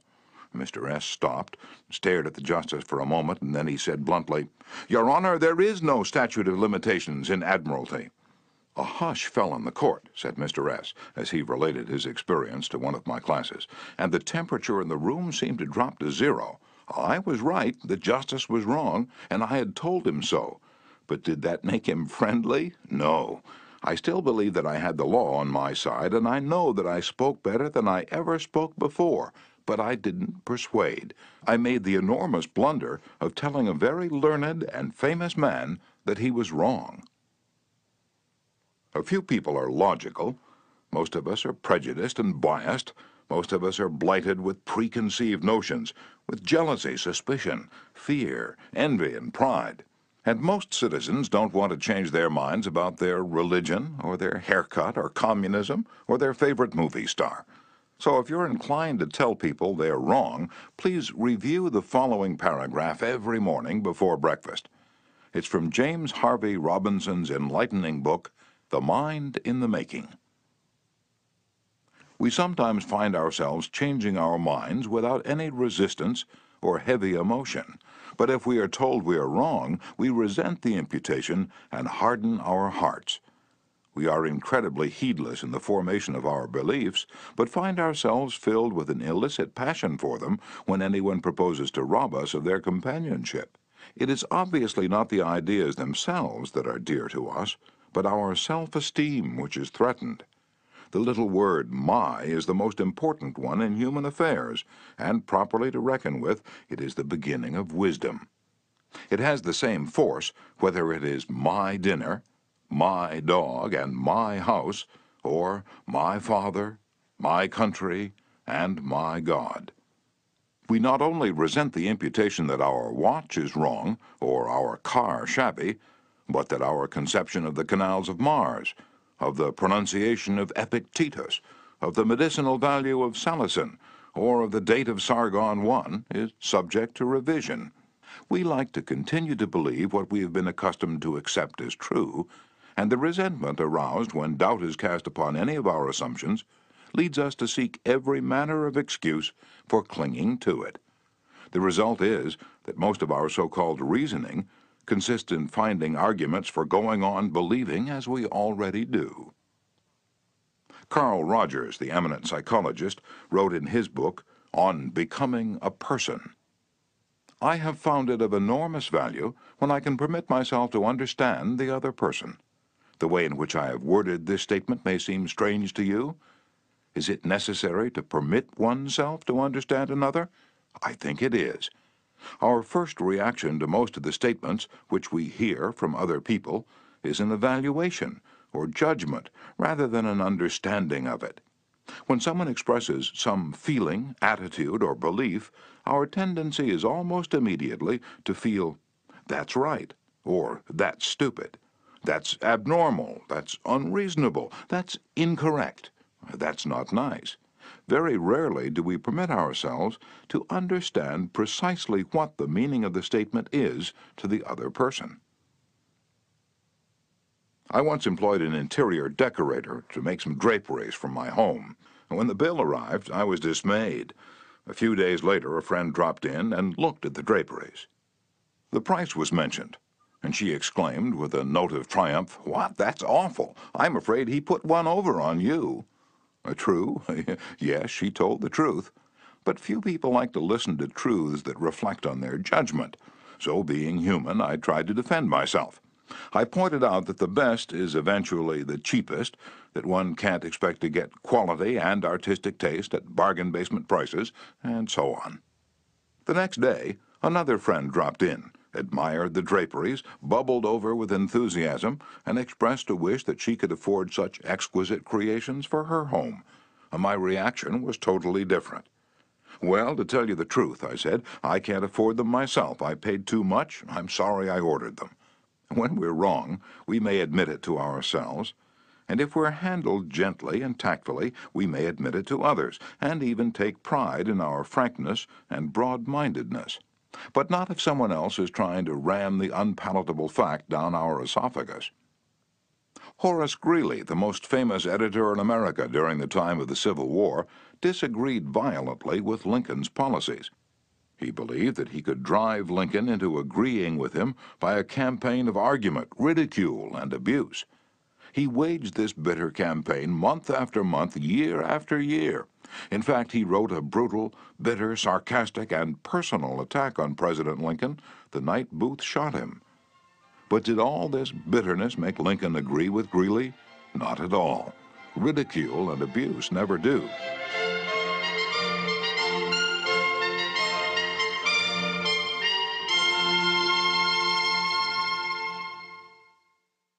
If you want some excellent suggestions about dealing with people and managing yourself and improving your personality, read Benjamin Franklin's autobiography, one of the most fascinating life stories ever written, one of the classics of American literature. Ben Franklin tells how he conquered the iniquitous habit of argument and transformed himself into one of the most able, suave, and diplomatic men in American history. One day, when Ben Franklin was a blundering youth, an old Quaker friend took him aside and lashed him with a few stinging truths, something like this. "Ben, you are impossible. Your opinions have a slap in them for everyone who differs with you.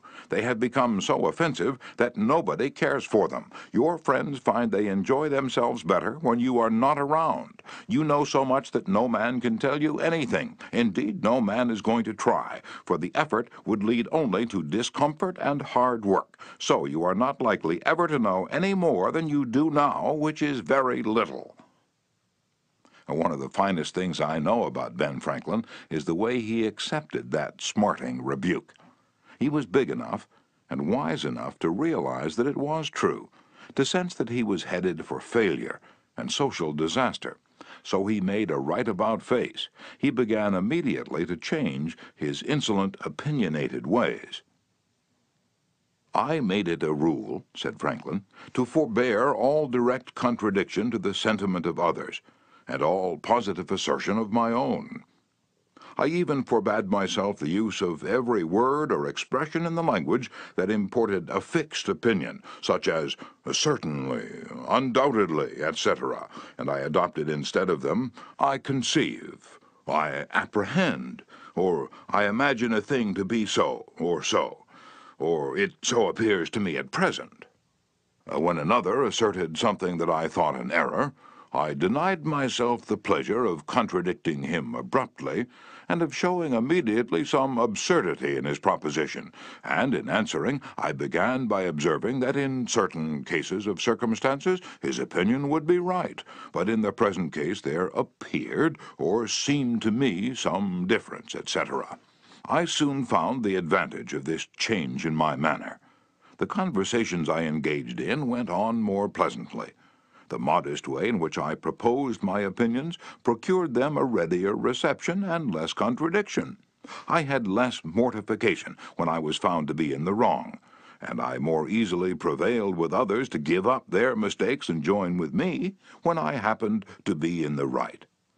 And this mode, which I at first put on with some violence to natural inclination, became at length so easy and so habitual to me that perhaps for these 50 years no one has ever heard a dogmatical expression escape me. And to this habit, after my character of integrity, I think it principally owing that I had earned so much weight with my fellow citizens when I proposed new institutions or alterations in the old, and so much influence in public councils when I became a member. For I was but a bad speaker, never eloquent, subject to much hesitation in my choice of words, hardly correct in language, and yet I generally carried my points. How did Ben Franklin's methods work in business? Let's take two examples. Catherine A. Allred of Kings Mountain, North Carolina, is an industrial engineering supervisor for a yarn processing plant. She told one of our classes how she handled a sensitive problem before and after taking our training. Part of my responsibility, she reported, deals with setting up and maintaining incentive systems and standards for our operators so they can make more money by producing more yarn. The system we were using had worked fine when we had only 2 or 3 different types of yarn, but recently we had expanded our inventory and capabilities to enable us to run more than 12 different varieties. The present system was no longer adequate to pay the operators fairly for the work being performed and give them an incentive to increase production. I had worked up a new system which would enable us to pay the operator by the class of yarn she was running at any one particular time. With my new system in hand, I entered the meeting, determined to prove to the management that my system was the right approach. I told them in detail how they were wrong and showed where they were being unfair and how I had all the answers they needed. To say the least, I failed miserably.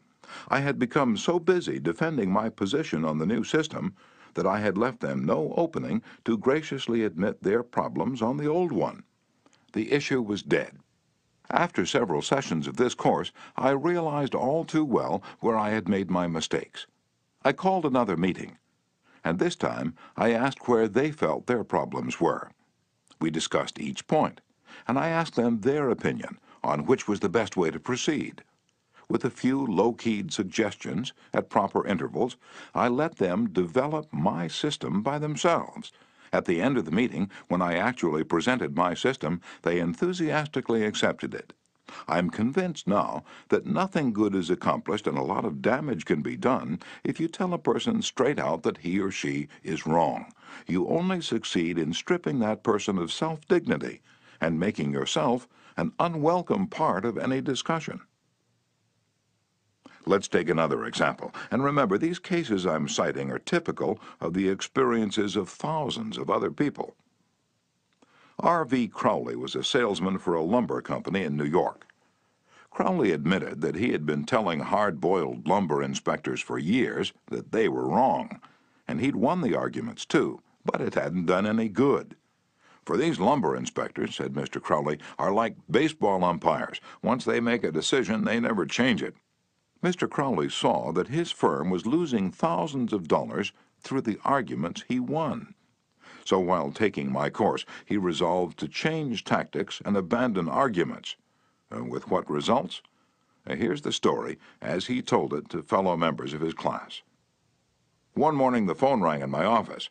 A hot and bothered person at the other end proceeded to inform me that a car of lumber we had shipped into his plant was entirely unsatisfactory. His firm had stopped unloading and requested that we make immediate arrangements to remove the stock from their yard. After about 1/4 of the car had been unloaded, their lumber inspector reported that the lumber was running 55% below grade. Under the circumstances, they refused to accept it. I immediately started for his plant, and on the way turned over in my mind the best way to handle the situation. Ordinarily, under such circumstances, I should have quoted grading rules and tried, as a result of my own experience and knowledge as a lumber inspector, to convince the other inspector that the lumber was actually up to grade and that he was misinterpreting the rules in his inspection. However, I thought I would apply the principles learned in this training. When I arrived at the plant, I found the purchasing agent and the lumber inspector in a wicked humor, both set for an argument and a fight. We walked out to the car that was being unloaded, and I requested that they continue to unload so that I could see how things were going. I asked the inspector to go right ahead and lay out the rejects as he had been doing, and to put the good pieces in another pile. After watching him for a while, it began to dawn on me that his inspection actually was much too strict and that he was misinterpreting the rules. This particular lumber was white pine, and I knew the inspector was thoroughly schooled in hardwoods, but not a competent, experienced inspector on white pine. A white pine happens to be my own strong suit, but did I offer any objection to the way he was grading the lumber? None whatever. I kept on watching, and gradually began to ask questions as to why certain pieces were not satisfactory. I didn't for one instant insinuate that the inspector was wrong. I emphasized that my only reason for asking was in order that we could give his firm exactly what they wanted in future shipment. By asking questions in a very friendly, cooperative spirit and insisting continually that they were right in laying out boards not satisfactory to their purpose, I got him warmed up, and the strained relations between us began to thaw and melt away. An occasional carefully put remark on my part gave birth to the idea in his mind that possibly some of these rejected pieces were actually within the grade that they had bought, and that their requirements demanded a more expensive grade. I was very careful, however, not to let him think I was making an issue of this point.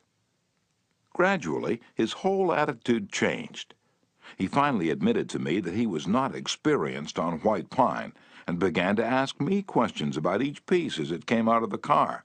I'd explain why such and such a piece came within the grade specified, but kept on insisting that we did not want him to take it if it was unsuitable for their purpose. He finally got to the point where he felt guilty every time he put a piece in the rejected pile. And at last he saw that the mistake was on their part for not having specified as good a grade as they needed. The ultimate outcome was that he went through the entire carload again after I left, accepted the whole lot, and we received a check in full. In that one instance alone, a little tact and the determination to refrain from telling the other man he was wrong saved my company a substantial amount of cash, and it would be hard to place a money value on the goodwill that was saved. Martin Luther King was asked how, as a pacifist, he could be an admirer of Air Force General Daniel "Chappie" James, then the nation's highest-ranking black officer. Dr. King replied, "I judge people by their own principles, not by my own." In a similar way, General Robert E. Lee once spoke to the President of the Confederacy, Jefferson Davis, in the most glowing terms about a certain officer under his command. Another officer in attendance was astonished. "General," he said, "do you not know that the man of whom you speak so highly is one of your bitterest enemies, who misses no opportunity to malign you?" "Yes," replied General Lee, "but the President asked my opinion of him. He did not ask for his opinion of me." By the way, I'm not revealing anything new in this chapter. 2,000 years ago, Jesus said, "Agree with thine adversary quickly." And 2,200 years before Christ was born, King Akhtoi of Egypt gave his son some shrewd advice that is sorely needed today. "Be diplomatic," counseled the king. "It will help you gain your point." In other words, don't argue with your customer, or your spouse, or your adversary. Don't tell them they are wrong. Don't get them stirred up. Use a little diplomacy. Principle 2. Show respect for the other person's opinions. Never say, "You're wrong." Chapter 3. If you're wrong, admit it. Within a minute's walk of my house there was a wild stretch of virgin timber where the blackberry thickets foamed white in the springtime, where the squirrels nested and reared their young, and the horseweeds grew as tall as a horse's head. This unspoiled woodland was called Forest Park, and it was a forest, probably not much different in appearance from what it was when Columbus discovered America. I frequently walked in this park with Rex, my little Boston bulldog. He was a friendly, harmless little hound, and since we rarely met anyone in the park, I took Rex along without a leash or muzzle. One day, we encountered a mounted policeman in the park, a policeman itching to show his authority. "What do you mean by letting that dog run loose in the park without a muzzle and leash?" he reprimanded me. "Don't you know it's against the law?" "Well, yes, I know it is," I replied softly, "but I didn't think he'd do any harm out there." "You didn't think? You didn't think? The law doesn't give a tinker's damn about what you think. That dog might kill a squirrel or bite a child. Oh, I'm going to let you off this time, but if I catch this dog out here again without a muzzle and leash, you'll have to tell it to the judge." I meekly promised to obey, and I did obey for a few times. But Rex didn't like the muzzle, and neither did I, so we decided to take a chance. Everything was lovely for a while, and then we struck a snag. Rex and I raced over the brow of a hill one afternoon, and there, suddenly, to my dismay, I saw the majesty of the law astride a bay horse. Rex was out in front, heading straight for the officer. I was in for it. I knew it. So I didn't wait until the policeman started talking. I beat him to it. I said, "Officer, you've caught me red-handed. I'm guilty. I have no alibis, no excuses. You warned me last week that if I brought the dog out here again without a muzzle, you'd fine me." "Well, now," the policeman responded in a soft tone, "I know it's a temptation to let a little dog like that have a run out here when nobody's around." "Sure, it's a temptation," I replied, "but it is against the law." "Well, a little dog like that isn't going to harm anybody," the policeman remonstrated. "Well, no, but he may kill squirrels," I said. "Well, now, I think you're taking this a bit too seriously," he told me. "I'll tell you what you do. You just let him run over the hill there where I can't see him, and we'll forget all about it." Now, that policeman, being human, wanted a feeling of importance. So when I began to condemn myself, the only way he could nourish his self-esteem was to take the magnanimous attitude of showing mercy. But suppose I'd tried to defend myself? Well, did you ever argue with a policeman? But instead of breaking lances with him, I admitted that he was absolutely right and I was absolutely wrong. I admitted it quickly, openly, and with enthusiasm.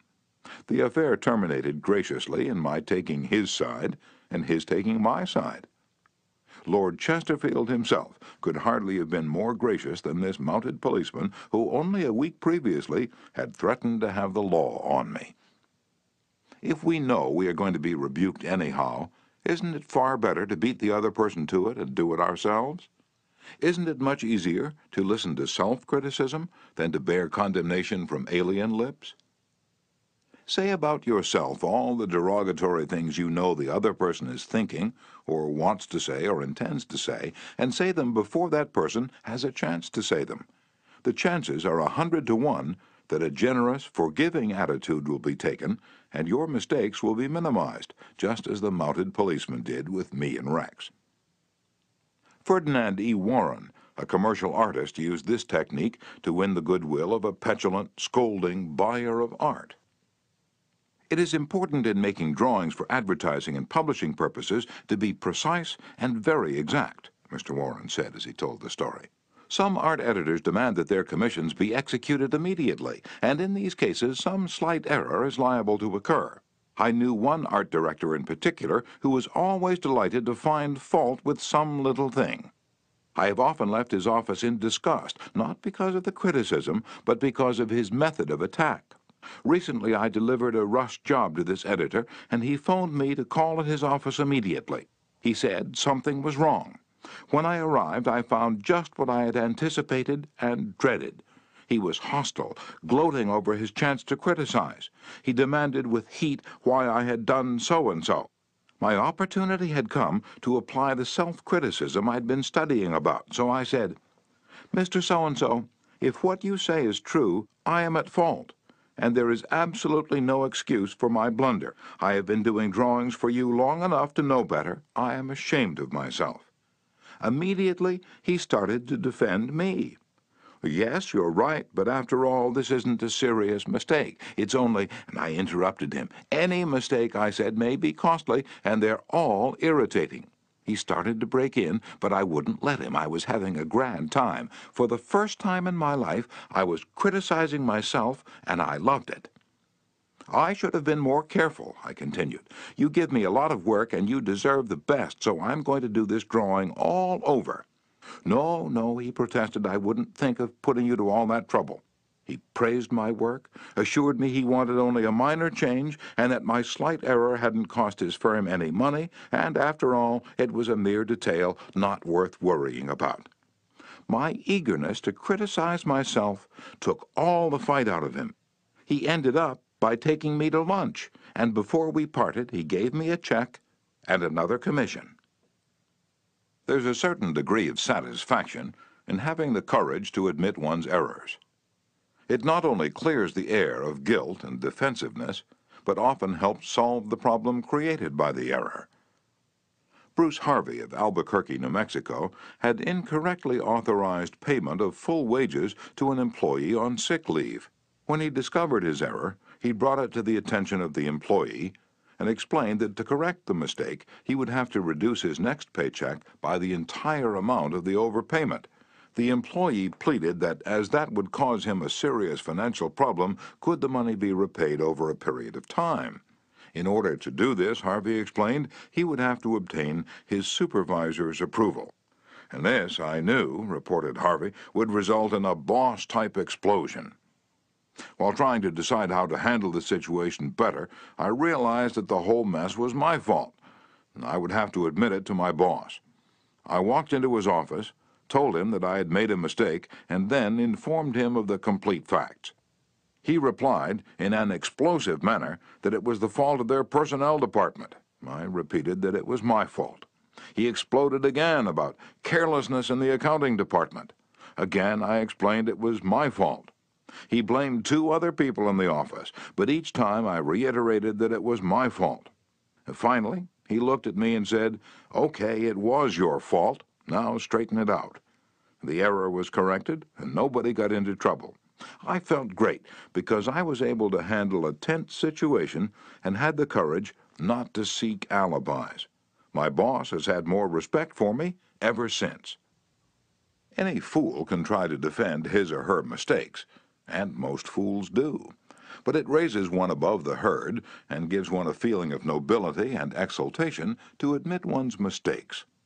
For example, one of the most beautiful things that history records about Robert E. Lee is the way he blamed himself and only himself for the failure of Pickett's charge at Gettysburg. Pickett's charge was undoubtedly the most brilliant and picturesque attack that ever occurred in the Western world.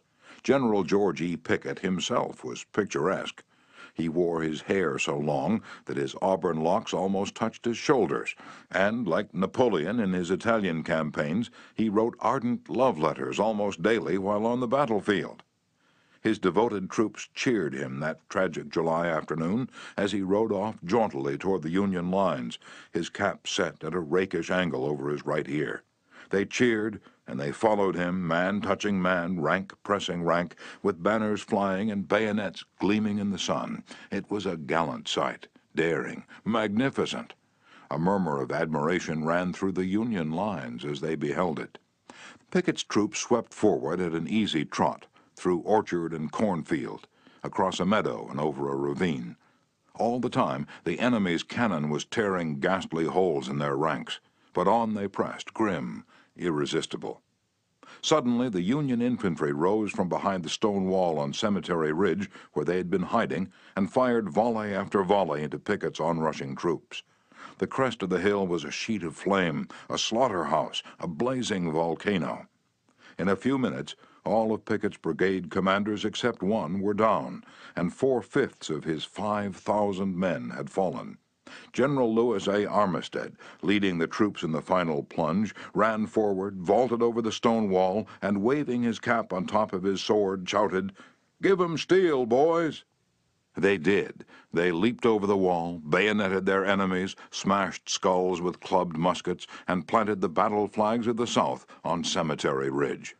The banner waved there only for a moment, but that moment, brief as it was, recorded the high water mark of the Confederacy. Pickett's charge, brilliant, heroic, was nevertheless the beginning of the end. Lee had failed. He could not penetrate the North, and he knew it. The South was doomed. Lee was so saddened, so shocked, that he sent in his resignation and asked Jefferson Davis, the president of the Confederacy, to appoint a younger, abler man.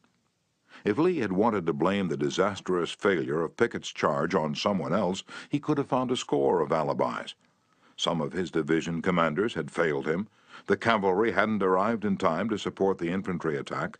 This had gone wrong, and that had gone awry. But Lee was far too noble to blame others. As Pickett's beaten and bloody troops struggled back to the Confederate lines, Robert E. Lee rode out to meet them all alone and greeted them with a self-condemnation that was little short of sublime. "All this has been my fault," he confessed. "I, and I alone, have lost this battle." Few generals in all history had had the courage and character to admit that.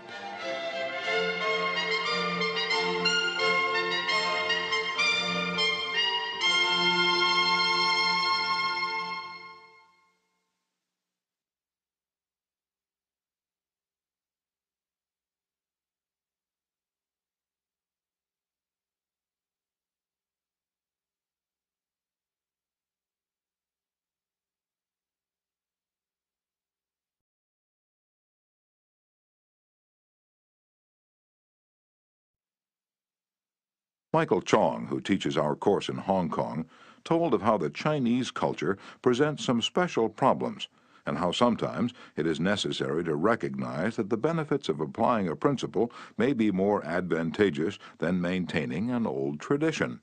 He had one middle-aged class member who had been estranged from his son for many years. The father had been an opium addict, but now was cured. In Chinese tradition, an older person cannot take the first step. The father felt that it was up to his son to take the initiative toward a reconciliation. In an early session, he told the class about the grandchildren he had never seen and how much he desired to be reunited with his son. His classmates, all Chinese, understood his conflict between his desire and long-established tradition. The father felt that young people should have respect for their elders, and that he was right in not giving in to his desire, but to wait for his son to come to him. Toward the end of the course, the father again addressed the class. "I have pondered this problem," he said. "Dale Carnegie says if you are wrong, admit it quickly and emphatically. It is too late for me to admit it quickly, but I can admit it emphatically. I wronged my son. He was right in not wanting to see me and to expel me from his life. I may lose face by asking a younger person's forgiveness, but I was at fault, and it is my responsibility to admit this." The class applauded and gave him their full support. At the next class, he told how he went to his son's house, asked for and received forgiveness, and was now embarked on a new relationship with his son, his daughter-in-law, and the grandchildren he had met at last. Elbert Hubbard was one of the most original authors who ever stirred up a nation. His stinging sentences often aroused fierce resentment. But Hubbard, with his rare skill for handling people, frequently turned his enemies into friends. For example, when some irritated reader wrote in to say that he didn't agree with such and such an article and ended by calling Hubbard this and that, Elbert Hubbard would answer like this: "Come to think it over, I don't entirely agree with it myself. Not everything I wrote yesterday appeals to me today. I am glad to learn what you think on the subject. The next time you're in the neighborhood, you must visit us, and we'll get this subject threshed out for all time. So here is a hand clasp over the miles, and I am yours sincerely." And what could you say to a man who treated you like that? When we're right, let's try to win people gently and tactfully to our way of thinking. And when we're wrong, and that will be surprisingly often if we're honest with ourselves, let's admit our mistakes quickly and with enthusiasm. Not only will that technique produce astonishing results, but believe it or not, It is a lot more fun under the circumstances than trying to defend oneself.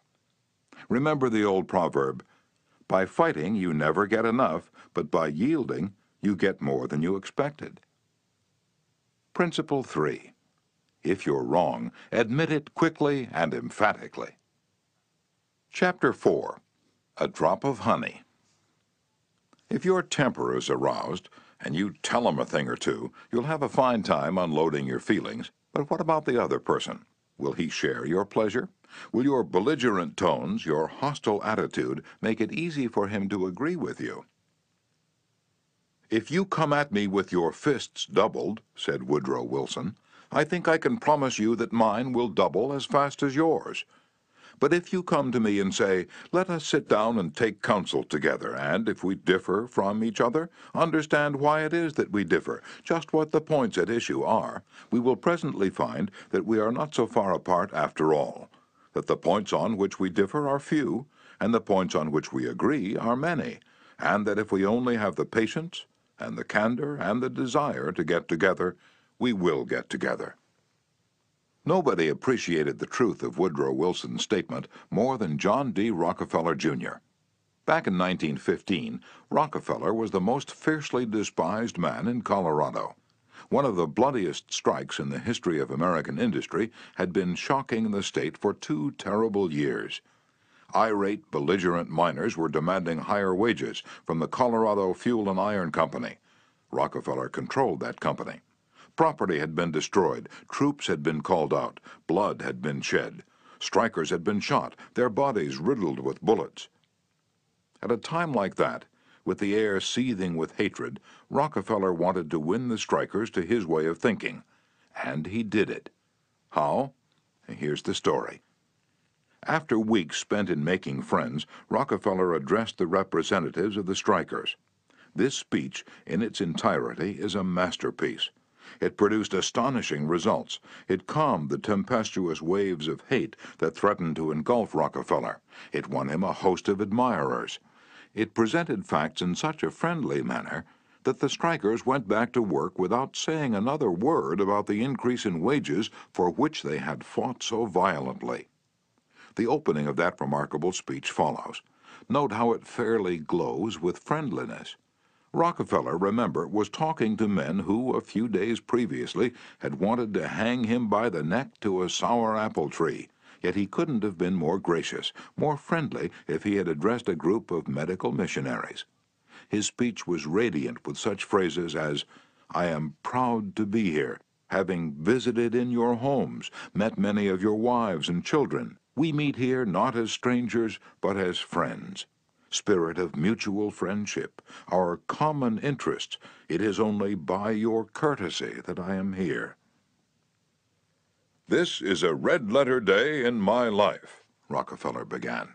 "It is the first time I have ever had the good fortune to meet the representatives of the employees of this great company, its officers and superintendents together, and I can assure you that I am proud to be here, and that I shall remember this gathering as long as I live. Had this meeting been held 2 weeks ago, I should have stood here a stranger to most of you, recognizing a few faces. Having had the opportunity last week of visiting all the camps in the southern coal field, and of talking individually with practically all of the representatives except those who were away, having visited in your homes, met many of your wives and children, we meet here not as strangers, but as friends. And it is in that spirit of mutual friendship that I am glad to have this opportunity to discuss with you our common interests. Since this is a meeting of the officers of the company and the representatives of the employees, it is only by your courtesy that I am here, for I am not so fortunate as to be either one or the other. And yet I feel that I am intimately associated with you men, for in a sense I represent both the stockholders and the directors." Isn't that a superb example of the fine art of making friends out of enemies? Suppose Rockefeller had taken a different tack. Suppose he had argued with those miners and hurled devastating facts in their faces. Suppose he had told them by his tones and insinuations that they were wrong. Suppose that by all the rules of logic he had proved that they were wrong. What would have happened? More anger would have been stirred up, more hatred, more revolt.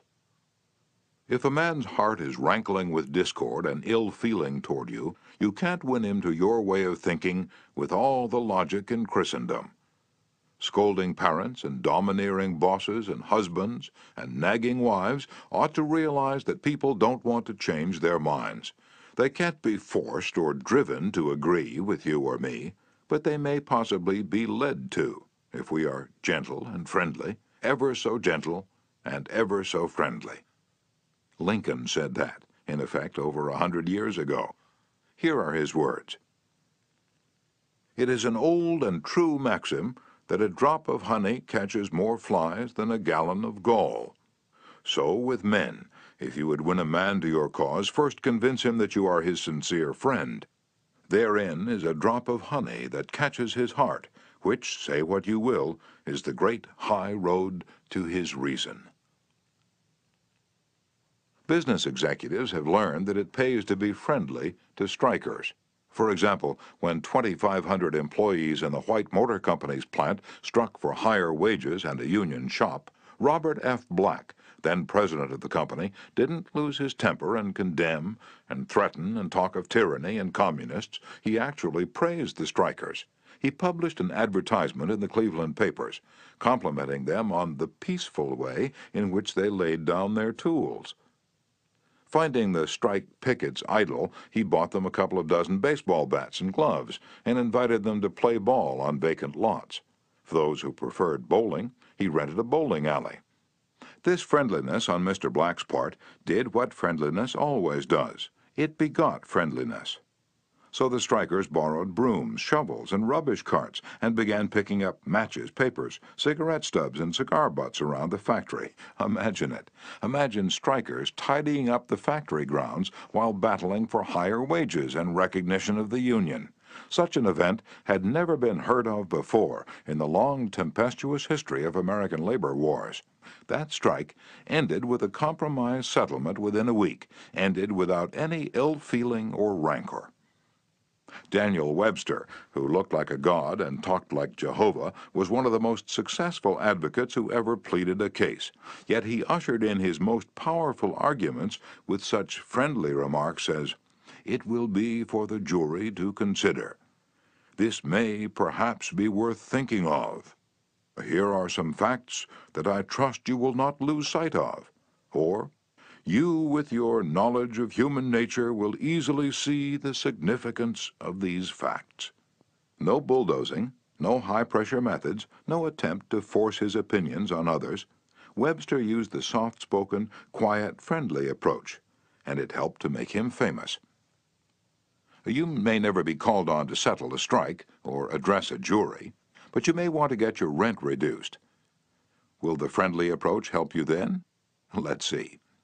O.L. Straub, an engineer, wanted to get his rent reduced, and he knew his landlord was hard-boiled.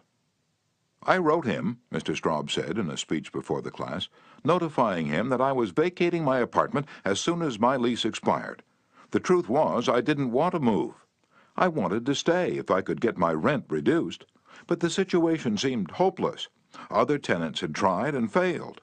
Everyone told me that the landlord was extremely difficult to deal with. But I said to myself, I'm studying a course in how to deal with people, so I'll try it on him and see how it works. He and his secretary came to see me as soon as he got my letter. I met him at the door with a friendly greeting. I fairly bubbled with goodwill and enthusiasm. I didn't begin talking about how high the rent was. I began talking about how much I liked his apartment house. Believe me, I was hearty in my approbation and lavish in my praise. I complimented him on the way he ran the building, and I told him I should like so much to stay for another year, but I couldn't afford it. He evidently never had such a reception from a tenant. He hardly knew what to make of it. Then he started to tell me his troubles. Complaining tenants, one had written him 14 letters, some of them positively insulting. Another threatened to break his lease unless the landlord kept the man on the floor above from snoring. "What a relief it is," he said, "to have a satisfied tenant like you."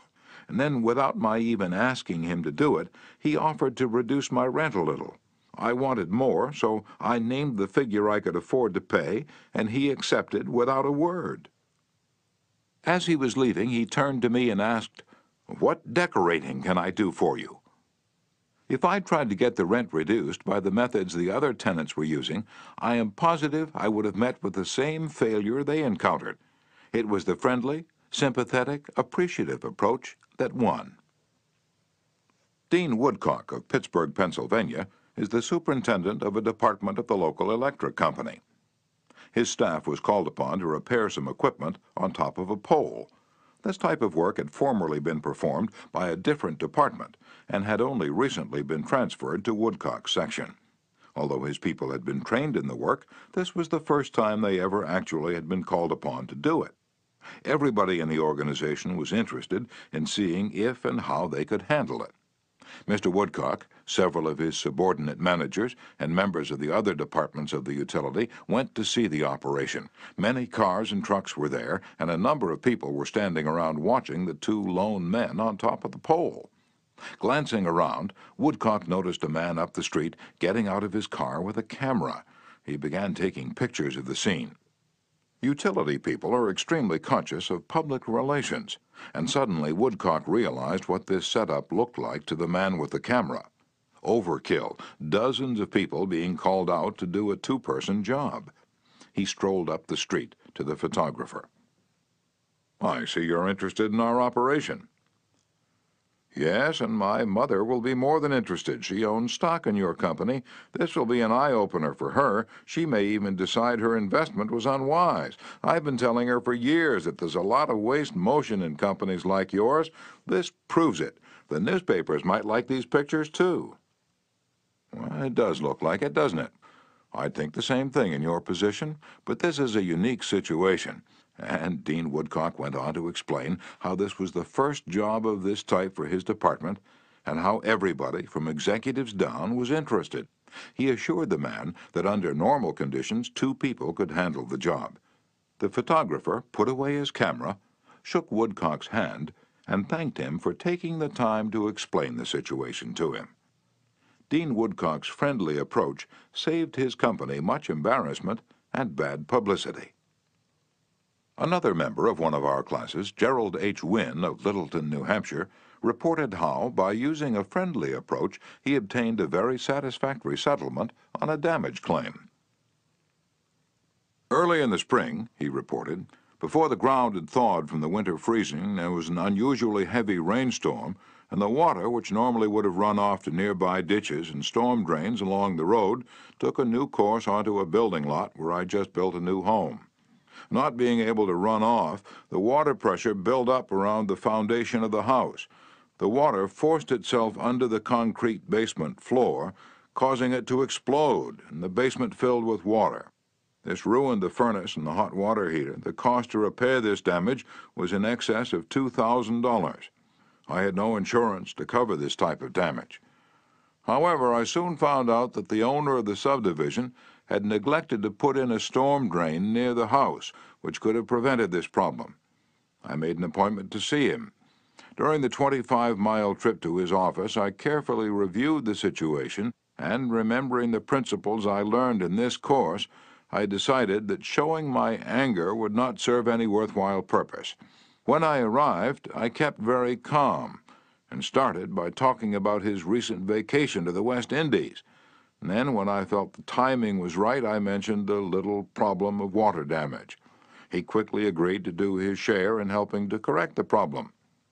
A few days later, he called and said he would pay for the damage and also put in a storm drain to prevent the same thing from happening in the future.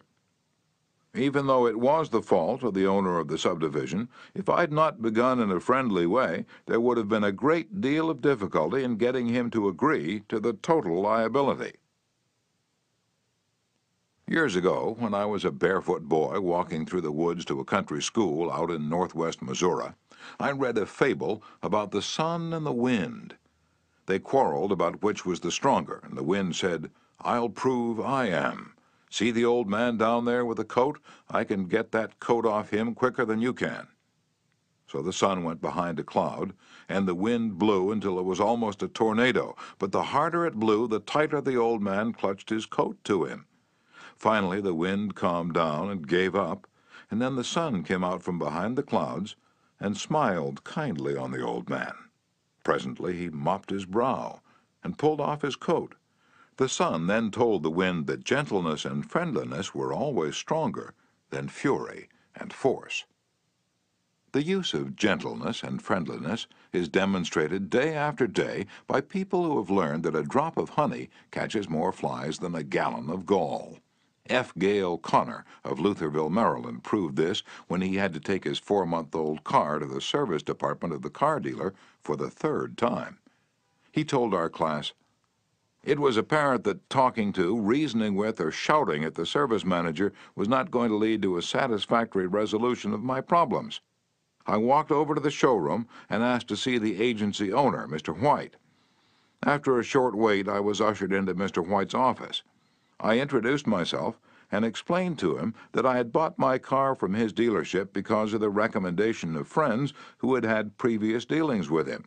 I was told that his prices were very competitive and that his service was outstanding." He smiled with satisfaction as he listened to me. Then I explained the problem that I was having with the service department.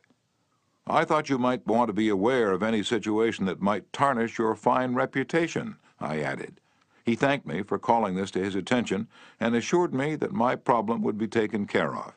Not only did he personally get involved, but he also lent me his car to use while mine was being repaired. Aesop was a Greek slave who lived at the court of Croesus and spun immortal fables 600 years before Christ. Yet the truths he taught about human nature are just as true in Boston and Birmingham now as they were 26 centuries ago in Athens. The sun can make you take off your coat more quickly than the wind, and kindliness, the friendly approach, and appreciation can make people change their minds more readily than all the bluster and storming in the world. Remember what Lincoln said, "A drop of honey catches more flies than a gallon of gall." Principle 4. Begin in a friendly way. Chapter 5. The Secret of Socrates. In talking with people, don't begin by discussing the things on which you differ. Begin by emphasizing and keep on emphasizing the things on which you agree. Keep emphasizing, if possible, that you are both striving for the same end, and that your only difference is one of method and not of purpose. Get the other person saying yes, yes at the outset. Keep your opponent, if possible, from saying no. A no response, according to Professor Overstreet, is a most difficult handicap to overcome. When you have said no, all your pride of personality demands that you remain consistent with yourself. You may later feel that the no was ill-advised. Nevertheless, there is your precious pride to consider. Once having said a thing, you feel you must stick to it. Hence it is of the very greatest importance that a person be started in the affirmative direction. The skillful speaker gets at the outset a number of yes responses. This sets the psychological process of the listeners moving in the affirmative direction. It's like the movement of a billiard ball. Propel in one direction, and it takes some force to deflect it, far more force to send it back in the opposite direction.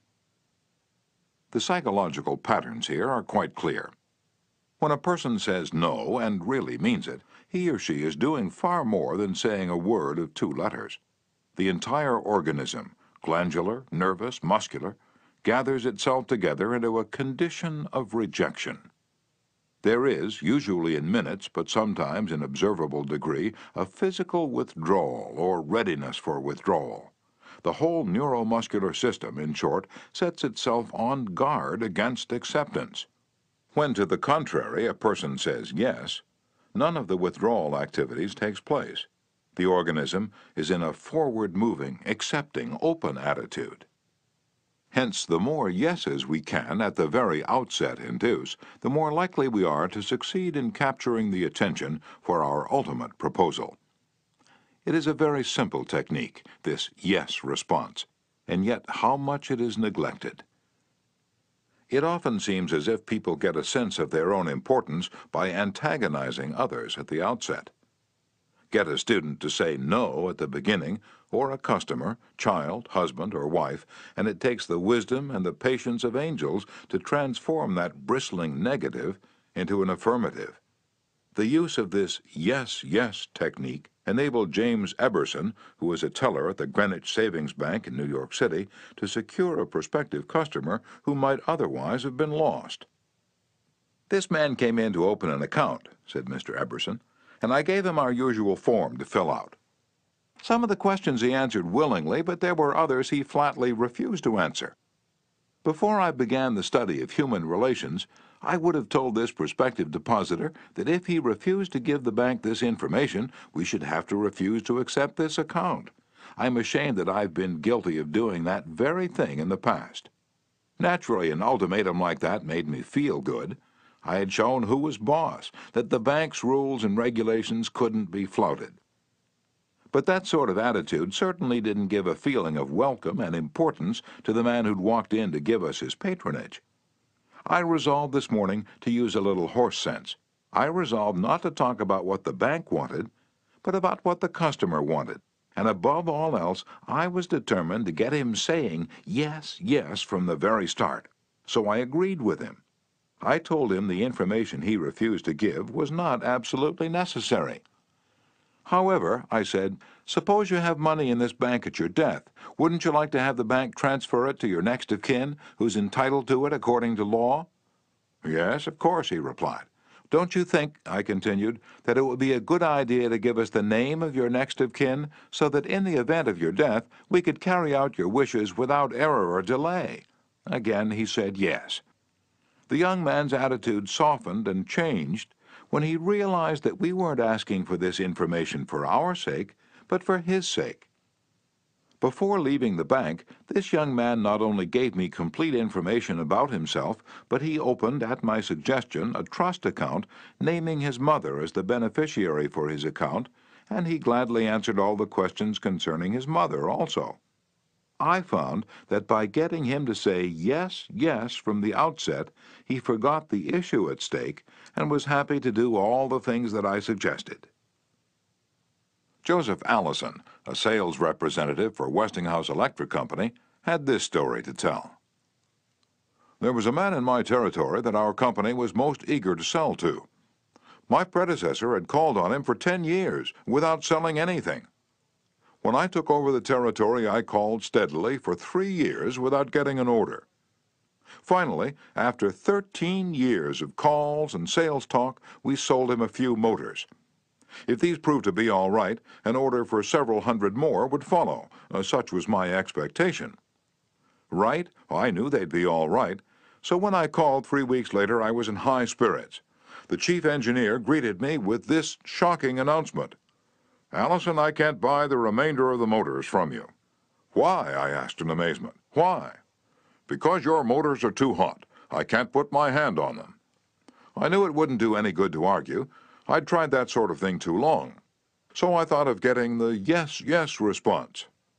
'Well, now look, Mr. Smith,' I said, 'I agree with you 100%. If those motors are running too hot, you ought not to buy any more of them.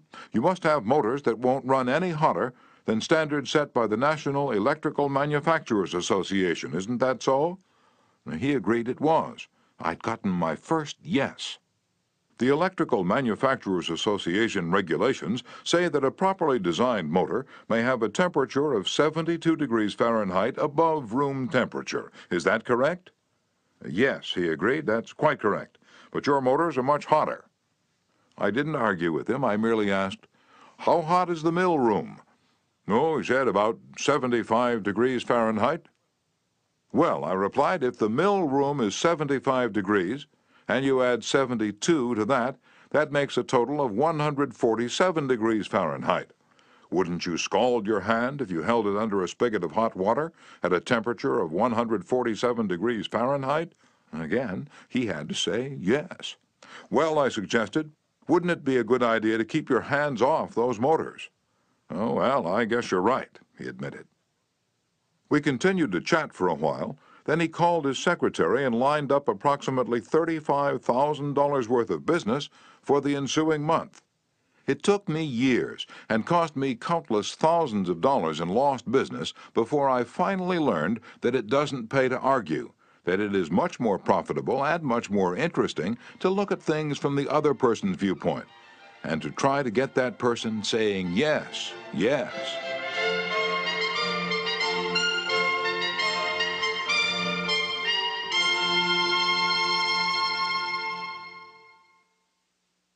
Eddie Snow, who sponsors our courses in Oakland, California, tells how he became a good customer of a shop because the proprietor got him to say yes, yes. Eddie had become interested in bow hunting and had spent considerable money in purchasing equipment and supplies from a local bow store. When his brother was visiting him, he wanted to rent a bow for him from this store. The sales clerk told him they didn't rent bows, so Eddie phoned another bow store. Eddie described what happened. A very pleasant gentleman answered the phone. His response to my question for a rental was completely different from the other place. He said he was sorry, but they no longer rented bows because they couldn't afford to do so. He asked me if I'd rented before. I replied yes several years ago. He reminded me that I probably paid $25 to $30 for the rental. I said yes again. Then he asked if I was the kind of person who liked to save money. Naturally, I answered yes. He went on to explain that they had bow sets with all the necessary equipment on sale for $34.95. I could buy a complete set for only $4.95 more than I could rent one. He explained that is why they had discontinued renting them. Did I think that was reasonable? My yes response led to a purchase of the set, and when I picked it up, I purchased several more items at this shop and have since become a regular customer. Socrates, the gadfly of Athens, was one of the greatest philosophers the world has ever known. He did something that only a handful of men in all history have been able to do. He sharply changed the whole course of human thought. And now, 24 centuries after his death, he is honored as one of the wisest persuaders who ever influenced this wrangling world. His method? Did he tell people they were wrong? Oh, no, not Socrates. He was far too adroit for that. His whole technique, now called the Socratic method, was based upon getting a yes, yes response.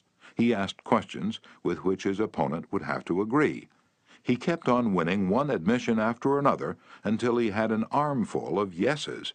He kept on asking questions until finally, without realizing it, his opponents found themselves embracing a conclusion they would have bitterly denied a few minutes previously.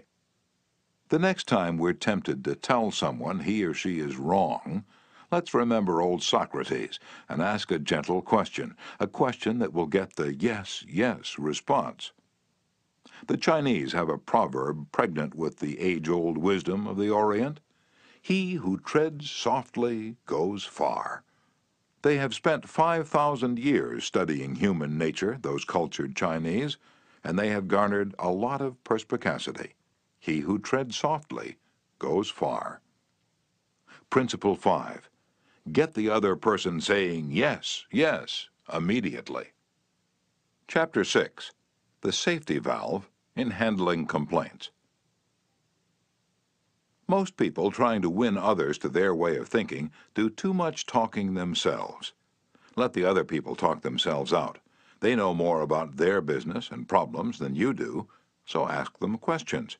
Let them tell you a few things. If you disagree with them, you may be tempted to interrupt, but don't. It's dangerous. They won't pay attention to you while they still have a lot of ideas of their own crying for expression, so listen patiently and with an open mind. Be sincere about it.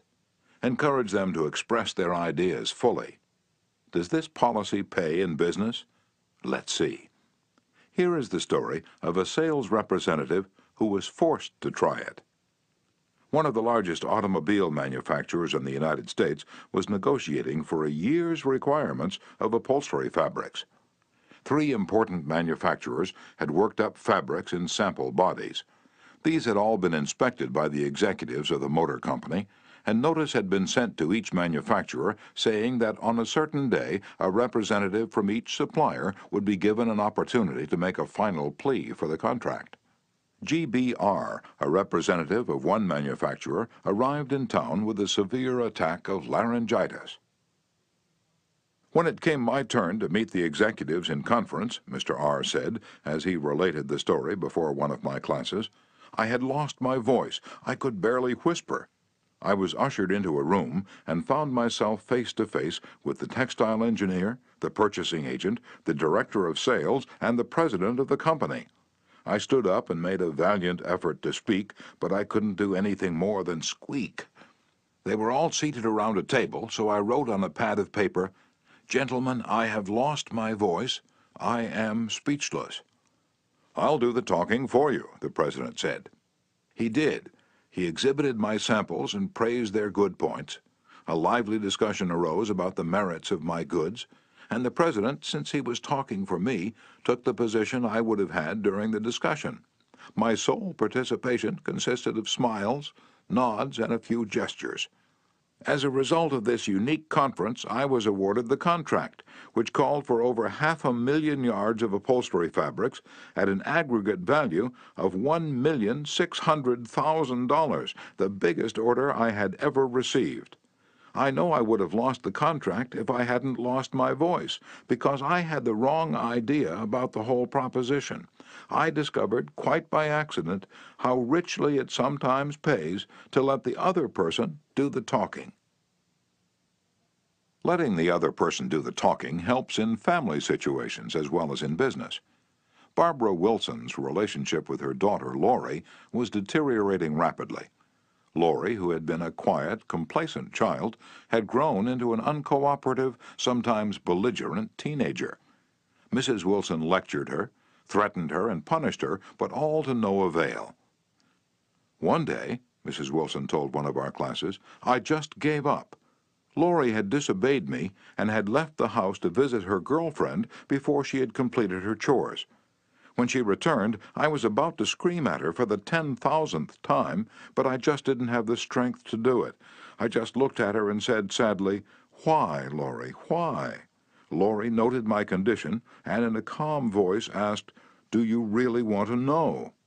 I nodded, and Lori told me, first hesitantly, and then it all flowed out. I had never listened to her. I was always telling her to do this or that. When she wanted to tell me her thoughts, feelings, ideas, I interrupted with more orders. I began to realize that she needed me not as a bossy mother, but as a confidant, an outlet for all her confusion about growing up, and all I'd been doing was talking when I should have been listening. I had never heard her. From that time on, I let her do all the talking she wanted. She tells me what is on her mind, and our relationship has improved immeasurably. She is, again, a cooperative person. A large advertisement appeared on the financial page of a New York newspaper, calling for a person with unusual ability and experience. Charles T. Kubellis answered the advertisement, sending his reply to a box number. A few days later, he was invited by letter to call for an interview. Before he called, he spent hours in Wall Street finding out everything possible about the person who had founded the business. During the interview, he remarked, "I should be mighty proud to be associated with an organization with a record like yours. I understand you started 28 years ago with nothing but desk room and one stenographer. Is that true?"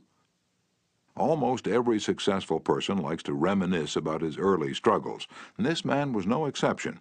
He talked for a long time about how he'd started with $450 in cash and an original idea. He told how he'd fought against discouragement and battled against ridicule, working Sundays and holidays 12 to 16 hours a day, how he finally won against all odds, until now the most important executives on Wall Street were coming to him for information and guidance. He was proud of such a record. He had a right to be, and he had a splendid time telling about it. Finally, he questioned Mr. Kubellis briefly about his experience, then called in one of his vice presidents and said, "I think this is the person we're looking for." Mr. Kubellis had taken the trouble to find out about the accomplishments of his prospective employer. He showed an interest in the other person and his problems. He encouraged the other person to do most of the talking and made a favorable impression. Roy G. Bradley of Sacramento, California, had the opposite problem. He listened as a good prospect for a sales position talked himself into a job with Bradley's firm. Roy reported, "Being a small brokerage firm, we had no fringe benefits, such as hospitalization, medical insurance, and pension. Every representative is an independent agent. We don't even provide leads for prospects, as we cannot advertise for them as our larger competitors do.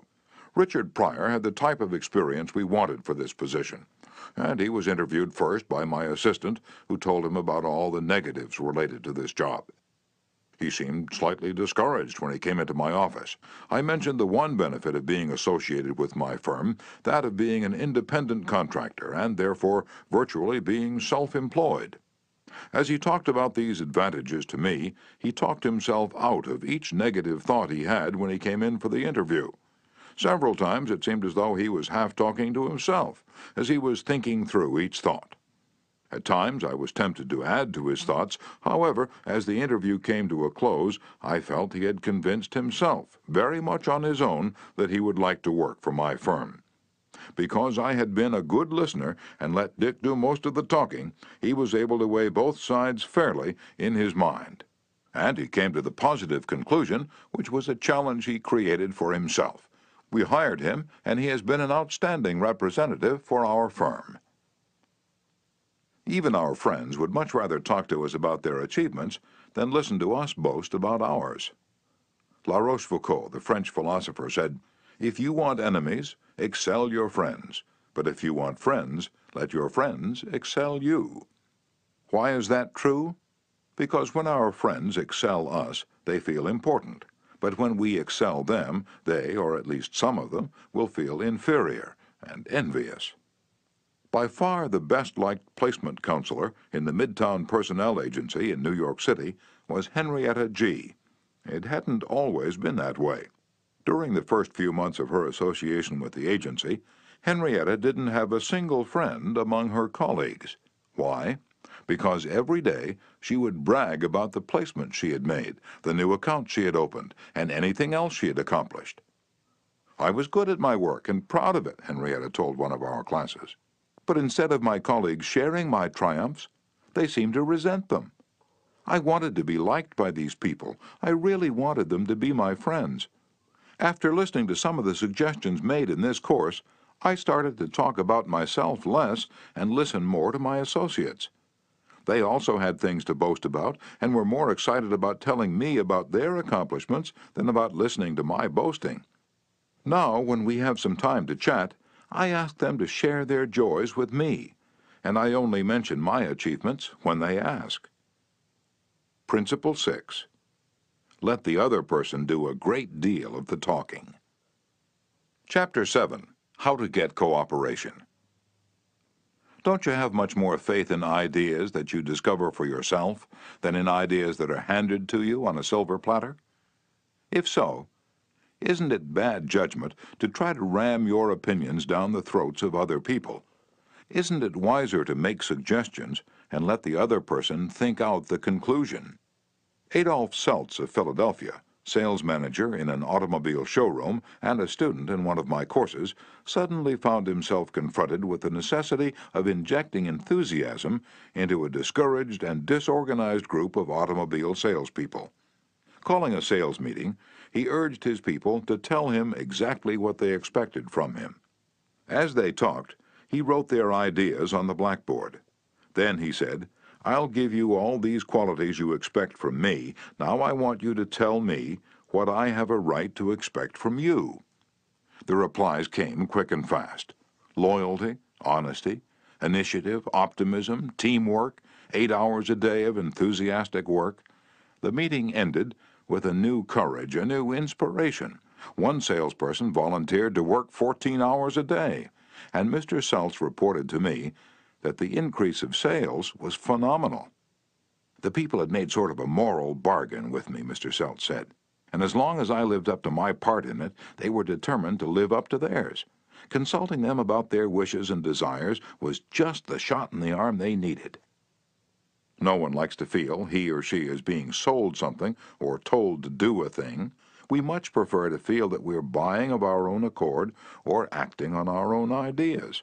We like to be consulted about our wishes, our wants, our thoughts. Take the case of Eugene Wesson. He lost countless thousands of dollars in commissions before he learned this truth. Mr. Wesson sold sketches for a studio that created designs for stylists and textile manufacturers. Mr. Wesson had called on one of the leading stylists in New York once a week, every week, for 3 years. "He never refused to see me," said Mr. Wesson, "but he never bought. He always looked over my sketches very carefully and then said, 'No, Wesson, I guess we don't get together today.'" After 150 failures, Wesson realized he must be in a mental rut, so he resolved to devote one evening a week to the study of influencing human behavior to help him develop new ideas and generate new enthusiasm. He decided on this new approach. With half a dozen unfinished artist sketches under his arm, he rushed over to the buyer's office. "Here's some uncompleted sketches. Won't you please tell me how we could finish them up in such a way that you could use them?" The buyer looked at the sketches for a while without uttering a word. Finally, he said, "Leave these with me for a few days, Wesson, and then come back and see me." Wesson returned 3 days later, got his suggestions, took the sketches back to the studio, and had them finished according to the buyer's ideas. The result? All accepted. After that, this buyer ordered scores of other sketches from Wesson, all drawn according to the buyer's ideas. "I realized why I had failed for years to sell him," said Mr. Wesson. "I had urged him to buy what I thought he ought to have. Then I changed my approach completely. I urged him to give me his ideas. This made him feel that he was creating the designs, and he was. I didn't have to sell him. He bought." Letting the other person feel that the idea is his or hers not only works in business and politics, it works in family life as well. Paul M. Davis of Tulsa, Oklahoma, told his class how he applied this principle. "My family and I enjoyed one of the most interesting sightseeing vacation trips we'd ever taken. I'd long dreamed of visiting such historic sites as the Civil War battlefield in Gettysburg, Independence Hall in Philadelphia, and our nation's capital. Valley Forge, Jamestown, and the restored colonial village of Williamsburg were high on the list of things I wanted to see. In March, my wife Nancy mentioned that she had ideas for our summer vacation, which included a tour of the western states, visiting points of interest in New Mexico, Arizona, California, and Nevada. She'd wanted to make this trip for several years, but we couldn't obviously make both trips. Our daughter Anne had just completed a course in U.S. history in junior high school and had become very interested in the events that had shaped our country's growth. I asked her how she'd like to visit the places she'd learned about on our next vacation. She said she'd love to. 2 evenings later, as we sat around the dinner table, Nancy announced that if we all agreed, the summer's vacation would be to the eastern states, that it would be a great trip for Anne and thrilling for all of us. We all concurred. The same psychology was used by an X-ray manufacturer to sell his equipment to one of the largest hospitals in Brooklyn. This hospital was building an addition and preparing to equip it with the finest X-ray department in America. Dr. L., who was in charge of the X-ray department, was overwhelmed with sales representatives, each caroling the praises of his own company's equipment. One manufacturer, however, was more skillful. He knew far more about handling human nature than the others did. He wrote a letter, something like this: "Our factory has recently completed a new line of X-ray equipment. The first shipment of these machines has just arrived in our office. They are not perfect, we know that, and we want to improve them, so we should be deeply obligated to you if you could find time to look them over and give us your ideas about how they can be made more serviceable to your profession. Knowing how occupied you are, I shall be glad to send my car for you at any hour you specify." "I was surprised to get that letter," Dr. L. said as he related the incident before the class. "I was both surprised and complimented. I had never had an X-ray manufacturer seeking my advice before. It made me feel important. I was busy every night that week, but I canceled a dinner appointment in order to look over the equipment. The more I studied it, the more I discovered for myself how much I liked it. Nobody had tried to sell it to me. I felt that the idea of buying that equipment for the hospital was my own. I sold myself on its superior qualities and ordered it installed. Ralph Waldo Emerson, in his essay Self-Reliance, stated, "In every work of genius we recognize our own rejected thoughts. They come back to us with a certain alienated majesty."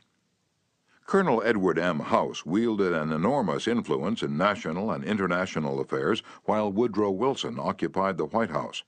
Wilson leaned upon Colonel House for secret counsel and advice more than he did upon even members of his own cabinet.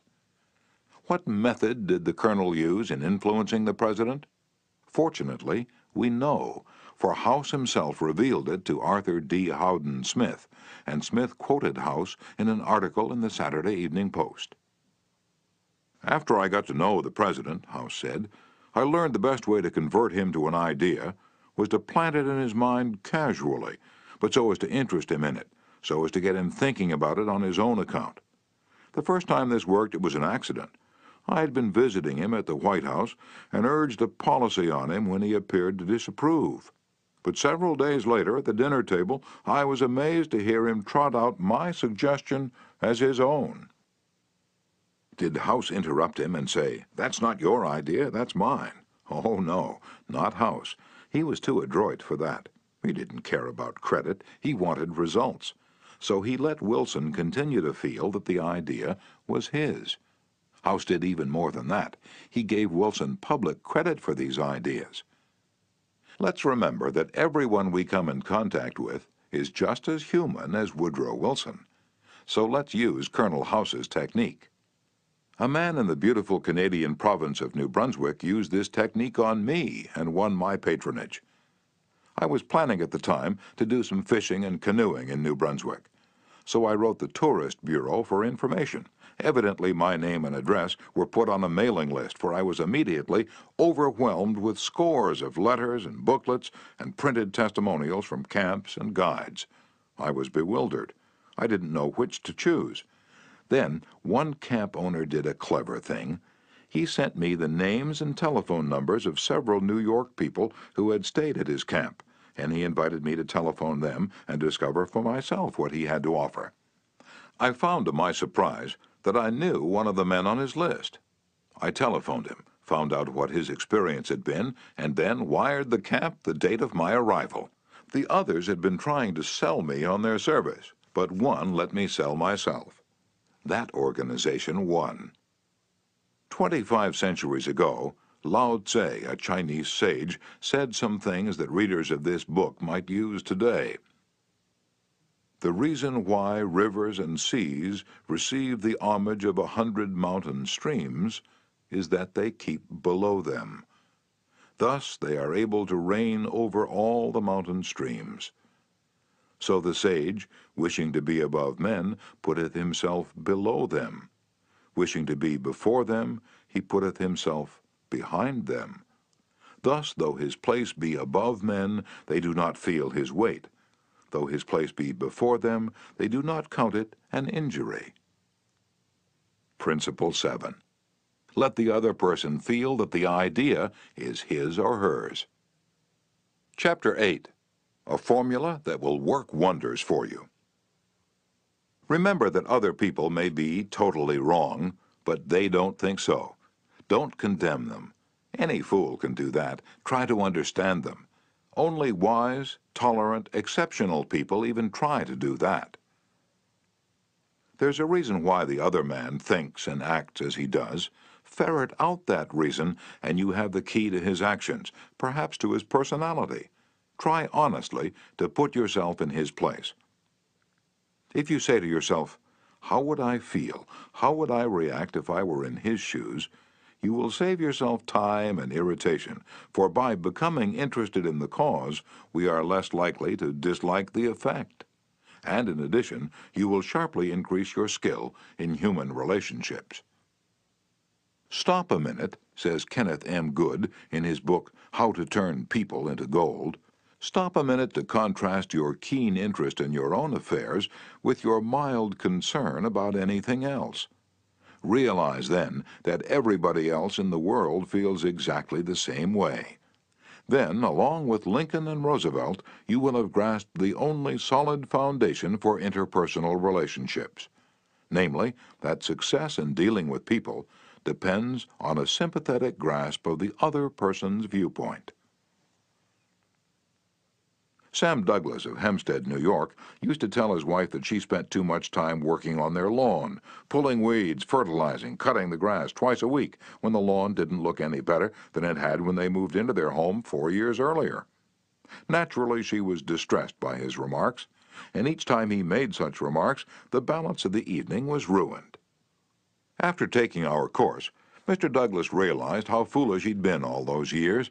It never occurred to him that she enjoyed doing that work, and she might really appreciate a compliment on her diligence. One evening after dinner, his wife said she wanted to pull some weeds and invited him to keep her company. He first declined, but then thought better of it and went out after her and began to help her pull weeds. She was visibly pleased, and together they spent an hour in hard work and pleasant conversation. After that, he often helped her with the gardening and complimented her on how fine the lawn looked. What a fantastic job she was doing with a yard where the soil was like concrete. Result? A happier life for both, because he had learned to look at things from her point of view, even if the subject was only weeds. In his book, Getting Through to People, Dr. Gerald S. Nierenberg commented, "Cooperativeness in conversation is achieved when you show that you consider the other person's ideas and feelings as important as your own. Starting your conversation by giving the other person the purpose or direction of your conversation, governing what you say by what you would want to hear if you were the listener, and accepting his or her viewpoint will encourage the listener to have an open mind to your ideas."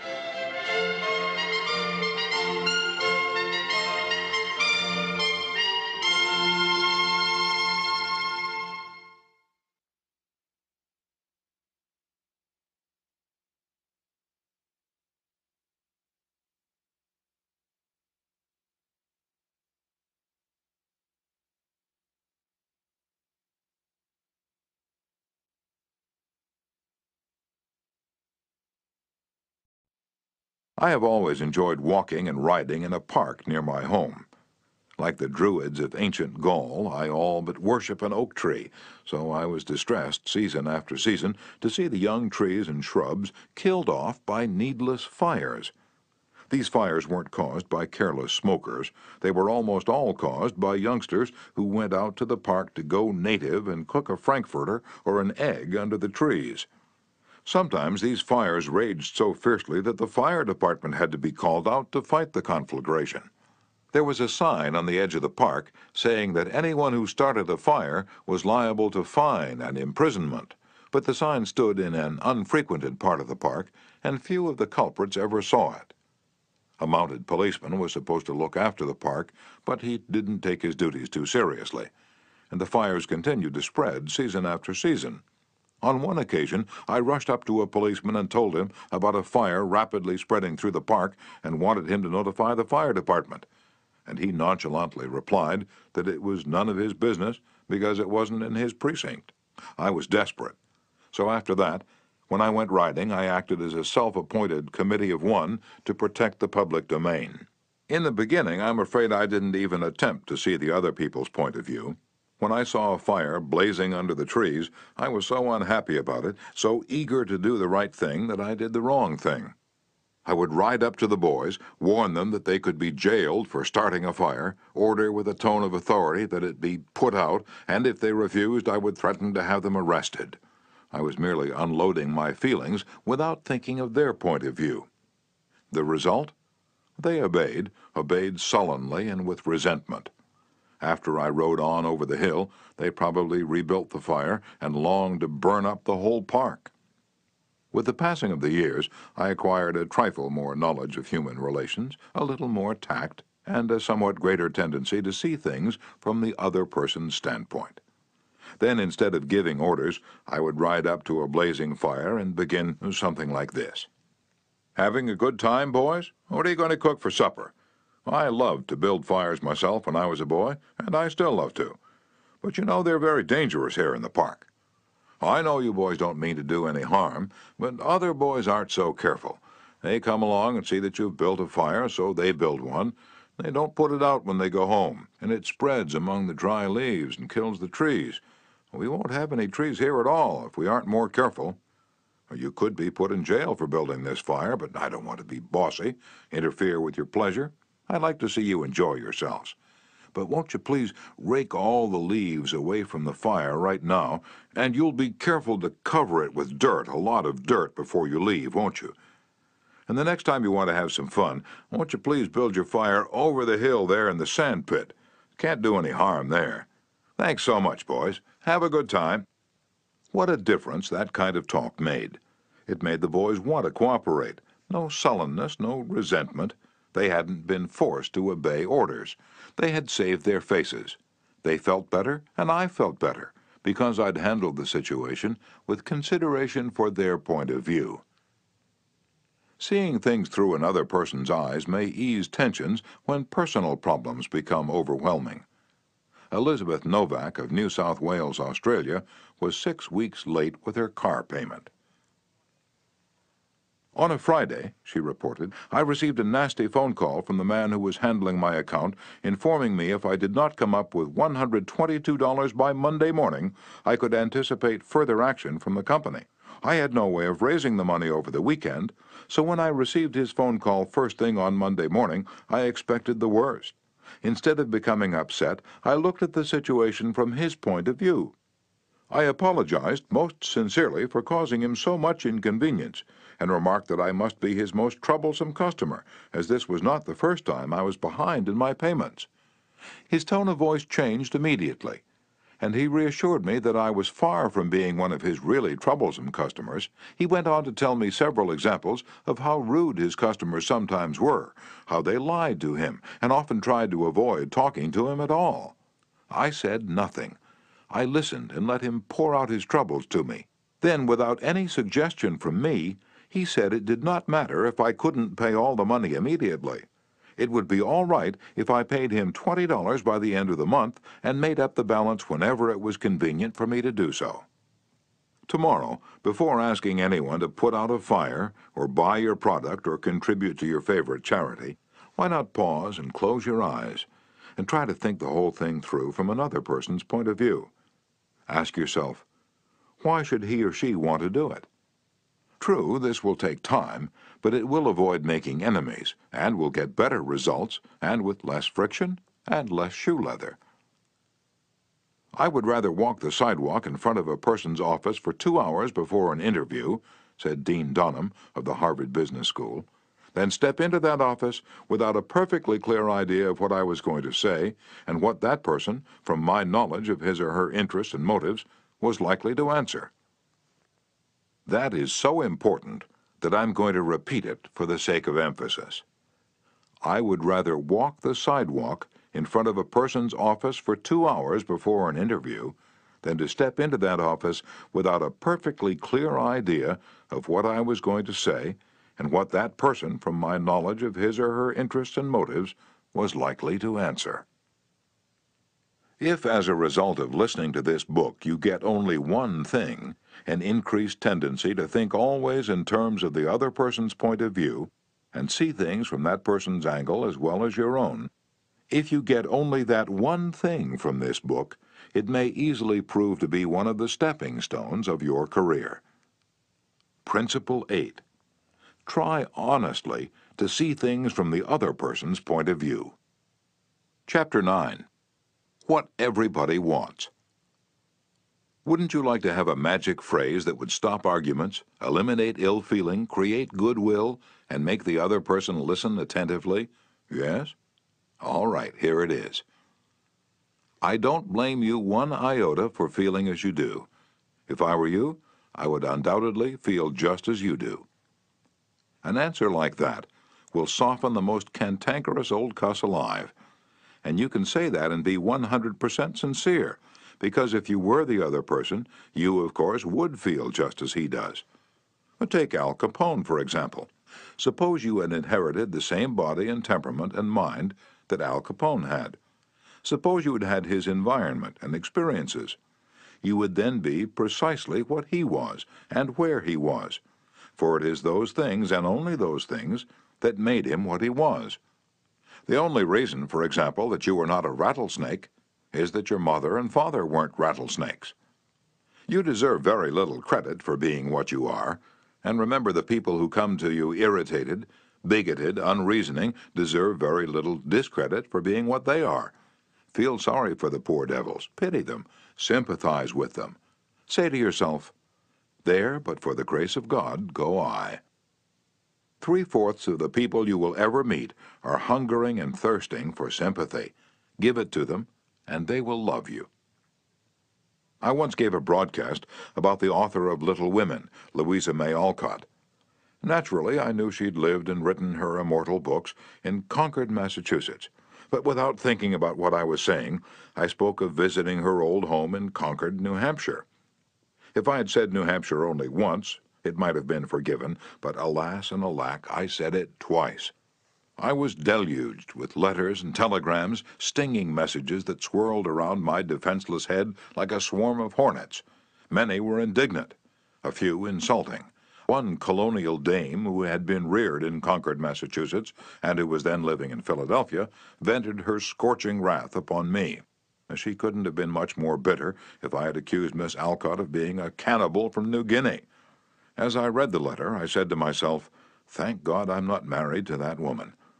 I felt like writing and telling her that although I had made a mistake in geography, she had made a far greater mistake in common courtesy. That was to be just my opening sentence. Then I was going to roll up my sleeves and tell her what I really thought, but I didn't. I controlled myself.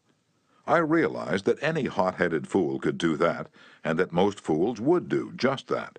I wanted to be above fools, so I resolved to try to turn her hostility into friendliness. It would be a challenge, a sort of game I could play. I said to myself, after all, if I were she, I would probably feel just as she does. So I determined to sympathize with her viewpoint. The next time I was in Philadelphia, I called her on the telephone. The conversation went something like this. "Mrs. So-and-so, you wrote me a letter a few weeks ago, and I want to thank you for it."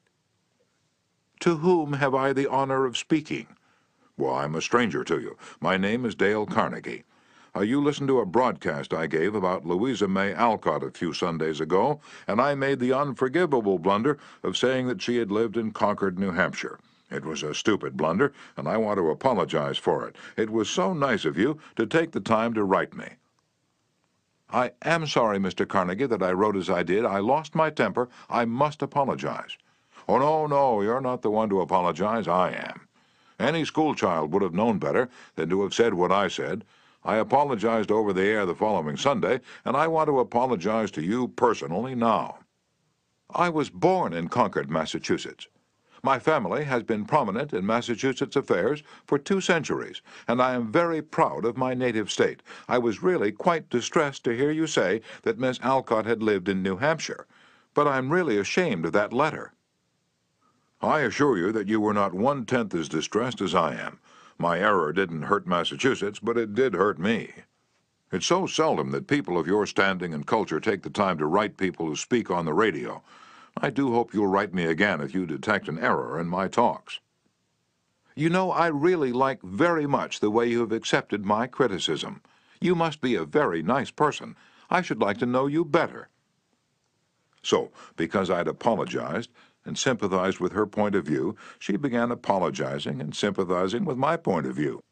I had the satisfaction of controlling my temper, the satisfaction of returning kindness for an insult. I got infinitely more real fun out of making her like me than I could ever have gotten out of telling her to go and take a jump in the Schuylkill River. Every man who occupies the White House is faced almost daily with thorny problems in human relations. President Taft was no exception, and he learned from experience the enormous chemical value of sympathy in neutralizing the acid of hard feelings. In his book, Ethics in Service, Taft gives rather an amusing illustration of how he softened the ire of a disappointed and ambitious mother. "A lady in Washington," wrote Taft, "whose husband had some political influence, came and labored with me for 6 weeks or more to appoint her son to a position. She secured the aid of senators and congressmen in formidable number, and came with them to see that they spoke with emphasis. The place was one requiring technical qualification, and following the recommendation of the head of the Bureau, I appointed someone else. I then received a letter from the mother, saying that I was most ungrateful, since I declined to make her a happy woman, as I could have done by a turn of my hand. She complained further that she had labored with her state delegation and got all the votes for an administration bill in which I was especially interested, and this was the way I had rewarded her."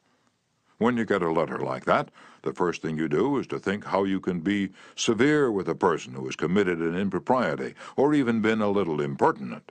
Then you may compose an answer. Then, if you are wise, you will put the letter in a drawer and lock the drawer. Take it out in the course of 2 days. Such communication will always bear 2 days' delay in answering. And when you take it out after that interval, you will not send it. This is just the course I took. After that, I sat down and wrote her just as polite a letter as I could, telling her I realized a mother's disappointment under such circumstances, but that really the appointment was not left to my mere personal preference, that I had to select a man with technical qualifications, and had therefore to follow the recommendations of the head of the Bureau. I expressed the hope that her son would go on to accomplish what she had hoped for him in the position which he then had. That mollified her, and she wrote me a note saying she was sorry she had written as she had. But the appointment I sent in was not confirmed at once, and after an interval I received a letter which purported to come from her husband, although it was in the same handwriting as all the others. I was therein advised that, due to the nervous prostration that had followed her disappointment in this case, she had had to take to her bed and had developed a most serious case of cancer of the stomach. Would I not restore her to health by withdrawing the first name and replacing it by her son's? I had to write another letter, this one to the husband, to say that I hoped the diagnosis would prove to be inaccurate, that I sympathized with him in the sorrow he must have in the serious illness of his wife, but that it was impossible to withdraw the name sent in. The man whom I appointed was confirmed, and within 2 days after I received that letter, we gave a musicale at the White House. The first 2 people to greet Mrs. Taft and me were this husband and wife, though the wife had so recently been in articulo mortis. J. Mangum represented an elevator-escalator maintenance company in Tulsa, Oklahoma, which had the maintenance contract for the escalators in one of Tulsa's leading hotels. The hotel manager did not want to shut down the escalator for more than 2 hours at a time because he did not want to inconvenience the hotel's guests. The repair that had to be made would take at least 8 hours, and this company did not always have a specially qualified mechanic available at the convenience of the hotel. When Mr. Mangum was able to schedule a top-flight mechanic for this job, he telephoned the hotel manager, and instead of arguing with him to give him the necessary time, he said, "Rick, I know your hotel is quite busy, and you'd like to keep the escalator shutdown time to a minimum. I understand your concern about this, and we want to do everything possible to accommodate you. However, our diagnosis of the situation shows that if we do not do a complete job now, your escalator may suffer more serious damage, and that would cause a much longer shutdown.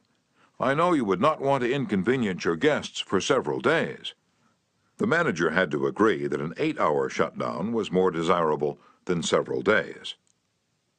By sympathizing with the manager's desire to keep his patrons happy, Mr. Mangum was able to win the hotel manager to his way of thinking easily and without rancor.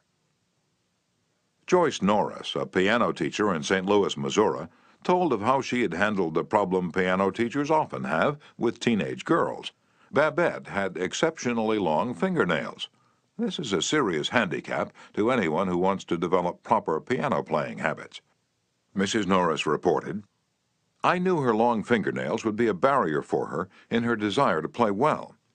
During our discussions, prior to her starting her lessons with me, I did not mention anything to her about her nails.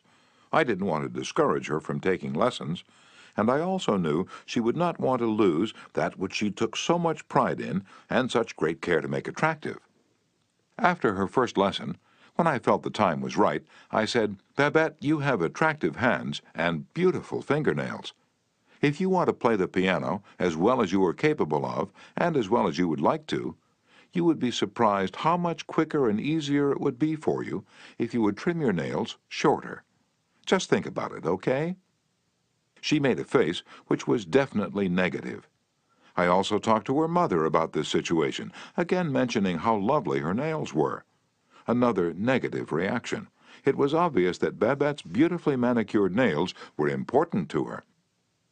The following week, Babette returned for her second lesson. Much to my surprise, the fingernails had been trimmed. I complimented her and praised her for making such a sacrifice. I also thanked her mother for influencing Babette to cut her nails. Her reply was, "Oh, I had nothing to do with it. Babette decided to do it on her own, and this is the first time she has ever trimmed her nails for anyone." Did Mrs. Norris threaten Babette? Did she say she would refuse to teach a student with long fingernails? No, she did not. She let Babette know that her fingernails were a thing of beauty, and it would be a sacrifice to cut them. She implied, "I sympathize with you. I know it won't be easy, but it will pay off in your better musical development." Saul Hurok was probably America's #1 impresario. For almost half a century, he handled artists, such world-famous artists as Chaliapin, Isadora Duncan, and Pavlova. Mr. Hurok told me that one of the first lessons he had learned in dealing with his temperamental stars was the necessity for sympathy, sympathy, and more sympathy with their idiosyncrasies. For 3 years, he was impresario for Fyodor Chaliapin, one of the greatest bassos who ever thrilled the ritzy box-holders at the Metropolitan. Yet Chaliapin was a constant problem. He carried on like a spoiled child. To put it in Mr. Hurok's own inimitable phrase, he was a hell of a fellow in every way. For example, Chaliapin would call up Mr. Hurok about noon of the day he was going to sing and say, "Saul, I feel terrible. My throat is like raw hamburger. It's impossible for me to sing tonight." Did Mr. Hurok argue with him? Oh, no. He knew that an entrepreneur wouldn't handle artists that way. So he would rush over to Chaliapin's hotel, dripping with sympathy. "Oh, what a pity," he would mourn. "What a pity, my poor fellow. Of course you cannot sing. I will cancel the engagement at once. It will only cost you a couple of $1,000, but that's nothing in comparison to your reputation." And then Chaliapin would sigh and say, "Perhaps you'd better come over later in the day. Come at 5. See how I feel then." At 5 o'clock, Mr. Hurok would again rush to his hotel, dripping with sympathy. Again, he would insist on canceling the engagement, and again Chaliapin would sigh and say, "Well, maybe you'd better come see me later. I may be better by then." At 7:30, the great basso would consent to sing, only with the understanding that Mr. Hurok would walk out on the stage of the Metropolitan and announce that Chaliapin had a very bad cold and was not in good voice. Mr. Hurok would lie and say that he would do it, for he knew that that was the only way to get the basso out on stage. Dr. Arthur I. Gates, in his splendid book, Educational Psychology, says, "Sympathy the human species universally craves. The child eagerly displays his injury, or even inflicts a cut or bruise in order to reap abundant sympathy. For the same purpose, adults show their bruises, relate their accidents, illness, especially details of surgical operations. Self-pity for misfortunes, real or imaginary, is in some measure practically a universal practice." So, if you want to win people to your way of thinking, put in practice Principle 9. Be sympathetic with the other person's ideas and desires.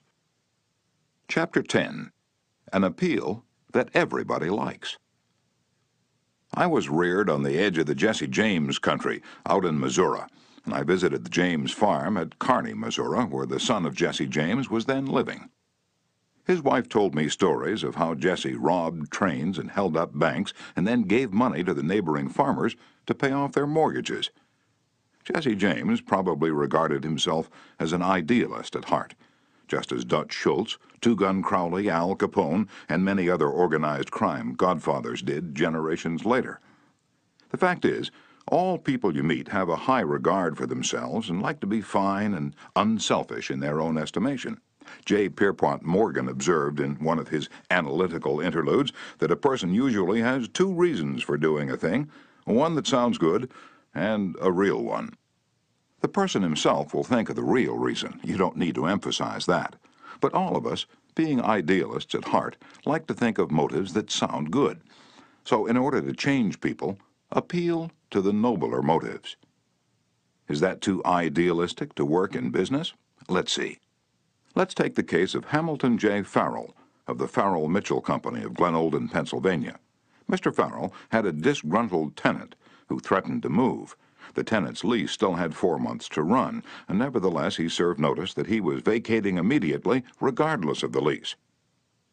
"These people had lived in my house all winter, the most expensive part of the year," Mr. Farrell said as he told the story to the class.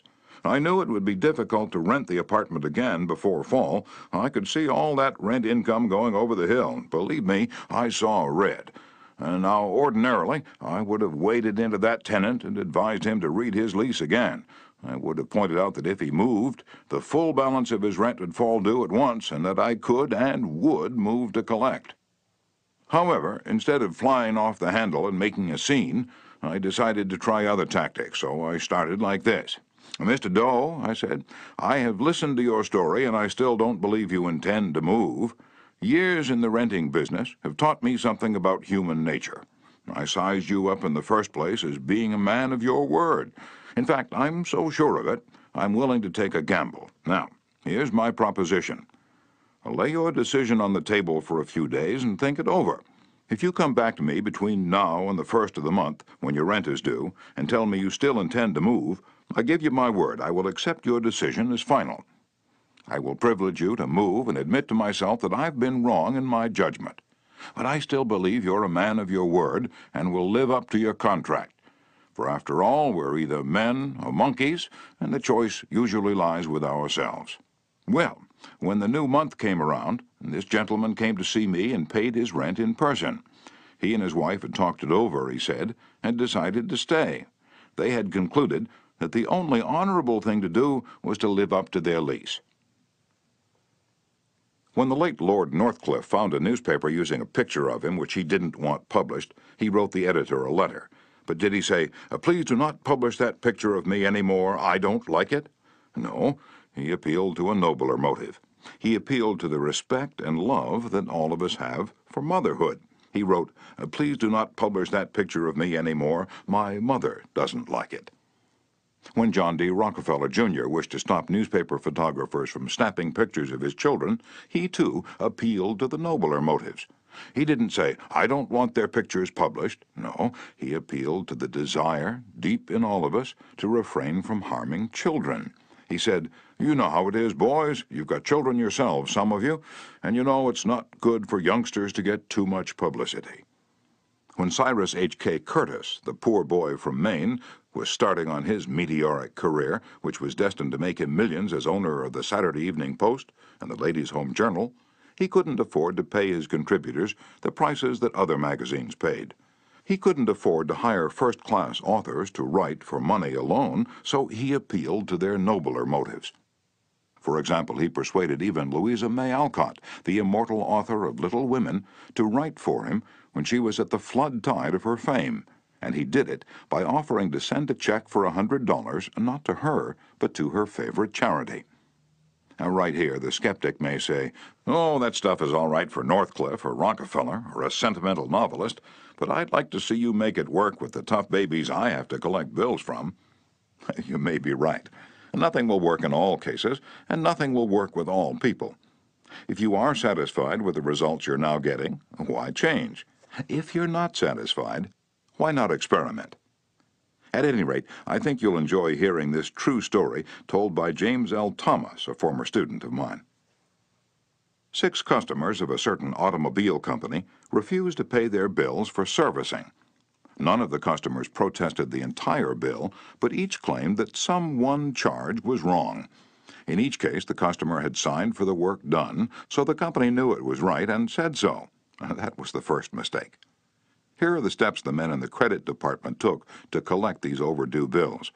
Do you suppose they succeeded? First, they called on each customer and told him bluntly that they had come to collect a bill that was long past due. Second, they made it very plain that the company was absolutely and unconditionally right. Therefore, he, the customer, was absolutely and unconditionally wrong. Third, they intimated that they, the company, knew more about automobiles than he could ever hope to know. So what was the argument about? Result? They argued.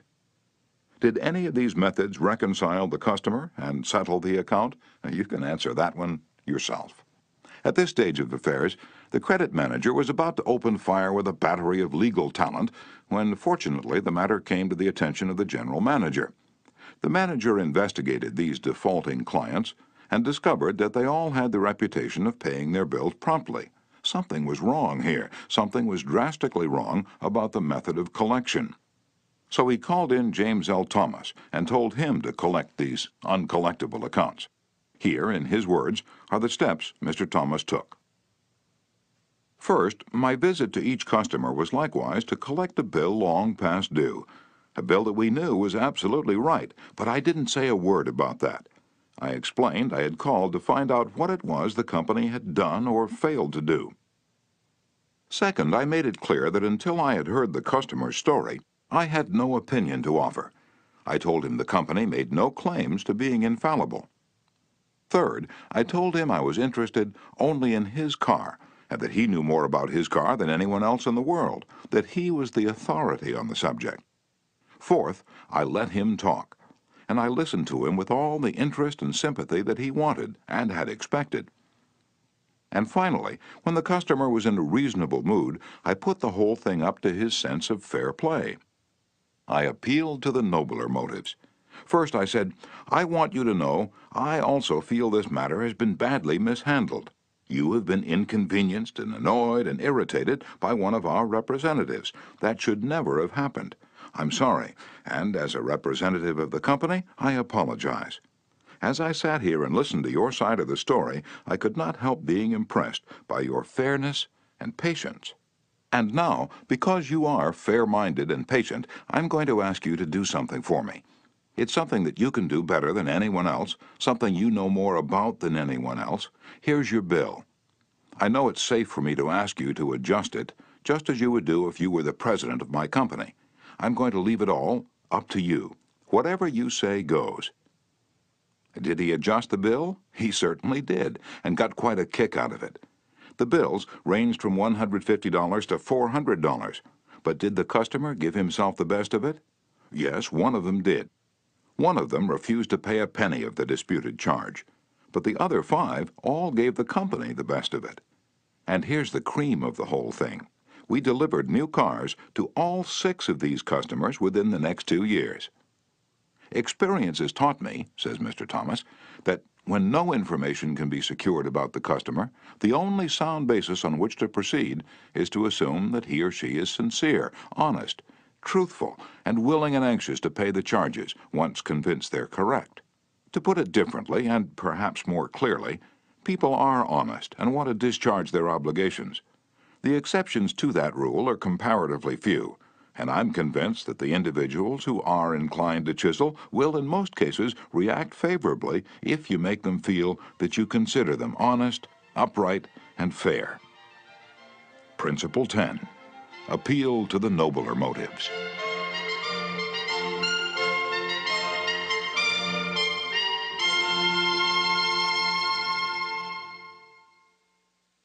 Chapter 11. The movies do it, TV does it, why don't you do it? Many years ago, the Philadelphia Evening Bulletin was being maligned by a dangerous whispering campaign. A malicious rumor was being circulated.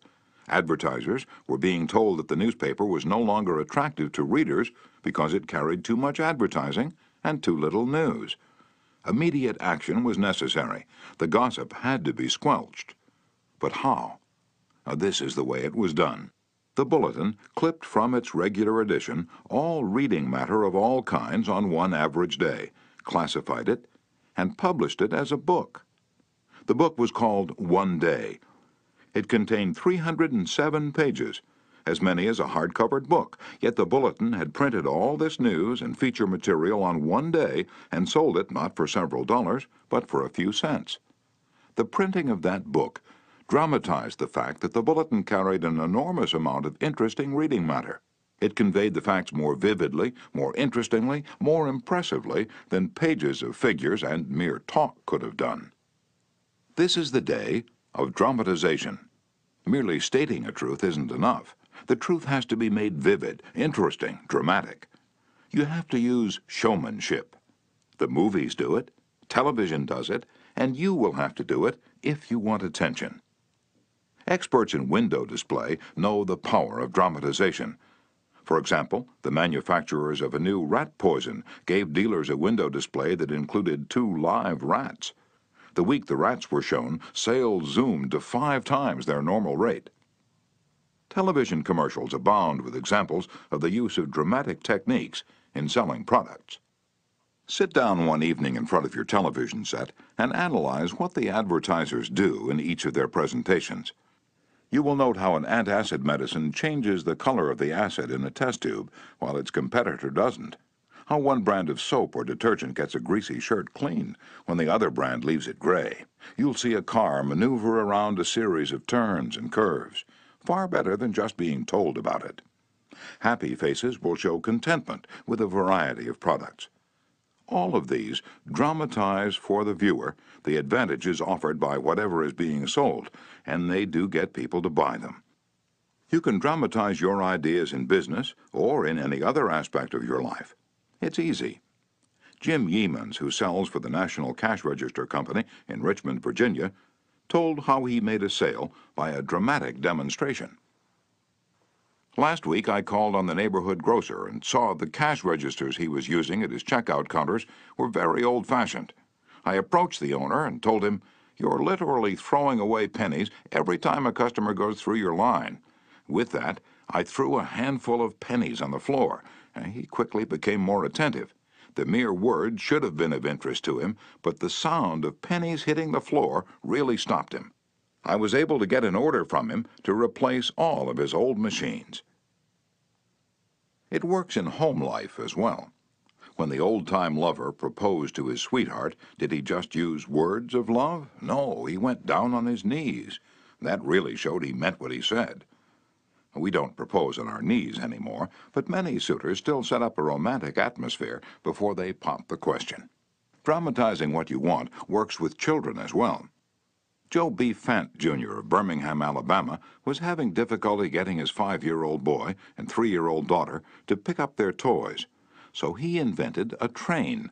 Joey was the engineer, Captain Casey Jones, on his tricycle. Janet's wagon was attached, and in the evening she loaded all the coal on the caboose, her wagon, and then jumped in while her brother drove her around the room. In this way, the room was cleaned up without lectures, arguments, or threats. Mary Catherine Wolfe of Mishawaka, Indiana, was having some problems at work and decided that she had to discuss them with the boss. On Monday morning, she requested an appointment with him, but was told he was very busy and she should arrange with his secretary for an appointment later in the week. The secretary indicated that his schedule was very tight, but she would try to fit her in. Ms. Wolfe described what happened. I did not get a reply from her all week long. Whenever I questioned her, she would give me a reason why the boss could not see me. Friday morning came and I'd heard nothing definite. I really wanted to see him and discuss my problems before the weekend, so I asked myself, how could I get him to see me? What I finally did was this. I wrote him a formal letter. I indicated in the letter that I fully understood how extremely busy he was all week, but it was important that I speak with him. I enclosed a form letter and a self-addressed envelope and asked him to please fill it out or ask his secretary to do it and return it to me. The form letter read as follows. Ms. Wolfe, I will be able to see you on blank at blank a.m. or p.m. I will give you blank minutes of my time. I put this letter in his in basket at 11 a.m. At 2 p.m. I checked my mailbox There was my self-addressed envelope. He had answered my form letter himself and indicated he could see me that afternoon and could give me 10 minutes of his time. I met with him, and we talked for over an hour and resolved my problems. If I had not dramatized to him the fact that I really wanted to see him, I would probably still be waiting for an appointment. James B. Boynton had to present a lengthy market report. His firm had just finished an exhaustive study for a leading brand of cold cream. Data were needed immediately about the competition in this market. The prospective customer was one of the biggest and most formidable men in the advertising business, and his first approach failed almost before he began. The first time I went in, Mr. Boynton explains, I found myself sidetracked into a futile discussion of the methods used in the investigation. He argued and I argued. He told me I was wrong, and I tried to prove that I was right. I finally won my point to my own satisfaction, but my time was up, the interview was over, and I still hadn't produced results. The second time, I didn't bother with tabulations of figures and data. I went to see this man. I dramatized my facts. As I entered his office, he was busy on the phone. While he finished his conversation, I opened a suitcase and dumped 32 jars of cold cream on top of his desk, all products he knew, all competitors of his cream.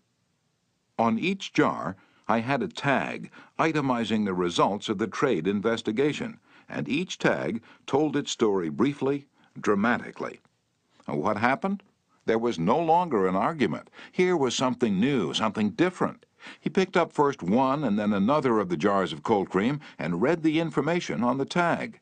A friendly conversation developed. He asked additional questions. He was intensely interested. He had originally given me only 10 minutes to present my facts, but 10 minutes passed, 20 minutes, 40 minutes, and at the end of an hour we were still talking.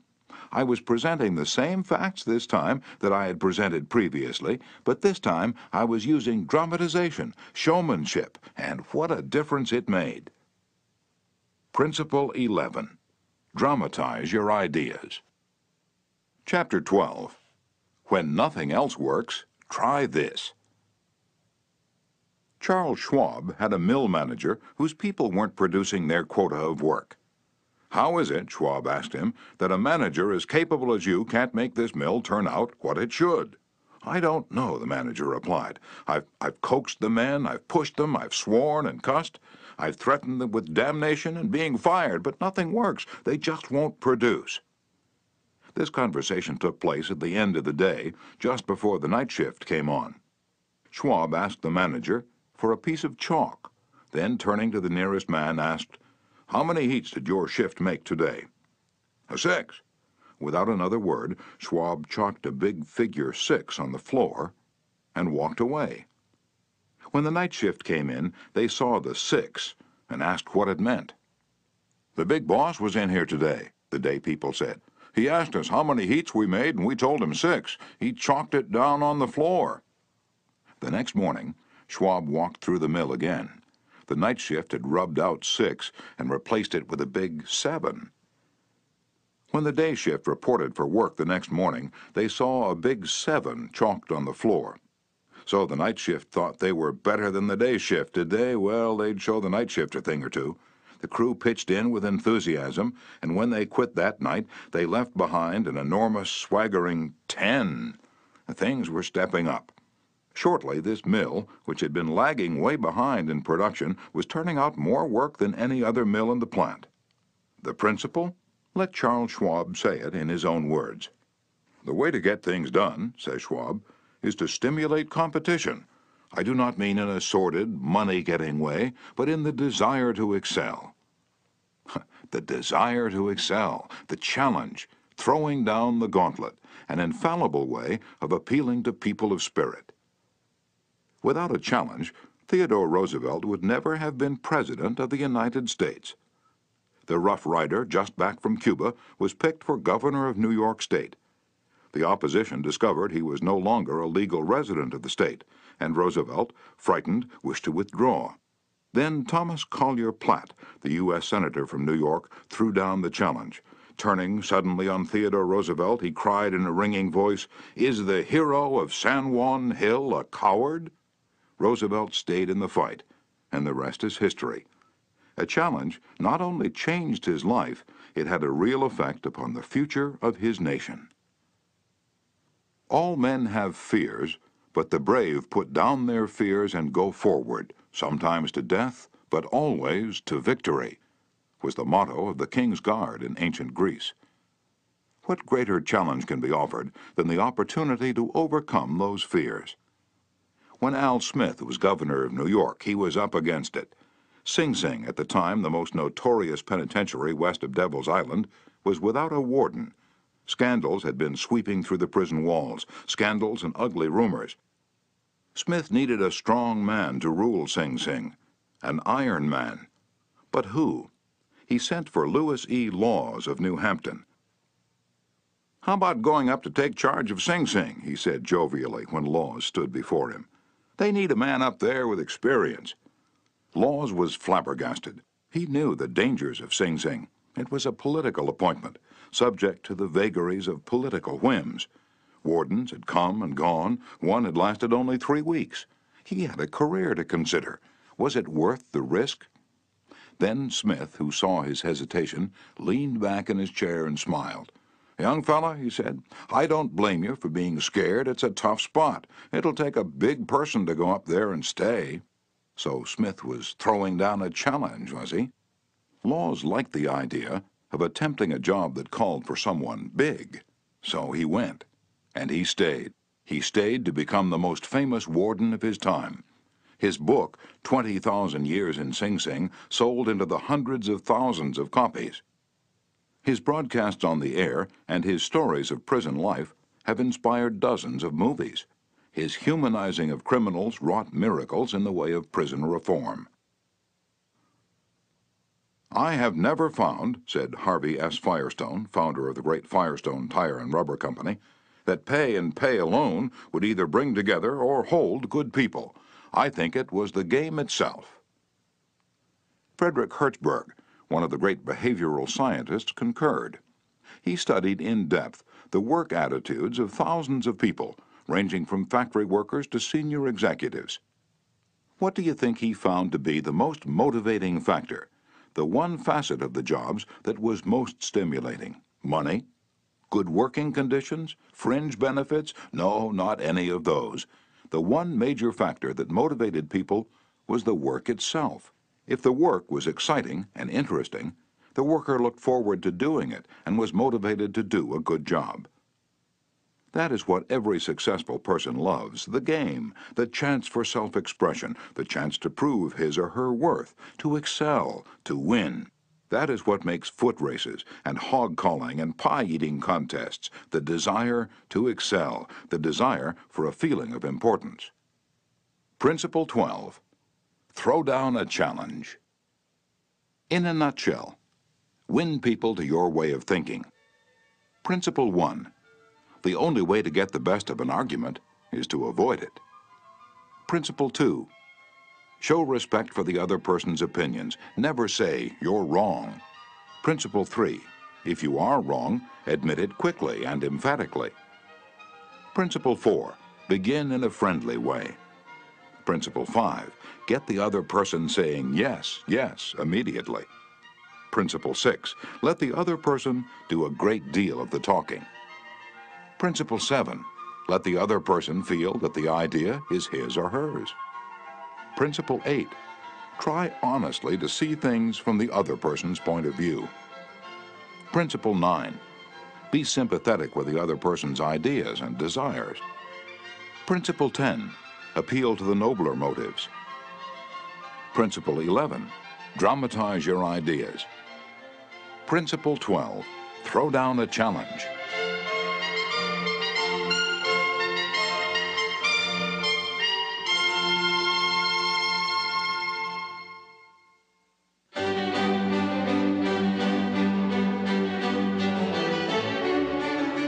Part 4. Be a leader. How to change people without giving offense or arousing resentment. Chapter 1. If you must find fault, this is the way to begin. A friend of mine was a guest at the White House for a weekend during the administration of Calvin Coolidge. Drifting into the president's private office, he heard Coolidge say to one of his secretaries, "That's a pretty dress you're wearing this morning, and you're a very attractive young woman." That was probably the most effusive praise Silent Cal had ever bestowed upon a secretary in his life. It was so unusual, so unexpected, that the secretary blushed in confusion. And then Coolidge said, "Now don't get stuck up. I just said that to make you feel good. From now on, I wish you would be a little bit more careful with your punctuation." His method was probably a bit obvious, but the psychology was superb. It's always easier to listen to unpleasant things after we have heard some praise of our good points. A barber lathers a man before he shaves him, and that is precisely what McKinley did back in 1896 when he was running for president. One of the prominent Republicans of that day had written a campaign speech that he felt was just a trifle better than Cicero and Patrick Henry and Daniel Webster all rolled into one. With great glee, this chap read his immortal speech aloud to McKinley. The speech had its fine points, but it just wouldn't do. It would have raised a tornado of criticism. McKinley didn't want to hurt the man's feelings. He must not kill the man's splendid enthusiasm, and yet he had to say no. Note how adroitly he did it. "My friend, that is a splendid speech, a magnificent speech," McKinley said. "No one could have prepared a better one. There are many occasions on which it would be precisely the right thing to say. But is it quite suitable to this particular occasion? Sound and sober as it is from your standpoint, I must consider its effect from the party's standpoint. Now, you go home and write a speech along the lines I indicate, and send me a copy of it." He did just that. McKinley blue-penciled and helped him rewrite his second speech, and he became one of the effective speakers of the campaign. Here is the second most famous letter that Abraham Lincoln ever wrote. His most famous one was written to Mrs. Bixby, expressing his sorrow for the death of the 5 sons she had lost in battle. Lincoln probably dashed this letter off in 5 minutes, yet it sold at public auction in 1926 for $12,000. And that, by the way, was more money than Lincoln was able to save during half a century of hard work. The letter was written to General Joseph Hooker on April 26, 1863, during the darkest period of the Civil War. For 18 months, Lincoln's generals had been leading the Union Army from one tragic defeat to another. Nothing but futile, stupid human butchery. The nation was appalled. Thousands of soldiers had deserted from the army, and even the Republican members of the Senate had revolted and wanted to force Lincoln out of the White House. "We are now on the brink of destruction," Lincoln said. "It appears to me that even the Almighty is against us. I can hardly see a ray of hope." Such was the period of black sorrow and chaos out of which this letter came. I am including the letter here because it shows how Lincoln tried to change an obstreperous general when the very fate of the nation could have depended upon the general's action. This is perhaps the sharpest letter Abe Lincoln wrote after he became president, yet you will note that he praised General Hooker before he spoke of his grave faults.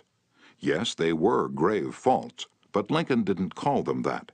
Lincoln was more conservative, more diplomatic. Lincoln wrote, "There are some things in regard to which I am not quite satisfied with you."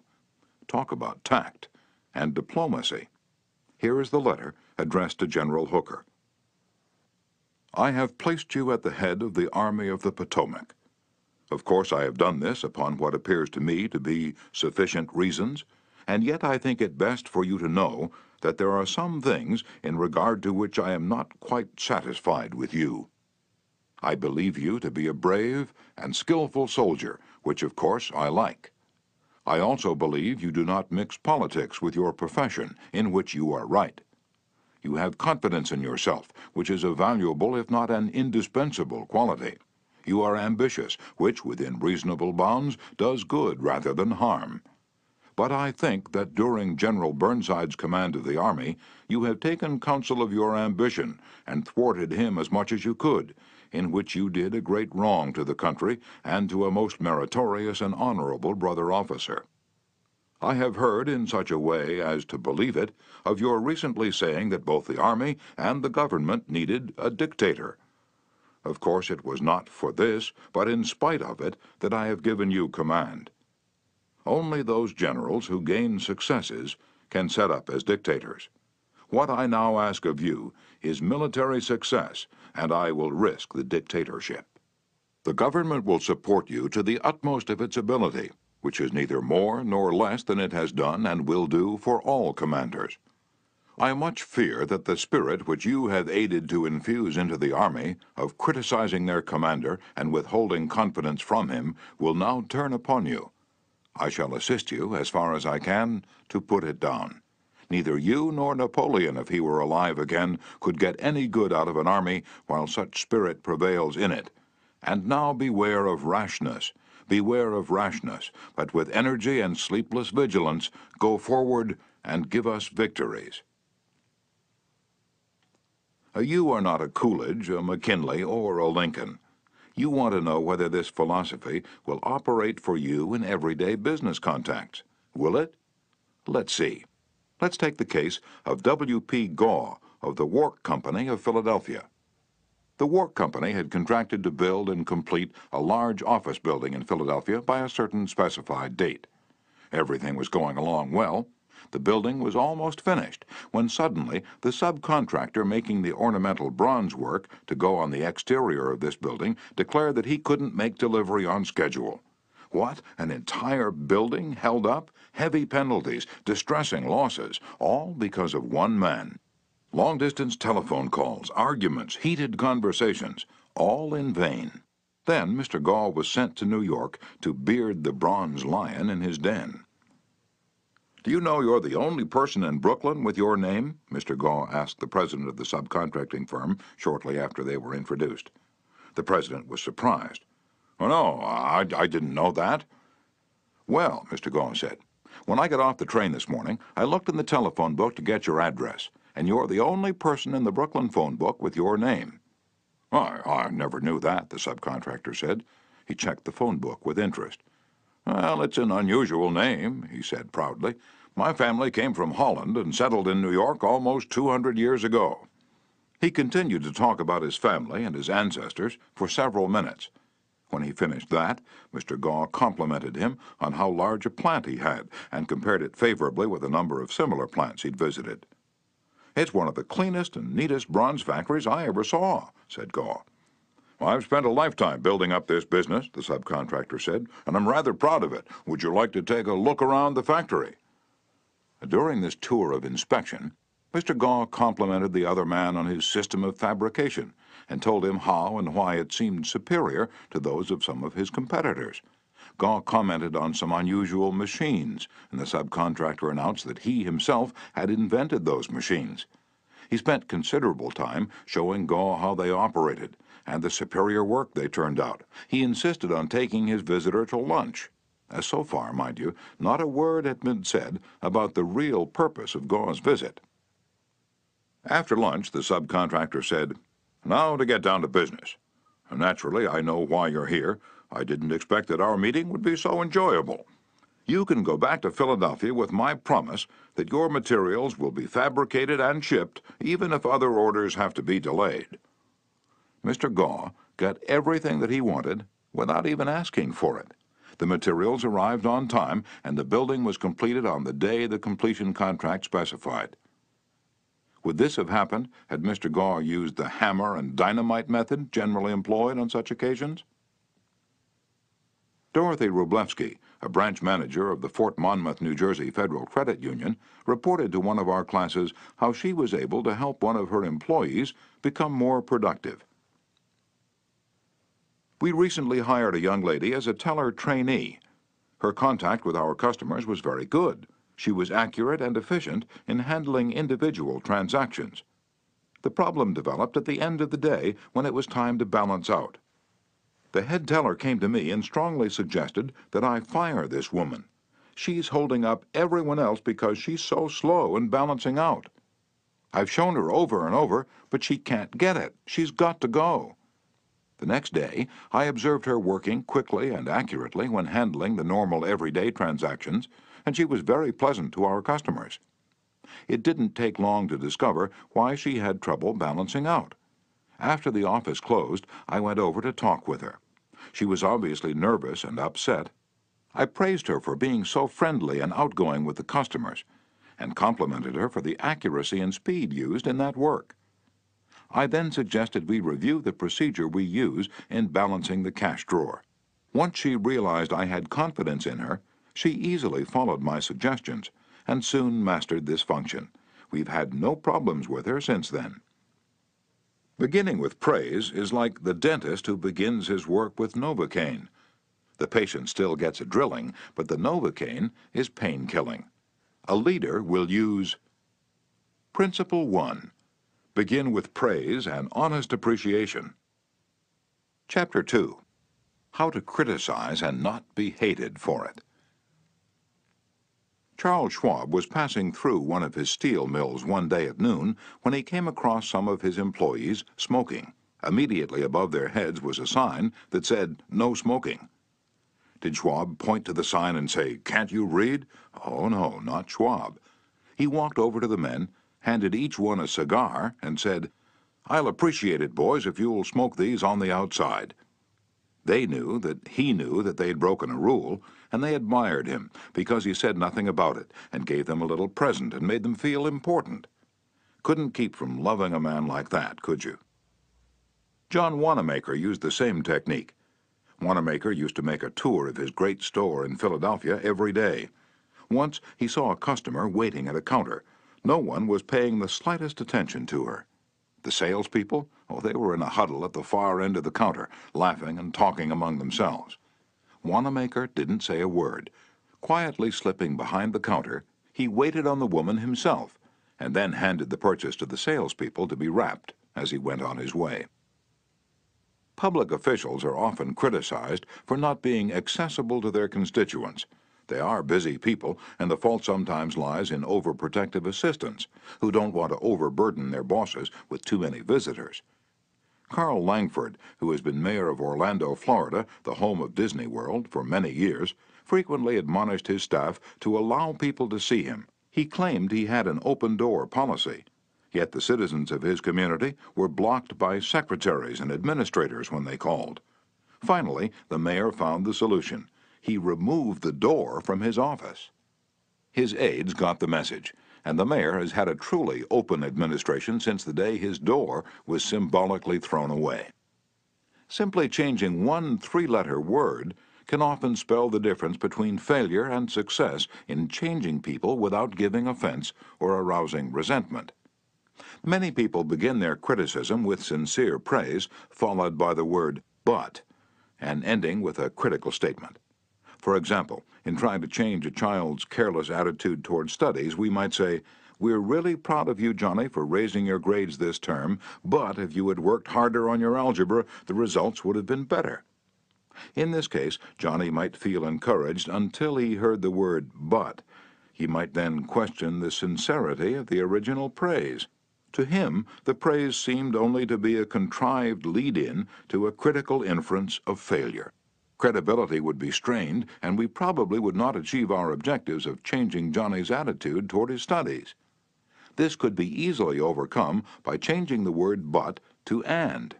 We're really proud of you, Johnny, for raising your grades this term, and by continuing the same conscientious efforts next term, your algebra grade can be up with all the others. Now Johnny would accept the praise, because there was no follow-up of an inference of failure. We have called his attention to the behavior we wished to change indirectly, and the chances are he will try to live up to our expectations. Calling attention to one's mistakes indirectly works wonders with sensitive people who may resent bitterly any direct criticism. Marge Jacob of Woonsocket, Rhode Island, told one of our classes how she convinced some sloppy construction workers to clean up after themselves when they were building additions to her house. For the first few days of the work, when Mrs. Jacob returned from her job, she noticed that the yard was strewn with the cut ends of lumber. She didn't want to antagonize the builders because they did excellent work, so after the workers had gone home, she and her children picked up and neatly piled all the lumber debris in a corner. The following morning, she called the foreman to one side and said, "I'm really pleased with the way the front lawn was left last night. It's nice and clean and doesn't offend the neighbors." From that day forward, the workers picked up and piled the debris to one side, and the foreman came in each day seeking approval of the condition the lawn was left in after a day's work.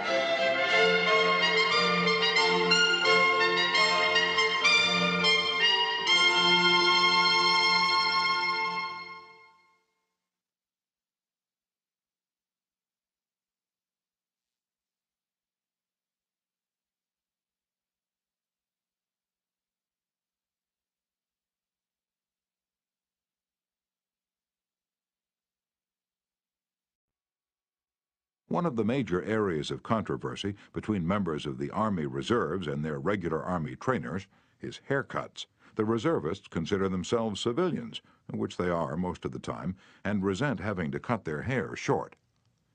Master Sergeant Harley Kaiser of the 542nd USAR School addressed himself to this problem when he was working with a group of reserved non-commissioned officers.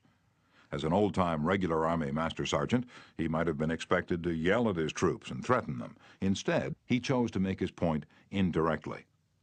"Gentlemen," he started, "you are leaders. You will be most effective when you lead by example. You must be the example for your men to follow. You know what the Army regulations say about haircuts. I'm going to get my haircut today, although it's still much shorter than some of yours. You look at yourselves in the mirror. If you feel you need a haircut to be a good example, we'll arrange a time for you to visit the post barber shop." And the result was predictable. Several of the candidates did look in the mirror and went to the barber shop that afternoon and received regulation haircuts. Sergeant Kaiser commented the next morning that he already could see the development of leadership qualities in some of the members of the squad. On March 8, 1887, the eloquent Henry Ward Beecher died. The following Sunday, Lyman Abbott was invited to speak in the pulpit left silent by Beecher's passing. Eager to do his best, he wrote, rewrote, and polished his sermon with the meticulous care of a Flaubert. Then he read it to his wife. It was poor, as most written speeches are. She might have said, if she had less judgment, "Lyman, that's terrible, that will never do. You'll put people to sleep. It reads like an encyclopedia. You ought to know better than that, after all the years you've been preaching. For heaven's sake, why don't you talk like a human being? Why don't you act natural? You'll disgrace yourself if you ever read that stuff." That's what she might have said. And if she had, you know what would have happened. And she knew, too. So she merely remarked that it would make an excellent article for the North American Review. In other words, she praised it and at the same time subtly suggested that it wouldn't do as a speech. Lyman Abbott saw the point, tore up his carefully prepared manuscript, and preached without even using notes. An effective way to correct others' mistakes is Principle 2. Call attention to people's mistakes indirectly. Chapter 3. Talk about your own mistakes first. My niece, Josephine Carnegie, had come to New York to be my secretary. She was 19, had graduated from high school 3 years previously, and her business experience was a trifle more than zero. She became one of the most proficient secretaries west of Suez, but in the beginning she was, well, susceptible to improvement. One day I started to criticize her. I said to myself, "Just a minute, Dale Carnegie, just a minute. You are twice as old as Josephine. You have had 10,000 times as much business experience. How can you possibly expect her to have your viewpoint, your judgment, your initiative, mediocre though they may be? And just a minute, Dale. What were you doing at 19? Remember the asinine mistakes and blunders you made? Remember the time you did this and that?" After thinking the matter over, honestly and impartially, I concluded that Josephine's batting average at 19 was better than mine had been, and that, I'm sorry to confess, isn't paying Josephine much of a compliment. So after that, when I wanted to call Josephine's attention to a mistake, I used to begin by saying, "You've made a mistake, Josephine, but the Lord knows it's no worse than many I have made. You were not born with judgment, that comes only with experience, and you are better than I was at your age. I've been guilty of so many stupid, silly things myself. I have very little inclination to criticize you or anyone, but don't you think it would have been wise if you had done so-and-so?" It isn't nearly so difficult to listen to a recital of your faults if the person criticizing begins by humbly admitting that he, too, is far from impeccable. E.G. Dillistone, an engineer in Brandon, Manitoba, Canada, was having problems with his new secretary. Letters he dictated were coming to his desk for signature with 2 or 3 spelling mistakes per page. Mr. Dillistone reported how he handled this. Like many engineers, I've not been noted for my excellent English or spelling. For years, I've kept a little black thumb-index book for words I had trouble spelling. When it became apparent that merely pointing out the errors was not going to cause my secretary to do more proofreading and dictionary work, I resolved to take another approach. When the next letter came to my attention that had errors in it, I sat down with the typist and I said, "Somehow this word doesn't look right. It's one of the words I've always had trouble with. That's the reason I started this little spelling book of mine." I opened the book to the appropriate page. Yes, here it is. I'm very conscious of my spelling now because people do judge us by our letters, and misspelling makes us look less professional. I don't know whether she copied my system or not, but since that conversation, her frequency of spelling errors has been significantly reduced. The polished Prince Bernhard von Bülow learned the sharp necessity of doing this back in 1909. Von Bülow was then the Imperial Chancellor of Germany, and on the throne sat Wilhelm II. Wilhelm the Haughty, Wilhelm the Arrogant, Wilhelm the last of the German Kaisers, building an army and navy that he boasted could whip their weight in wildcats. Then an astonishing thing happened. The Kaiser said things, incredible things, things that rocked the continent and started a series of explosions heard around the world. To make matters infinitely worse, the Kaiser made silly, egotistical, absurd announcements in public. He made them while he was a guest in England, and he gave his royal permission to have them printed in the Daily Telegraph. For example, he declared that he was the only German who felt friendly toward the English, that he was constructing a navy against the menace of Japan, that he and he alone had saved England from being humbled in the dust by Russia and France, that it had been his campaign plan that enabled England's Lord Roberts to defeat the Boers in South Africa, and so on. No other such amazing words had ever fallen from the lips of a European king in peacetime within 100 years. The entire continent buzzed with the fury of a hornet's nest. England was incensed. German statesmen were aghast. And in the midst of all this consternation, the Kaiser became panicky and suggested to Prince von Bülow, the Imperial Chancellor, that he take the blame. Yes, he wanted von Bülow to announce that it was all his responsibility, that he had advised his monarch to say these incredible things. "But, Your Majesty," von Bülow protested, "it seems to me utterly impossible that anybody, either in Germany or England, could suppose me capable of having advised Your Majesty to say such things." The moment those words were out of von Bülow's mouth, he realized he had made a grave mistake. The Kaiser blew up. "You consider me a donkey," he shouted, "capable of blunders you yourself could never have committed." Von Bülow knew that he ought to have praised before he condemned, but since that was too late, he did the next best thing. He praised after he had criticized, and it worked a miracle. "I am far from suggesting that," he answered respectfully.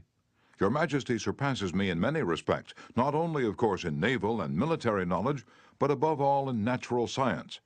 I have often listened in admiration when Your Majesty explained the barometer, or wireless telegraphy, or the Röntgen rays. I am shamefully ignorant of all branches of natural science, have no notion of chemistry, of physics, and am quite incapable of explaining the simplest of natural phenomena. But," von Bülow continued, "in compensation I possess some historical knowledge and perhaps certain qualities useful in politics, especially diplomacy." The Kaiser beamed. Von Bülow had praised him. Von Bülow had exalted him and humbled himself. The Kaiser could forgive anything after that. "Haven't I always told you," he exclaimed with enthusiasm, "that we complete one another famously? We should stick together, and we will." He shook hands with von Bülow, not once but several times. and later in the day he waxed so enthusiastic that he exclaimed with doubled fists, "If anyone says anything to me against Prince von Bülow, I shall punch him in the nose." Von Bülow saved himself in time, but, canny diplomat that he was, he nevertheless had made one error. He should have begun by talking about his own shortcomings and Wilhelm's superiority, not by intimating that the Kaiser was a half-wit in need of a guardian. If a few sentences, humbling oneself and praising the other party, can turn a haughty, insulted Kaiser into a staunch friend, imagine what humility and praise can do for you and me in our daily contacts. Rightfully used, they will work veritable miracles in human relations. Admitting one's own mistakes, even when one hasn't corrected them, can help convince somebody to change his behavior. This was illustrated more recently by Clarence Zerhusen of Timonia, Maryland, when he discovered his 15-year-old son was experimenting with cigarettes. "Naturally, I didn't want David to smoke," Mr. Zerhusen told us, "but his mother and I smoked cigarettes. We were giving him a bad example all the time. I explained to Dave how I started smoking at about his age and how the nicotine had gotten the best of me, and now it was nearly impossible for me to stop. I reminded him how irritating my cough was, and how he had been after me to give up cigarettes not many years before. I didn't exhort him to stop, or make threats, or warn him about their dangers. All I did was point out how I was hooked on cigarettes and what it had meant to me. He thought about it for a while and decided he wouldn't smoke until he had graduated from high school. As the years went by, David never did start smoking and has no intention of ever doing so. As a result of that conversation, I made the decision to stop smoking cigarettes myself, and with the support of my family, I have succeeded." A good leader follows this principle. Principle 3. Talk about your own mistakes before criticizing the other person. Chapter 4. No one likes to take orders. I once had the pleasure of dining with Miss Ida Tarbell, the Dean of American Biographers. When I told her I was writing this book, we began discussing this all-important subject of getting along with people, and she told me that while she was writing her biography of Owen D. Young, she interviewed a man who had sat for 3 years in the same office with Mr. Young. This man declared that during all that time he had never heard Owen D. Young give a direct order to anyone. He always gave suggestions, not orders. Owen D. Young never said, for example, "Do this or do that," or "Don't do this, don't do that." He would say, "You might consider this," or "Do you think that would work?" Frequently he would say, after he had dictated a letter, "What do you think of this?" In looking over a letter of one of his assistants, he would say, "Maybe if we were to phrase it this way, it would be better." He always gave people the opportunity to do things themselves. He never told his assistants to do things. He let them do them, let them learn from their mistakes. A technique like that makes it easy for a person to correct errors. A technique like that saves a person's pride and gives him or her a feeling of importance. It encourages cooperation instead of rebellion. Resentment caused by a brash order may last a long time, even if the order was given to correct an obviously bad situation. Dan Santarelli, a teacher at a vocational school in Wyoming, Pennsylvania, told one of our classes how one of his students had blocked the entranceway to one of the school's shops by illegally parking his car in it. One of the other instructors stormed into the classroom and asked in an arrogant tone, "Whose car is blocking the driveway?" When the student who owned the car responded, the instructor screamed, "Move that car and move it right now, or I'll wrap a chain around it and drag it out of there." Now, that student was wrong. The car should not have been parked there. But from that day on, not only did that student resent the instructor's action, but all the students in the class did everything they could to give the instructor a hard time and make his job unpleasant. How could he have handled it differently if he had asked in a friendly way, "Whose car's in the driveway?" and then suggested that if it were moved, other cars could get in and out? The student would have gladly moved it, and neither he nor his classmates would have been upset and resentful. Asking questions not only makes an order more palatable, it often stimulates the creativity of the persons who you ask. People are more likely to accept an order if they have had a part in the decision that caused the order to be issued. When Ian MacDonald of Johannesburg, South Africa, the general manager of a small manufacturing plant specializing in precision machine parts, had the opportunity to accept a very large order, he was convinced that he would not meet the promised delivery date. The work already scheduled in the shop and the short completion time needed for this order made it seem impossible for him to accept the order.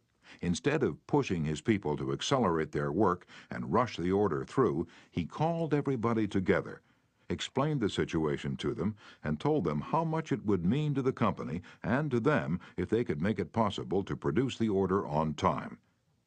Then he started asking questions. Is there anything we can do to handle this order? Can anyone think of different ways to process it through the shop that will make it possible to take the order?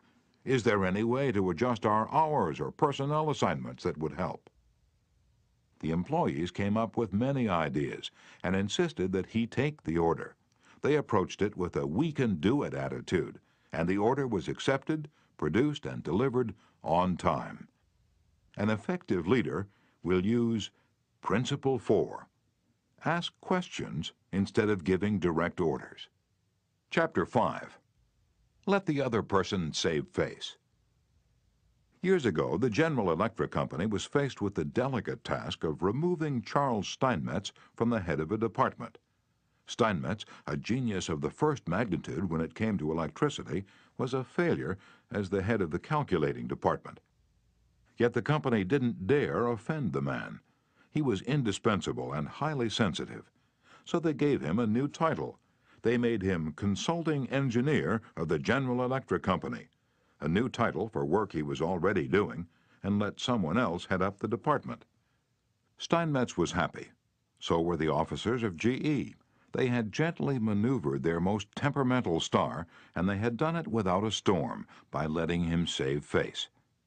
Letting one save face, how important, how vitally important that is.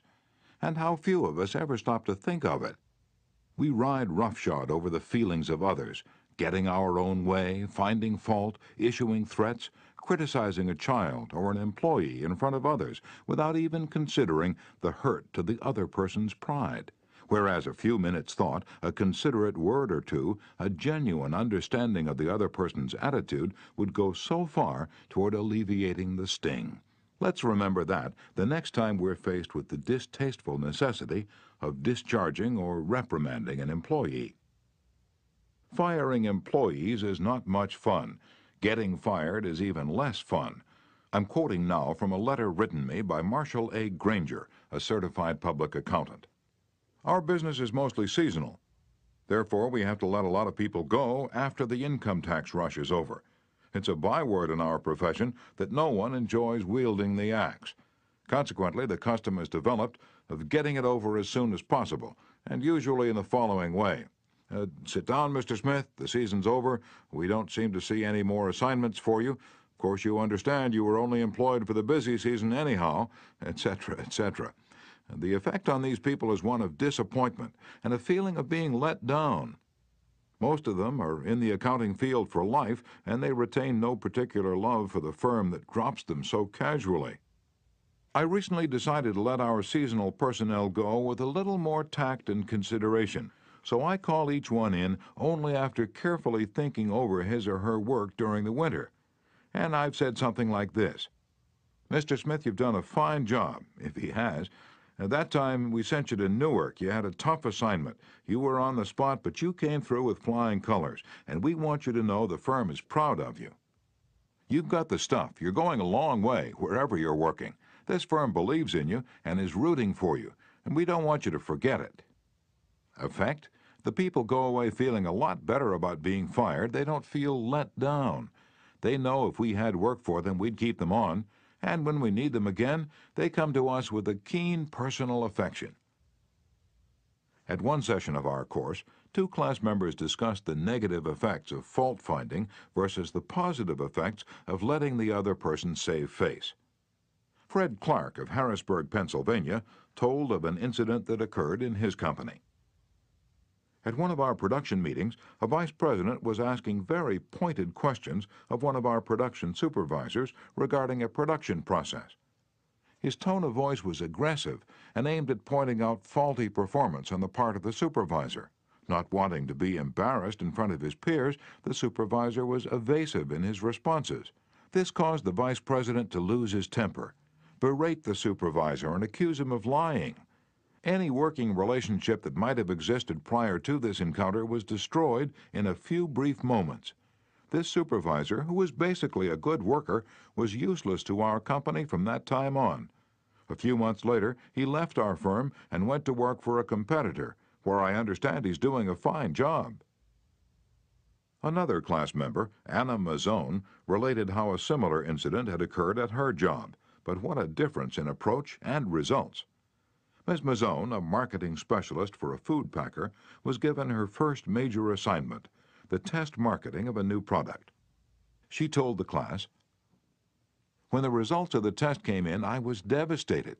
I'd made a serious error in my planning, and the entire test had to be done all over again. To make this worse, I had no time to discuss it with my boss before the meeting in which I was to make my report on the project. When I was called on to give the report, I was shaking with fright. I had all I could do to keep from breaking down, but I resolved I would not cry and have all those men make remarks about women not being able to handle a management job because they're too emotional. I made my report briefly and stated that due to an error, I would repeat the study before the next meeting. I sat down, expecting my boss to blow up. Instead, he thanked me for my work and remarked that it was not unusual for a person to make an error on a new project and that he had confidence that the repeat survey would be accurate and meaningful to the company. He assured me in front of all my colleagues that he had faith in me and knew I had done my best, and that my lack of experience, not my lack of ability, was the reason for the failure. I left that meeting with my head up in the air and with the determination that I would never let that boss of mine down again." Even if we are right and the other person is definitely wrong, we only destroy ego by causing someone to lose face. The legendary French aviation pioneer and author Antoine de Saint-Exupéry wrote, "I have no right to say or do anything that diminishes a man in his own eyes. What matters is not what I think of him, but what he thinks of himself. Hurting a man in his dignity is a crime." A real leader will always follow Principle 5. Let the other person save face. Chapter 6. How to Spur People On to Success. Pete Barlow was an old friend of mine. He had a dog and pony act and spent his life traveling with circuses and vaudeville shows. I loved to watch Pete train new dogs for his act. I noticed that the moment a dog showed the slightest improvement, Pete patted and praised him and gave him meat and made a great to-do about it. That's nothing new. Animal trainers have been using that same technique for centuries. Why, I wonder, don't we use the same common sense when trying to change people that we use when trying to change dogs? Why don't we use meat instead of a whip? Why don't we use praise instead of condemnation? Let us praise even the slightest improvement. That inspires the other person to keep on improving. In his book, I Ain't Much, Baby, But I'm All I Got, the psychologist Jess Lair comments, "Praise is like sunlight to the warm human spirit. We cannot flower and grow without it, and yet while most of us are only too ready to apply to others the cold wind of criticism, we are somehow reluctant to give our fellow the warm sunshine of praise." I can look back at my own life and see where a few words of praise have sharply changed my entire future. Can't you say the same thing about your life? History is replete with striking illustrations of the sheer witchery of praise. For example, many years ago, a boy of 10 was working in a factory in Naples. He longed to be a singer, but his first teacher discouraged him. "You can't sing," he said. "You haven't any voice at all. It sounds like the wind in the shutters." But his mother, a poor peasant woman, put her arms about him and praised him and told him she knew he could sing. She could already see an improvement, and she went barefoot in order to save money to pay for his music lessons. That peasant mother's praise and encouragement changed that boy's life. His name was Enrico Caruso, and he became the greatest and most famous opera singer of his age. In the early 19th century, a young man in London aspired to be a writer, but everything seemed to be against him. He had never been able to attend school more than 4 years. His father had been flung in jail because he couldn't pay his debts, and this young man often knew the pangs of hunger. Finally, he got a job pasting labels on bottles of blacking in a rat-infested warehouse, and he slept at night in a dismal attic room with 2 other boys, gutter snipes from the slums of London. He had so little confidence in his ability to write that he sneaked out and mailed his first manuscript in the dead of night so nobody would laugh at him. Story after story was refused. Finally, the great day came when one was accepted. True, he wasn't paid a shilling for it, but one editor had praised him. One editor had given him recognition. He was so thrilled that he wandered aimlessly around the streets with tears rolling down his cheeks. The praise, the recognition that he'd received through getting one story in print changed his whole life. For if it hadn't been for that encouragement, he might have spent his entire life working in rat-infested factories. You may have heard of that boy.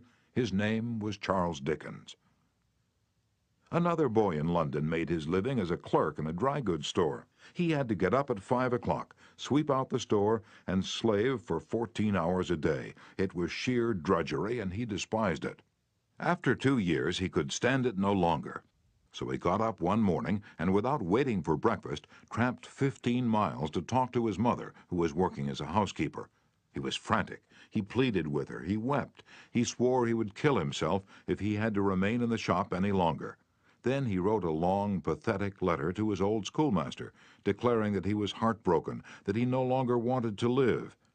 His old schoolmaster gave him a little praise, and assured him that he really was very intelligent and fitted for finer things, and offered him a job as a teacher. That praise changed the future of that boy and made a lasting impression on the history of English literature. For that boy went on to write innumerable best-selling books and made over $1 million with his pen. You've probably heard of him. His name? H.G. Wells. Use of praise instead of criticism is the basic concept of B.F. Skinner's teachings. This great contemporary psychologist has shown by experiment with animals and with humans that when criticism is minimized and praise emphasized, the good things people do will be reinforced and the poorer things will atrophy for lack of attention. John Ringelspaugh of Rocky Mount, North Carolina, used this in dealing with his children. It seemed that, as in so many families, Mother and Dad's chief form of communication with the children was yelling at them. And as in so many cases, the children became a little worse rather than better after every session, and so did the parents. There seemed to be no end in sight for this problem. Mr. Ringelspaugh determined to use some of the principles he was learning in our course to solve this situation. He reported, "We decided to try to praise instead of harping on their faults. It wasn't easy when all we could see were the negative things they were doing. It was really tough to find things to praise. We managed to find something, and within the first day or two, some of the really upsetting things they were doing quit happening. Then some of their other faults began to disappear. They began capitalizing on the praise we were giving them. They even began going out of their way to do things right. Neither of us could believe it. Of course, it didn't last forever, but the norm reached after things leveled off was so much better. It was no longer necessary to react the way we used to. The children were doing far more right things than wrong ones." All of this was the result of praising the slightest improvement in the children rather than condemning everything they did wrong. This works on the job, too. Keith Roper of Woodland Hills, California, applied this principle to a situation in his company. Some material came to him in his print shop, which was of exceptionally high quality. The printer who had done this job was a new employee who had been having difficulty adjusting to the job. His supervisor was upset about what he considered a negative attitude and was seriously thinking of terminating his services. When Mr. Roper was informed of this situation, he personally went over to the print shop and had a talk with the young man. He told him how pleased he was with the work he'd just received, and pointed out it was the best work he had seen produced in that shop for some time. He pointed out exactly why it was superior and how important the young man's contribution was to the company. Do you think this affected that young printer's attitude toward the company? Within days, there was a complete turnabout. He told several of his co-workers about the conversation and how someone in the company really appreciated good work, and from that day on, he was a loyal and dedicated worker. What Mr. Roper did was not just flatter the young printer and say, "You're good." He specifically pointed out how his work was superior. Because he had singled out a specific accomplishment rather than just making general flattering remarks, his praise became much more meaningful to the person to whom it was given. Everybody likes to be praised, but when praise is specific, it comes across as sincere, not something the other person may be saying just to make one feel good.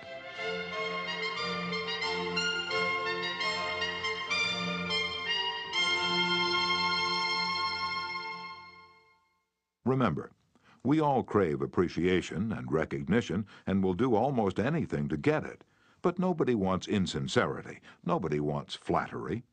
Let me repeat. The principles taught in this book will work only when they come from the heart. I'm not advocating a bag of tricks. I'm talking about a new way of life. Talk about changing people. If you and I will inspire the people with whom we come in contact to a realization of the hidden treasures they possess, we can do far more than change people. We can literally transform them. Exaggeration? Then listen to these sage words from William James, one of the most distinguished psychologists and philosophers America has ever produced. Compared with what we ought to be, we are only half awake. We are making use of only a small part of our physical and mental resources. Stating the thing broadly, the human individual thus lives far within his limits. He possesses powers of various sorts which he habitually fails to use. Yes, you possess powers of various sorts which you habitually fail to use. And one of these powers you are probably not using to the fullest extent is your magic ability to praise people and inspire them with a realization of their latent possibilities. Abilities wither under criticism, they blossom under encouragement. To become a more effective leader of people, apply Principle 6. Praise the slightest improvement, and praise every improvement. Be hearty in your approbation, and lavish in your praise. Chapter 7. Give a dog a good name. What do you do when a person who's been a good worker begins to turn in shoddy work? You can fire him or her, but that really doesn't solve anything. You can berate the worker, but this usually causes resentment. Henry Henke, a service manager for a large truck dealership in Lowell, Indiana, had a mechanic whose work had become less than satisfactory. Instead of bawling him out or threatening him, Mr. Henke called him into his office and had a heart-to-heart talk with him. "Bill," he said, "you're a fine mechanic. You've been in this line of work for a good number of years. You've repaired many vehicles to the customer's satisfaction. In fact, we've had a number of compliments about the good work you've done. Yet of late the time you take to complete each job has been increasing, and your work has not been up to your own old standards. And because you've been such an outstanding mechanic in the past, I felt sure you'd want to know that I'm not happy with the situation.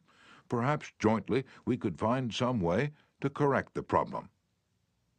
Bill responded that he hadn't realized he'd been falling down in his duties, and assured his boss that the work he was getting was not out of his range of expertise and that he would try to improve in the future. Did he do it? You can be sure he did. He once again became a fast and thorough mechanic. With that reputation Mr. Henke had given him to live up to, how could he do anything else but turn out work comparable to that which he had done in the past? "The average person," said Samuel Vauclain, then president of the Baldwin Locomotive Works, "can be led readily if you have his or her respect, and if you show that you respect that person for some kind of ability. In short, if you want to improve a person in a certain respect, act as though that particular trait were already one of his or her outstanding characteristics. Shakespeare said, Assume a virtue if you have it not. And it might be well to assume and state openly that other people have the virtue you want them to develop.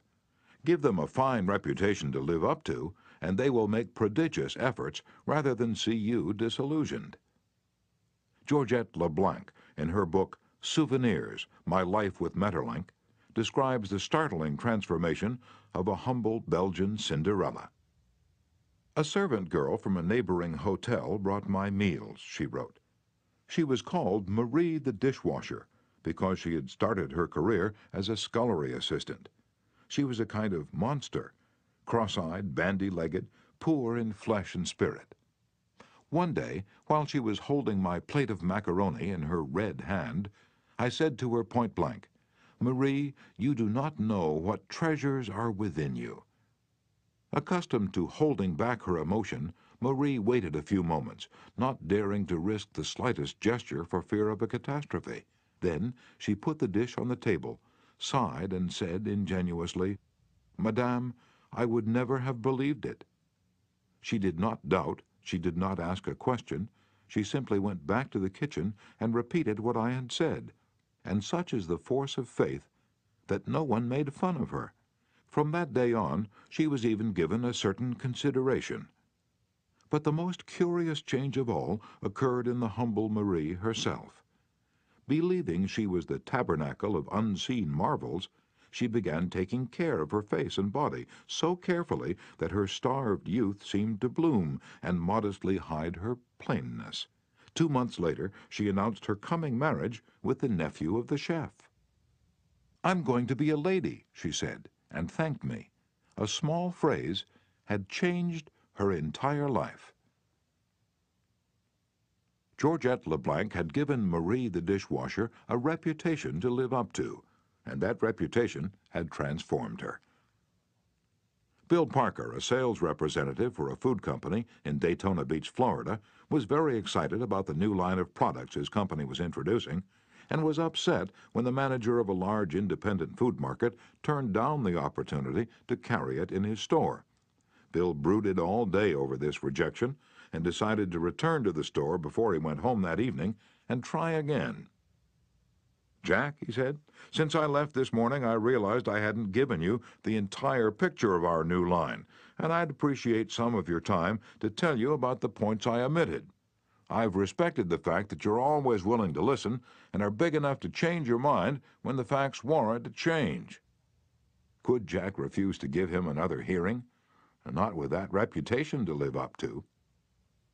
One morning, Dr. Martin Fitzhugh, a dentist in Dublin, Ireland, was shocked when one of his patients pointed out to him that the metal cup holder which she was using to rinse her mouth was not very clean. True, the patient drank from the paper cup, not the holder, but it certainly was not professional to use tarnished equipment.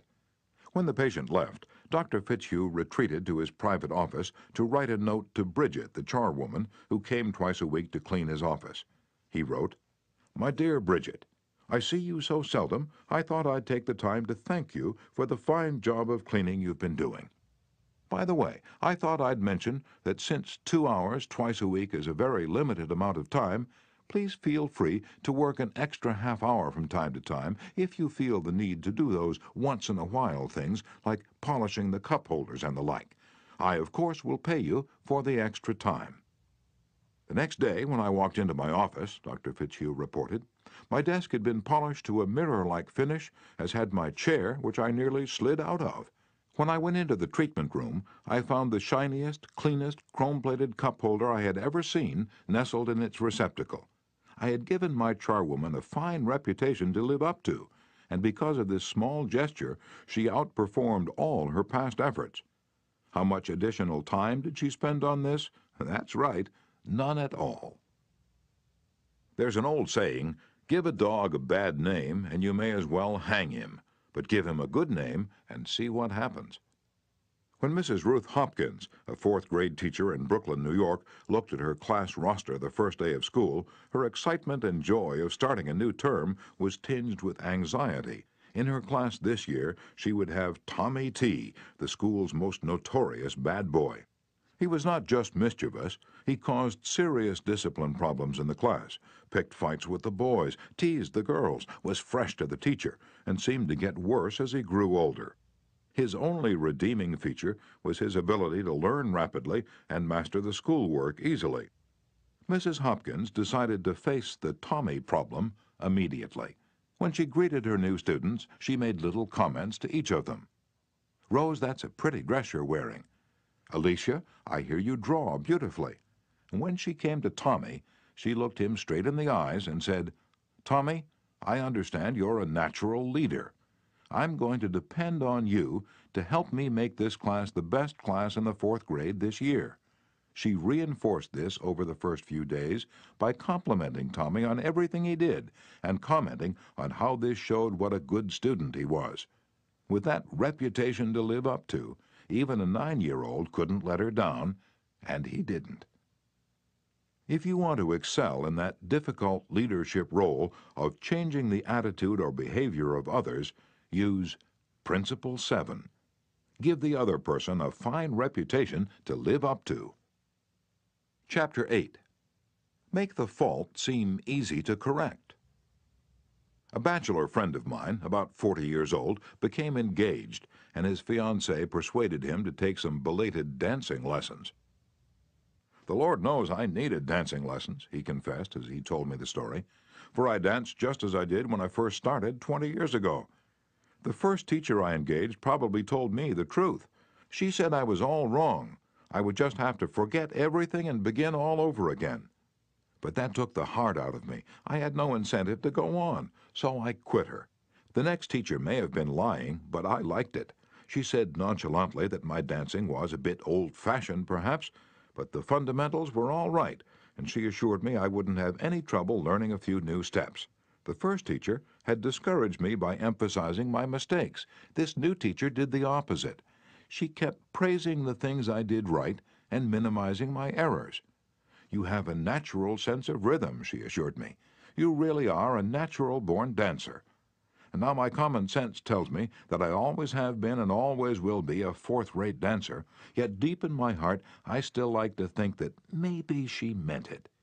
To be sure, I was paying her to say it, but why bring that up? At any rate, I know I'm a better dancer than I would have been if she hadn't told me I had a natural sense of rhythm. That encouraged me. That gave me hope. That made me want to improve. Tell your child, your spouse, or your employee that he or she is stupid or dumb at a certain thing, has no gift for it, and is doing it all wrong, and you have destroyed almost every incentive to try to improve.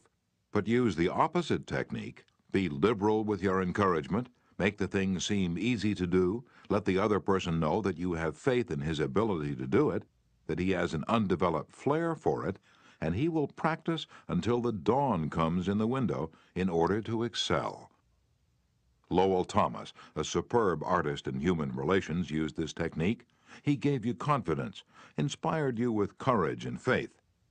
For example, I spent a weekend with Mr. and Mrs. Thomas, and on Saturday night I was asked to sit in on a friendly bridge game before a roaring fire.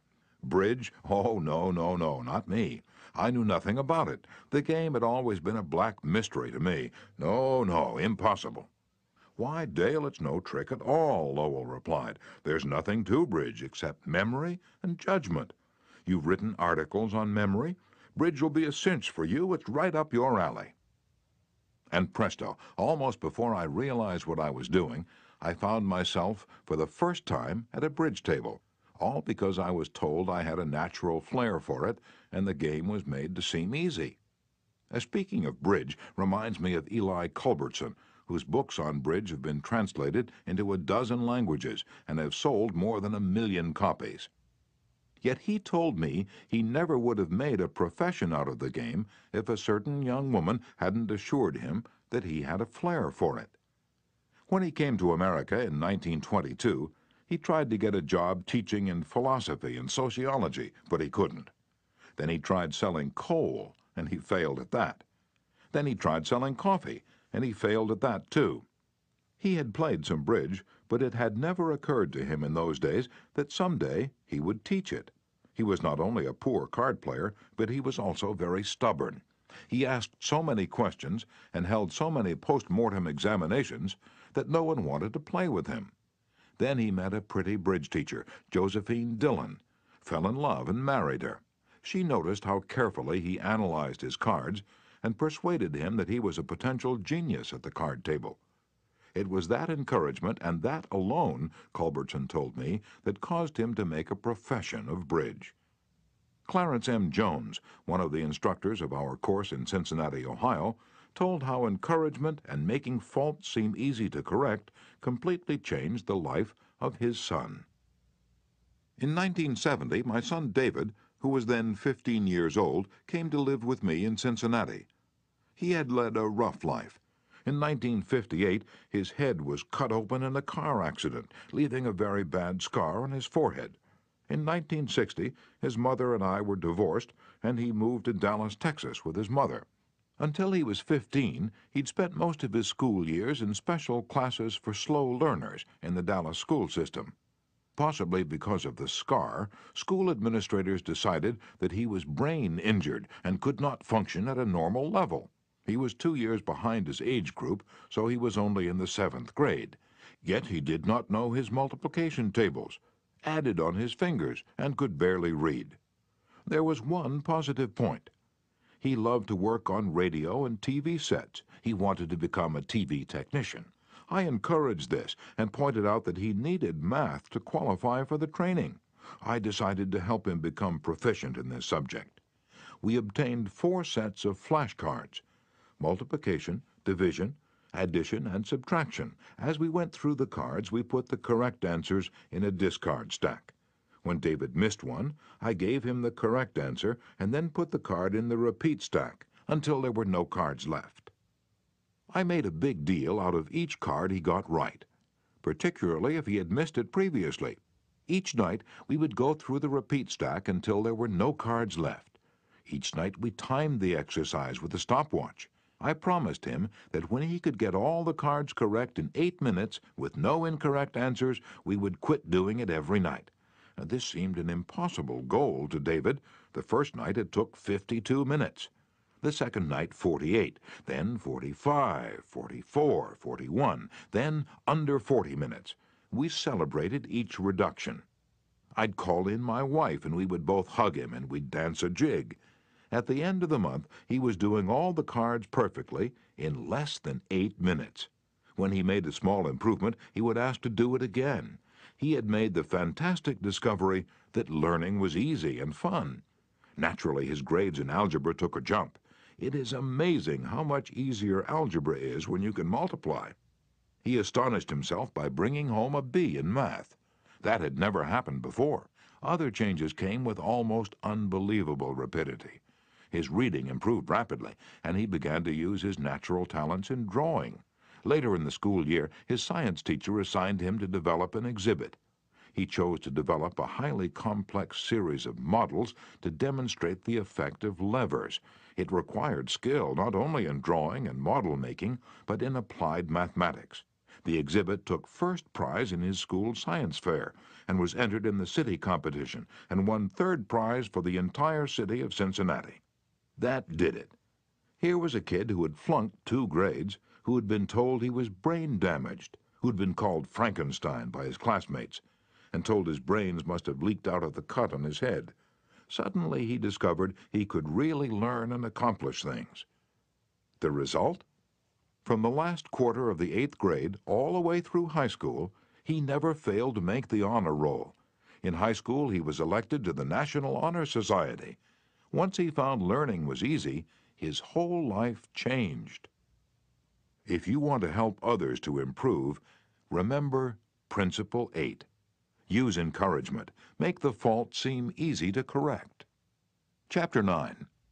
Making people glad to do what you want. Back in 1915, America was aghast. For more than a year, the nations of Europe had been slaughtering one another on a scale never before dreamed of in all the bloody annals of mankind. Could peace be brought about? No one knew. But Woodrow Wilson was determined to try. He would send a personal representative, a peace emissary, to counsel with the warlords of Europe. William Jennings Bryan, Secretary of State, Bryan, the peace advocate, longed to go. He saw a chance to perform a great service and make his name immortal. But Wilson appointed another man, his intimate friend and advisor, Colonel Edward M. House, and it was House's thorny task to break the unwelcome news to Bryan without giving him offense. Bryan was distinctly disappointed when he heard I was to go to Europe as the peace emissary, Colonel House records in his diary. He said he had planned to do this himself. I replied that the president thought it would be unwise for anyone to do this officially, and that his going would attract a great deal of attention, and people would wonder why he was there. You see the intimation? House practically told Bryan that he was too important for the job, and Bryan was satisfied. Colonel House, adroit, experienced in the ways of the world, was following one of the important rules of human relations. Always make the other person happy about doing the thing you suggest. Woodrow Wilson followed that policy even when inviting William Gibbs McAdoo to become a member of his cabinet. That was the highest honor he could confer upon anyone, and yet Wilson extended the invitation in such a way as to make McAdoo feel doubly important. Here's the story in McAdoo's own words. Wilson said that he was making up his cabinet and that he would be very glad if I would accept a place in it as Secretary of the Treasury. He had a delightful way of putting things. He created the impression that by accepting this great honor, I would be doing him a favor. Unfortunately, Wilson didn't always employ such tact. If he had, history might have been different. For example, Wilson didn't make the Senate and the Republican Party happy by entering the United States in the League of Nations. Wilson refused to take such prominent Republican leaders as Elihu Root or Charles Evans Hughes or Henry Cabot Lodge to the peace conference with him. Instead, he took along unknown men from his own party. He snubbed the Republicans, refused to let them feel that the League was their idea as well as his, refused to let them have a finger in the pie, and as a result of this crude handling of human relations, wrecked his own career, ruined his health, shortened his life, caused America to stay out of the League, and altered the history of the world. Statesmen and diplomats aren't the only ones who use this make a person happy to do the things you want them to do approach. Dale O. Ferrier of Fort Wayne, Indiana, told how he encouraged one of his young children to willingly do the chore he was assigned. One of Jeff's chores was to pick up pears from under the pear tree so the person who was mowing underneath wouldn't have to stop and pick them up. He didn't like this chore, and frequently it was either not done at all or it was done so poorly that the mower had to stop and pick up several pears that he'd missed. Rather than have an eyeball-to-eyeball confrontation about it, one day I said to him, "Jeff, I'll make a deal with you. For every bushel basket full of pears you pick up, I'll pay you $1. But after you're finished, for every pear I find left in the yard, I'll take away $1. How does that sound?" As you'd expect, he not only picked up all of the pears, but I had to keep an eye on him to see that he didn't pull a few off the trees to fill up some of the baskets. I knew a man who had to refuse many invitations to speak, invitations extended by friends, invitations coming from people to whom he was obligated, and yet he did it so adroitly that the other person was at least contented with his refusal. How did he do it?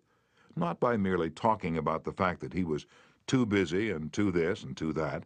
No, after expressing his appreciation of the invitation and regretting his inability to accept it, he suggested a substitute speaker. In other words, he didn't give the other person any time to feel unhappy about the refusal. He immediately changed the other person's thoughts to some other speaker who could accept the invitation. Gunter Schmidt, who took our course in West Germany, told of an employee in the food store he managed who was negligent about putting the proper price tags on the shelves where the items were displayed. This caused confusion and customer complaints. Reminders, admonitions, confrontations with her about this did not do much good. Finally, Mr. Schmidt called her into his office and told her he was appointing her supervisor of price tag posting for the entire store, and she would be responsible for keeping all of the shelves properly tagged.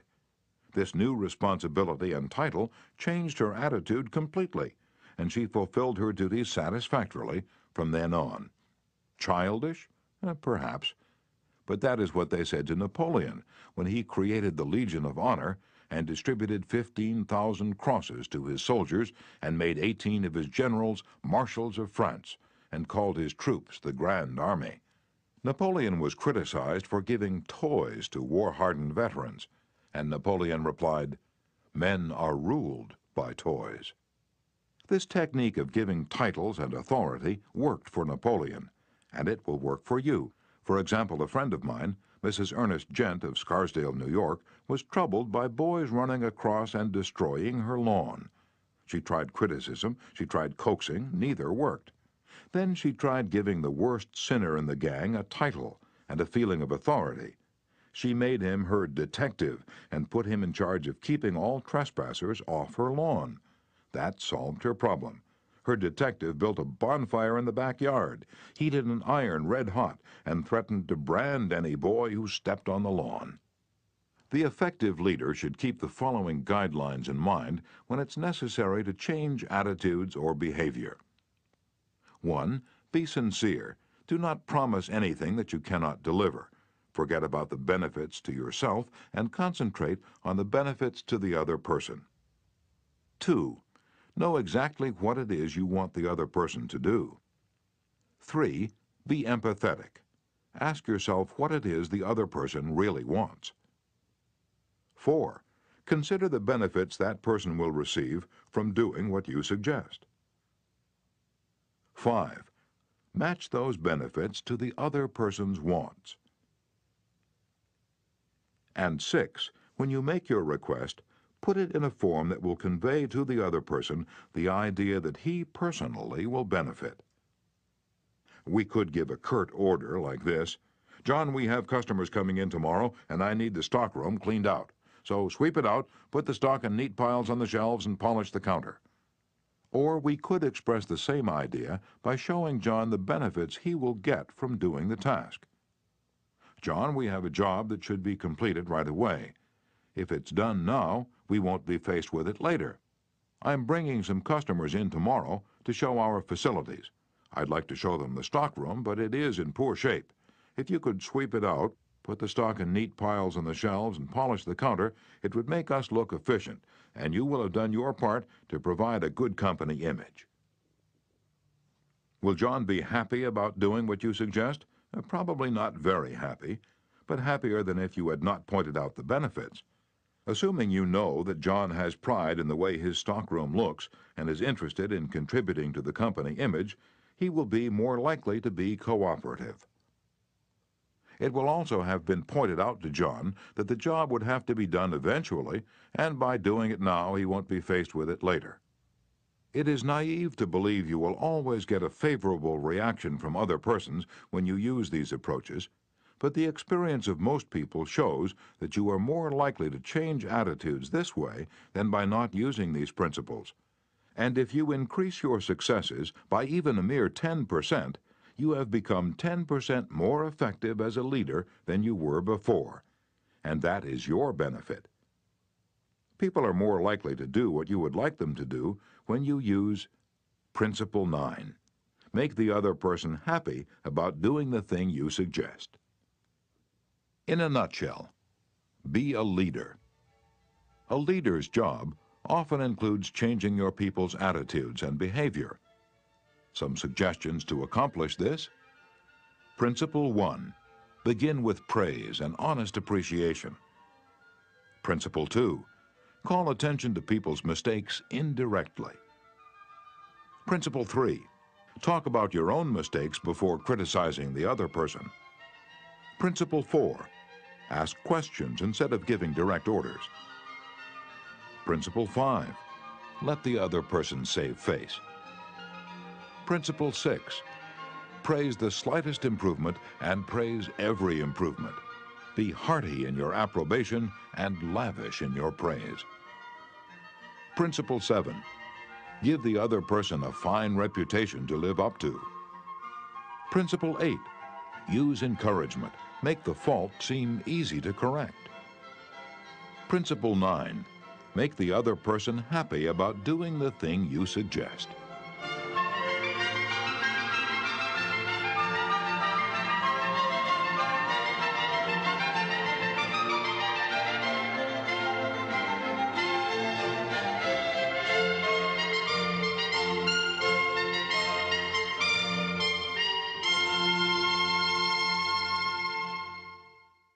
This has been a presentation of Simon & Schuster Audio.